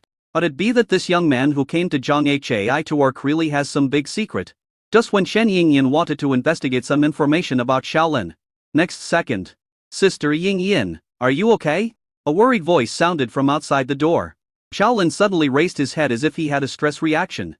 His eyes were fixed on the source of the sound at the door. Diane! Shaolin almost shouted out in a growl. He couldn't believe that he could meet the other person here. Chen Yingyan's face changed and he stood in front of Gu Yan. Shaolin, what do you want to do? It's over. She thought of what Gu Yan had said before. That Shaolin wanted to kill him, and she was not quite sure at first. But now, seeing the situation before her, she had no choice but to believe it. Gu Yan pretended to be pale, his eyes were filled with fear, and he shrank behind Chen Yingyan, saying with a trembling voice, Brother Shaolin, you and I have no grudges against each other. Why do you want to kill me? Just because you can't stand me picking up Sister Yellen? Shaolin looked at the frightened and panicked Gu Yan, and he felt very happy in his heart. But this did not dissipate the anger in his heart. Shut up, you tricked Yellen and caused me to hurt her and cause misunderstanding. You're clearly a jerk. There must be a purpose for someone like you to stay with Yellen. Chen Ying frowned slightly when she heard this. She thought that something big must have happened that made Shaolin want to kill Gu Yan. Judging from the situation, it seems like they are just jealous of each other. For a moment, she completely lost all her sympathy for Shaolin. Just because of this kind of thing, people have to be killed. This kind of person deserves to be put to death. When Gu Yan heard this, he pretended to suppress his fear and his eyes gradually became firm. He walked up to Chen Yingyan and looked at Shaolin without fear, as if the other party had said something ridiculous. Gu Yan's voice also rose slightly, without any of the weakness from before. Purpose? Yes, I do have a purpose. The purpose is to help Sister Yellen relieve some of the pressure. Did you know that her mother is in the hospital? The medical expenses every day are astronomical. Did you know that? Did you know that Sister Yellen works for jobs a day? Did you know that her physical abilities have declined to the point where they are not even as good as those of a normal person? You know nothing. You are just an ignorant young man who just came to Zhanghe City. Besides using your fists to kill and beat people here, what else can you do? Sister Yellen's mother is my teacher. So I will help Sister Yellen, and you. Besides, you have to hospitalize Sister Yellen, who is already struggling to make a living every day. Have you helped her with anything? I don't know what kind of my behavior caused you to misunderstand. But I know one thing. Gu Yan took a deep breath and looked at Shaolin sarcastically. People should be grateful. I am grateful to Sister Yellen's teacher for teaching me, so I help her daughter. And you, Sister Yellen found you a place to live? But you turned your kindness into revenge and injured her. Can you go to visit Sister Yellen in the hospital? I even paid for the medical expenses. What did you do? Oh yeah. Gu Yan looked at Shaolin, whose face was gradually turning pale, in disappointment. I heard that you seem to have killed a few more people, causing their families to be destroyed. People like you. Gu Yan, stop talking.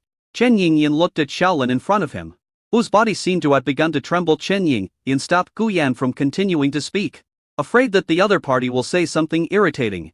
Gu Yan took a deep breath when he heard this, as if he was very angry about Shaolin's behavior. He sighed. Sister Yellen told me even in the hospital. She told me not to hate you. She said you were a good person and had helped her before. But I had already called the police before she said that. I wanted to withdraw it, but I didn't expect you to do such a thing at Tianyi Pharmaceutical. Shaolin, you have greatly disappointed Sister Yellen and me. Boom. As soon as these words came out, Shaolin's mind suddenly went blank. The anger in my heart was then overwhelmed by endless regret. With a plop, he fell to his knees, his eyes dull. What on earth did I do? Well, he didn't use any of his skills, but pounded the ground with both fists, causing it to bleed continuously. Shaolin's eyes were red and tears kept flowing out of his eyes. He choked with sobs. Even at the end, Sister Yellen still believed in me and spoke well of me. But I did this. Under the double blow of Yupi and Wang Yellen. Click. It was as if something had broken, and a bone thorn was forever buried in Shaolin's heart. See this scene. Chen Yingyin closed his eyes. Oh, I hope I can be a good person in my next life. What no one has arrived at is. Guyan's originally angry expression gradually subsided at this moment. Instead, he revealed a very bad face. Chapter 50 for Dragon King Jade. The matter was over. And Chen Yingyin called for support and explained the situation. Although the detention room was destroyed, Shaolin still stayed there. This time, a few more policemen were posted there to guard the place. His eyes were dull and he didn't respond to anyone who spoke to him. Outside the police station, Chen Yingyin glanced at Guyan with some reproach. Didn't I tell you to wait in the duty room? What if there is danger? Guyan shook his head when he heard this, touched the back of his head embarrassed lie, and said with a smile, but you are my sister, I am also afraid that you will be in danger. This kid. Chen Ying was moved and her good impression of Guyan returned. It seemed that the rumors outside were indeed rumors. Although my younger brother who grew up under my care is a little naughty, he is kind by nature. She smiled slightly and rubbed Guyan's head. I know, it's so late, you should go back quickly. Okay. Sister Ying Yin, you should be careful too. In less than a moment, he watched Guyan get into the car that came to pick him up and leave. Chen Yingyin then walked into the police station with peace of mind. She thought of Guyan's sincere and kind appearance and smiled slightly. Well, this guy isn't as bad as the rumors say. In a moving car, a bloody smell filled the air. Is she right? This is what you want? Meizu's eyes were a little blurry. She covered the wound and spread out her hands. Enduring the severe pain, half of the dragon-shaped jade pendant was exposed. Seeing this, Guyan's mouth corners slightly raised. And he picked it up and took a look. The jade pendant is crystal clear. Although it is only half a piece, one can still feel the hidden power in it. Just like now. When Guyan held it in his hand, his whole body's energy and spirit seemed to be gradually rising, and streams of pure energy surged out of his body. Very good. Guyan smiled with satisfaction. There was a gleam of brilliance in his eyes. This half of the jade pendant was called Dragon King Jade. It is the greatest secret treasure of the Dragon King Palace. It is rumored that the Dragon King Jade has the effect of improving comprehension and cultivation speed, as well as resisting all means of seduction. As long as you get the complete Dragon King Jade, you can lead the entire Dragon King Palace. But because of a great battle, the Dragon King was broken into two halves. Half is in the hands of the old master of the Dragon King Palace, and the other half is in the Bai family. Guyan recalled the plot of the original novel in his mind. According to the plot, Shaolin will be rescued by the Bai family the next day and will be introduced to him by their eldest daughter Bai Quanlan. The first purpose is to let the two people get to know each other, and preferably get married. The second is according to the rules. If Shaolin wants to get the other half's jade pendant, he has to ask the person concerned for his opinion. And now, the jade pendant with the power to purify the mind happens to be in the hands of Bai Quanlan, the eldest daughter of the Bai family. Guyan fiddled with the jade pendant in his hand, with a hint of amusement in his eyes. The Dragon King Palace does not recognize people. It only recognizes jade pendants. From the moment the two halves of the jade pendant were combined into a complete jade pendant, the Dragon King Palace will recognize its master. Isn't this also a way to take away the protagonist's opportunity? A help that the Dragon King Jade brought to Shaolin was really huge, and he had to get it. Thinking of this, Guyan smiled at Lao Gao who was driving in front and said, Lao Gao, what do you think of Shaolin's strength? Lao Gao had actually arrived at the police station a long time ago, and he was the man in black who attacked Shaolin. Lao Gao was silent for a while after hearing this. A trace of solemnity appeared in his eyes, and he said in a deep voice, very strong, this young man is stronger than me. If Guyan hadn't told him through the headset to throw the jade pendant to the woman named Meizu in the corner, I'm afraid Lao Chao didn't dare to imagine what it would feel like to be punched by Shaolin at such a close distance. It is true that heroes emerge from youth. But the most important thing is, Lao Gao concentrated on driving. His tone was a little heavy. Master, do you know warriors? Lao Gao had already noticed something when Guyan arranged for him to come and snatch the jade pendant. Our young master seems to know a lot. Guyan shrugged upon hearing this and asked, as the most wealthy young master in Zhanghe City, why wouldn't I know? Hearing this, Lao Gao laughed and said, Master, you are right, but master, you'd better take a look at the woman coughing up blood. She seems to be dying. Guyan glanced at Meizu, who had her eyes closed, her face pale, and even her breathing becoming weak. He shook his head helplessly. It really causes trouble for people. If he had followed his plan, he wouldn't have been injured so badly. Go to the hospital. Just as Guyan opened his mouth, Meizu grabbed Guyan's arm, tried to open her eyes, and said weakly, "You can't go. The true energy enters the body. The means of the secular world are useless. In a fight between warriors, the secular world can only heal the opponent's external injuries, but to impact the body's true ki requires other means." Guyan frowned. Where was the other party going? Could it be that he was going to Lang Qinyu's place? That won't do. If you go to Lang Qinyu, you might as well die here. The next second, Meizu said, enduring the severe pain, "Let's go to the tea restaurant." "Oh, there it is," Guyan said to Lao Gao expressionlessly. "Why, to the river and seawater routes." "Okay, master." In less than a moment, the car drove to a deserted street and slowly stopped. Guyan pursed his lips and said, "Get off the car, you can crawl the rest of the way." He didn't want to expose his true relationship with Meizu so early. He also didn't dare to bet that other members of the night organization would keep the secret for him. Hearing this, Meizu gritted her teeth and pushed open the car door. She got out of the cart rambling lion with difficulty. The moment the car door closed, the window rolled down. Guyan said calmly, "The first thing is considered completed." The voice fell before Meizu could say anything. The window rolled up again and the car drove away. Meizu looked at the departing car and shook her head. "Trying to sober myself up a little. For things left. Father, wait for me. Sister will definitely find you." Chapter 55. Shen Weiner calls. Although Guyan said that he could crawl the rest of the way back, but she was seriously injured and collapsed at the door of the night organization. In the last moment before she fell into a coma, all she could think about was, "This guy, why did he put me so far away?" On the way back, Guyan threw the jade pendant into the system space. This was the safest and most secure way. This system space is also a function he discovered not long ago. The space is infinite and can hold anything. It's a nice feature. Looking at the scenery flashing by outside the car window, Guyan's eyes became extremely calm. Half of the Dragon King Jade has been obtained, and the other half will have to wait. If nothing unexpected happens, Shaolin will be bailed out and taken to the Bi family tomorrow morning. So he definitely cannot go there rashly at this time. But Guyan thought of something interesting.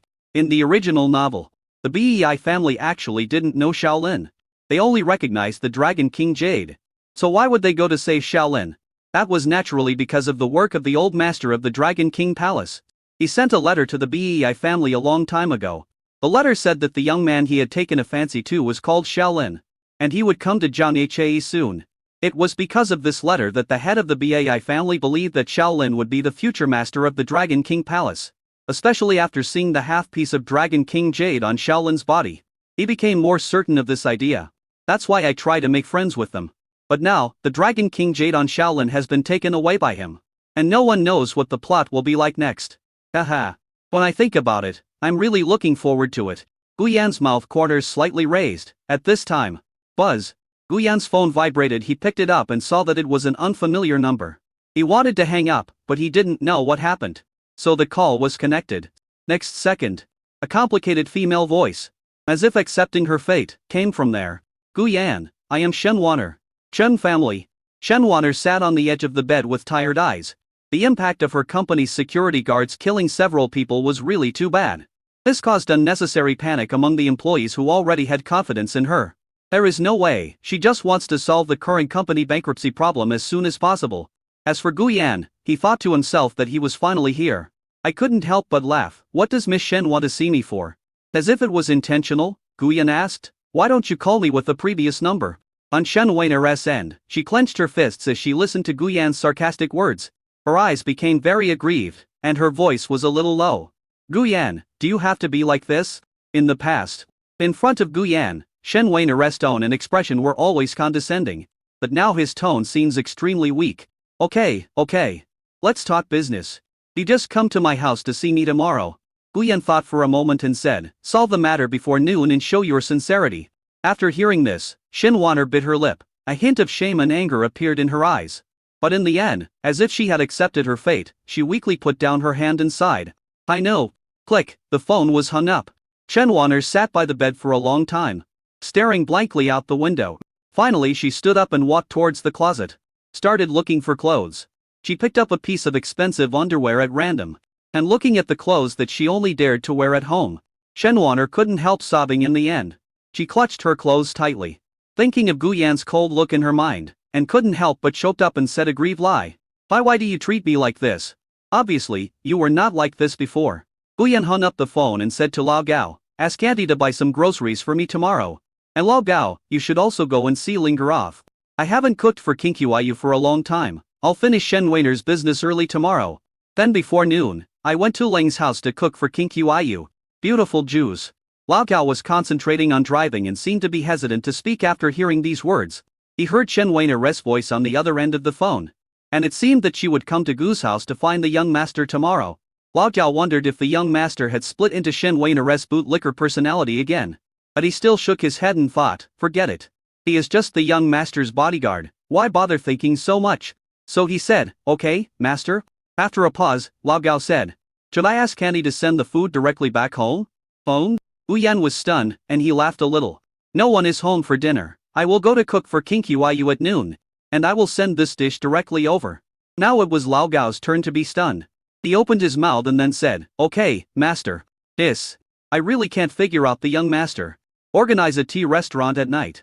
In an underground space 5,000 meters underground. In a pure white ward. You are so useless, you were actually injured so badly by a young warrior. If the master had sent me at that time, I'm afraid that the young master of the Dragon King Palace would have been manipulated by me to commit suicide long ago. Bialian crossed her arms and looked at Meizu, who was lying on the hospital bed with her wound bandaged. With a mocking look, Meizu remained silent. She had injuries all over her body. And her internal organs were severely damaged by the constant impact of the golden inner energy. If he were an ordinary person, he would have died countless times. Why, did I hit the nail on the head? That's why you don't want to talk? Bialian showed a provocative expression. However, Meizu still didn't speak. Seeing this, Bialian put away her smile and curled her lips. If you don't want to talk, then don't talk. If I hadn't sensed your breath and saved you, you would have died. After hearing this, Meizu started to move. She turned her head and looked at Bialian expressionlessly, saying, thank you. Bialian obviously hadn't thought that this woman would say thank you, and suddenly felt a little unnatural. You can say thank you, but it doesn't matter, that girl is not. But if the master had sent you, you would probably not have been able to crawl back. Bialian slowly put a question mark, and his expression became extremely ugly. I really hate you as a woman. At this time, a middle-aged store manager wearing sunglasses came over and coughed lightly. Okay, stop arguing. We never expected that the young master of the Dragon King Palace would be as powerful as a Grand Master. This matter has been reported to the master. As for Meizu, the store manager paused and said, the owner said that if you go to her tomorrow, she will heal your injuries. Meizu was stunned when she heard this, then nodded, with a tone that was somewhat touching and self-blaming. Okay. The Aoyan was a little unconvinced, muttering, I completed the task so badly, but I still got the master's favor. I really don't understand. She shrugged, shook her head and left. Ling family. Ling Kinkyu had a cold expression on his face. He really didn't expect that the young master of the Dragon King Palace was a master. It is understandable that Meizu lost. It seems that the target needs to be changed slightly. But why is Guyan involved? According to the investigation of his subordinates, that Shaolin actually knew Wang Yelin. And it was because Guyan called the police that he was thrown into jail? Ling Kinkyu frowned. Shaolin was a master, but he was arrested because Guyan called the police. It is inevitable that the other party will develop a vengeful mentality. Although the butler following Guyan is quite capable, but he may not always follow Guyan. If Guyan was attacked by Shaolin, it would be too bad. No, I can't let this happen. Of course, it wasn't because he was worried about Guyan's safety, but because Guyan was, after all, his servant. Of course, we can't let anything happen to the other party after all. The other party's cooking is delicious. Anyway, Ling Kinkyu lay on the book. Feeling a little absnetsman, Guyan didn't seem to say whether he would come tomorrow. What a worrying day. Chapter 56. I wish you a smooth future, Mr. Shen. The next day, family-oriented. A white Porsche stopped in front of the Gu family's gate. Shenwaner, wearing a black coat and a pair of high heels, walked down. She looked at the mansion in front of her with a complicated expression. Guyan is the richest and biggest second-generation rich man in Zhangye City. In fact, maybe following him is a good thing. Besides, Guyan liked her so much before, so he would definitely not treat her badly after marriage. Why? Shenwaner sighed lightly, her expression gloomy. Things had come to this point, so naturally she had thought it all through when she came here. With mixed feelings, Shenwaner walked in. At this time, Zhangye City Police Department. Bang! Chen Yingyan barged into the director's office. slammed his hand on the table, and yelled, "What a joke! He's a murderer. Do you understand what a murderer is? How can you let him go like this?" Seeing this, Chen Jiuoping sighed slightly. He understood his daughter's anger, but there were too many things in this world that ordinary people could not control. Take Shaolin for example, he never thought that the other party was a warrior from the ancient martial arts world.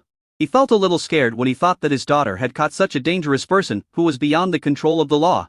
At this time, a man with glasses and wearing a pure white uniform next to Chen Jiuoping said with a smile, "Miss Chen, please don't be so excited. Mr. Xiao's identity is special. And after identification by our professionals, the people who died in Qianyi Pharmaceutical were not killed by Shaolin." Chen Yingyan looked at the person who was speaking. Frowning, "Who are you?" A man was wearing a pure white uniform that looked like it belonged to some organization, with a golden emblem on his chest. I forgot to introduce myself.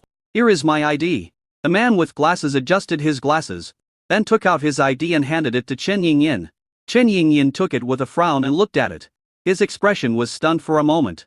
Only the witness clearly states, "Member of Huaxia Special Operations Investigation Department White Army." Chen Ying had never seen this department before. She handed back her ID with some confusion. "What department is this? Why haven't I heard of it?" Bi Jun shook his head and said meaningfully, "This is an organization that is out of the law and is different from the secular world. Of course, Miss Chen, you are not from our side, so I don't need to say more. But your father knows this, so if you have any questions you can ask him. Provided he is happy to answer them for you." After finishing speaking, Bi Jun looked at Chen Jiuoping, who had a complicated expression on his face, and said, "Then Director Chen, I will take the person away first." After saying that, Bi Jun walked out of the house. Chen Yingyan naturally disagreed when she was about to stop the other party. Chen Jiuoping sternly scolded her, "Yin Yin." Chen Ying's heart was shocked. And while he was stunned, the White Army had already left. She looked at Chen Jiuoping in disbelief. "Dad, do you really believe in this kind of organization with unknown origins?" "Why?" Chen Jiuoping sighed softly, then stood up and walked towards Chen Yingyan, who looked shocked and unwilling. He patted her on the shoulder and said with mixed emotions, "Yingyan, don't even think about catching Shaolin. The other party is not an ordinary person. That organization is also a formal national organization. Even if Shaolin is guilty, they will deal with him." Hearing this, Chen Yingyan clenched his fists tightly. Guyan's words last night flashed through her mind. "Sister Yingyan, I heard that Shaolin has an unusual background. What if he is bailed out? I had promised myself that such a thing would never happen." Hateful. Chen Yingyan's face was expressionless. She nodded and said, "Okay, Director Chen." It seemed like Guyan already knew something. It seemed like I had to find some time to look for him. Family-oriented. Guyan, wearing a bathrobe, walked down from upstairs lazily. At first glance, I saw Shen Wanner, who was wearing a black coat and standing uncomfortably in the reception room on the first floor. The corners of his mouth curled up slightly. "What brings you here, Miss Shen?" "This guy." Shen Wanner looked at Guyan, who was walking towards her with a bad expression on his face, and she couldn't help but grit her teeth. She said softly in a low voice, "The Qianyi Pharmaceutical is my hard work. What on earth will you do to let me go?" Guyan walked in front of Shen Wanner, looking down at her, his eyes unscrupulously scanning her body. "How is it? Didn't I say so? Pay me back the debt your brother owes first." "Well, she's good looking and has a good figure. Shaolin will naturally be fascinated. And then I just need to let Shen Wanner drink the power-destroying water. And then my plan will be half completed." When Shen Wanner saw Guyan's eyes, she thought she understood what he meant. She bit her lip lightly, put her hands on the buttons of her coat, and said in a trembling voice, "I have no money." Guyan suddenly realized, no money. That doesn't matter. As he was speaking, his expression froze. I saw Shen Wanner slowly unbuttoning her coat. A little bit of the pink inside was revealed.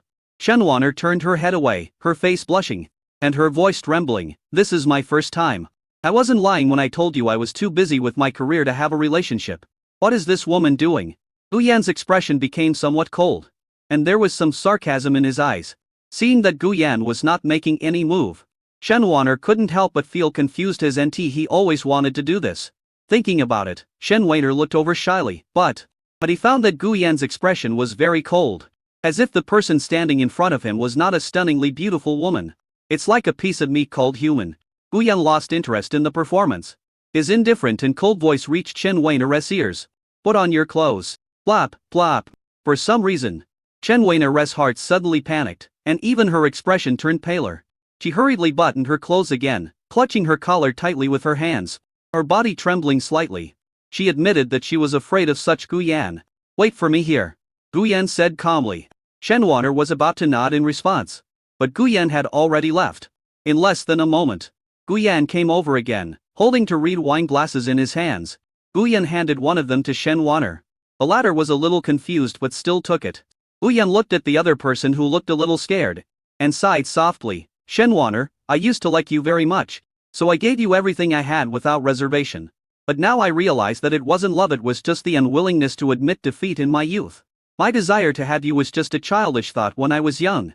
We are past that age now, and I will be engaged soon. Your company will resume normal operations after today. And I won't ask you to pay back your brother's money. Drink this glass of wine, and we will no longer owe each other anything. At this point, Guyan revealed a relieved smile. I wish you all the best in the future, Mr. Shen. After the words were spoken, everything around them became quiet. Shenwaner felt her brain go blank all of a sudden. Engagement.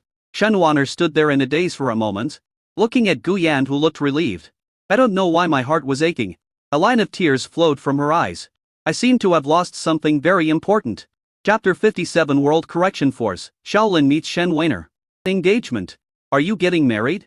Shenwaner asked in a daze. I don't know why when I heard Guyan say in this tone that he was about to get engaged. Her heart was in great pain. She felt that she should not like Guyan. But why was she so sad when she heard that he had let her go and was about to embrace a new life? Guyan nodded, with a gentle smile in his eyes. Yes. She is a good girl. I see. Shenwaner was silent for a moment. She looked at the wine glass in her hand. Her somewhat sad face was reflected in the red wine. She tightly grasped the wine glass and raised her head with a forced smile. I wish you happiness. When Shenwaner said this, she could feel the pain in her heart. Why is it like this? I obviously don't like Guyan. But why is it so painful and sad? Why am I so sad? Guyan clinked glasses with the other party. I also wish you to find your own true love. He took a sip. When Shenwaner heard this, she smiled sadly in her heart, and raised her glass and drank it all. What Shenwaner didn't notice was that when she drank the wine in the glass, a strange look appeared in Guyan's eyes. Shenwaner doesn't drink alcohol on weekdays. But at this moment, because she felt an unshakable depression in her heart, she drank all the red wine in one breath. Her face immediately turned red. She held her forehead, and took a deep breath. The things in front of her eyes became blurry and she started crying again. She lowered her head and sobbed softly. I'm sorry. I was wrong before. She looked at Guyan with sobs and asked with tears in her eyes, can we go back to the past? Guyan didn't say anything. Just smiled. Not getting the response she wanted, Shenwaner's eyes dimmed completely. Only at this moment did she realize that it was not that Guyan couldn't live without her, but that she couldn't live without Guyan. I regret it so much. Really regret it so much. She put down the wine glass, wiped her tears, took a deep breath, and forced a smile on her face. Okay, I understand. However, beneath this smile, Shenwaner's heart was filled with regret and loss. It seems that I was really wrong. Shenwaner walked out of Gu's house with a lost feeling. Guyan. Her eyes were red and the things in front of her were a little blurry. The alcohol gradually took over her head, and she walked in a daze. Shenwaner staggered towards her Porsche. At the same time, a black car made of special material was driving towards us from a distance. Shaolin, right? My name is Bi Jun if I'm not mistaken. Your strength should be at the level of an early Grand Master. Right? Bi Jun sat in the back, looking at Shaolin, who was silent and had a gloomy expression, with a smile. At the same time, he had some doubts in his mind. Is this depressed man the next heir to the Dragon King Palace? Although he is quite capable, can he really go far with this kind of mentality? Before coming to pick up Shaolin, Bi Jun had already investigated the whole incident. When he learned that Shaolin was arrested because of jealousy, he felt extremely disappointed. After all, he admired the old master of the Dragon King Palace very much, so he had been looking forward to the successor chosen by that legendary figure. But who would have thought that this person's performance didn't seem to be that good? Shaolin heard what the people around him said, and he didn't understand why this man wanted to take him away. He only knew that he was not in the mood to care about those things now. Shaolin clenched his fists tightly, his expression becoming extremely painful. He kept recalling what Guyan said to him in his mind. People like you. People like me. Shaolin closed his eyes. Your power is not used to hurt others. He felt extremely guilty. If possible, he would like to go to the hospital to visit Wang Yilan. Suddenly, he seemed to sense some breath and suddenly looked up to the window. He saw an unexpected figure lying beside the car, and from the shaking shoulders, it seemed that the other person was crying. Chen Wan'er.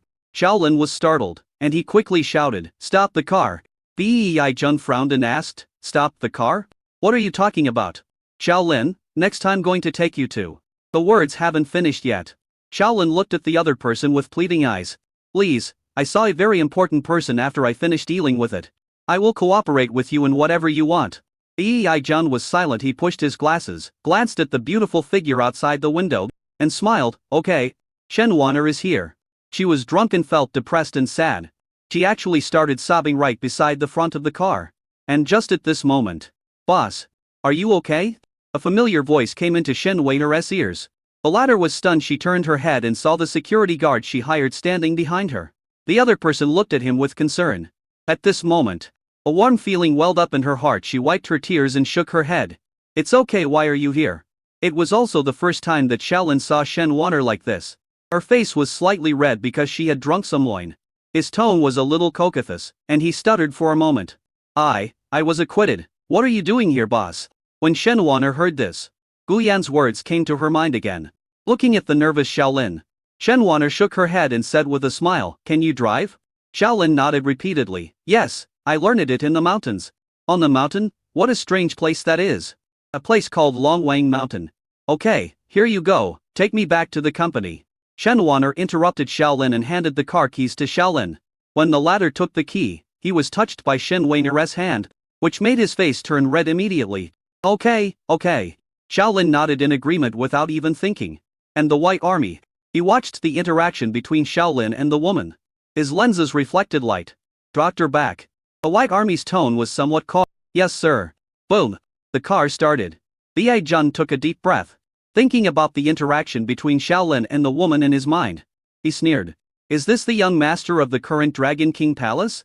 He is really not that good. My dad is also confused and actually wants my younger sister to marry him. As a brother, there is no way would let my younger sister marry a man like this. By the way, speaking of which, my younger sister once said that she was bullied." He asked the man in front of him, "Have you found the person who bullied my little sister?" He found out that they are all a group of hooligans, and the leader is called Shen Tian.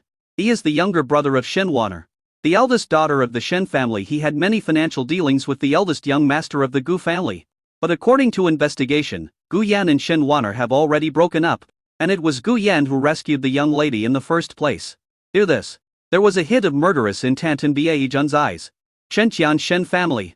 Unfortunately, as a warrior, I cannot interfere in the affairs of the secular world. Is there also the eldest young master of the Gu family? I've heard about it before, and it seems that he's the bootlicker of the eldest daughter of the Shen family. But since the other party saved my little sister, he is my friend. I, the White Army, will repay you for this kindness. It seems like I have to find some time to meet this Gu Yan. Chapter 58, Treating Injuries. You are worthy of being the master. As for Gu Yan, he stood in front of the French window of his big villa, looking at the two figures outside the yard with a teasing look. When I saw Shaolin helping Shen Wan'er into the car, he smiled with satisfaction. Very good, the plan is halfway done. Shaolin's coming here was not originally planned, and I didn't expect the effect to be so good. There is also the car carrying Shaolin. It looks like the person inside should be Bei Jun, the eldest son of the Bei family in the original novel. Very good, the plot is moving forward in an orderly manner. Perhaps Shaolin appeared here because of the adjustment of the world's power. After all, a sad and crying heroine lying on the hood of the car. Doesn't she need a hero to appear at this time to comfort her and improve her favorability? It's really good. But Gu Yan knew that this was a critical point where the favorability between the two would increase again. That is, of Shen Tian. Only if Shen Tian died would Shen Wan'er suffer a mental breakdown. At this time, if Shaolin continues to comfort and care for the other person, he will be able to touch the other person's heart. Of course, Shen Tian can but Lang Linger must not be involved. After all, that would just return to the original plot. Then Shen Wan'er crying sadly and Shaolin comforting her. By then, the two of them will come and go. Haha. Thinking about the situation at that time, Gu Yan almost couldn't help laughing out loud. That's right. He had already let Shen Wan'er take the bottle of power-destroying water. It was the red wine that the other person drank in one gulp. In fact, but he didn't expect that the other party drank it all. When he was lying there crying under the influence of alcohol, he happened to meet Shaolin, who was released. That's a really nice development. Gu Yan had previously considered many plans to weaken Shaolin's strength. One of them is to simply and clearly kill off the heroines like Wang Yulin. The word kill here means literally, which means to assassinate the opponent directly. However, he quickly abandoned this idea.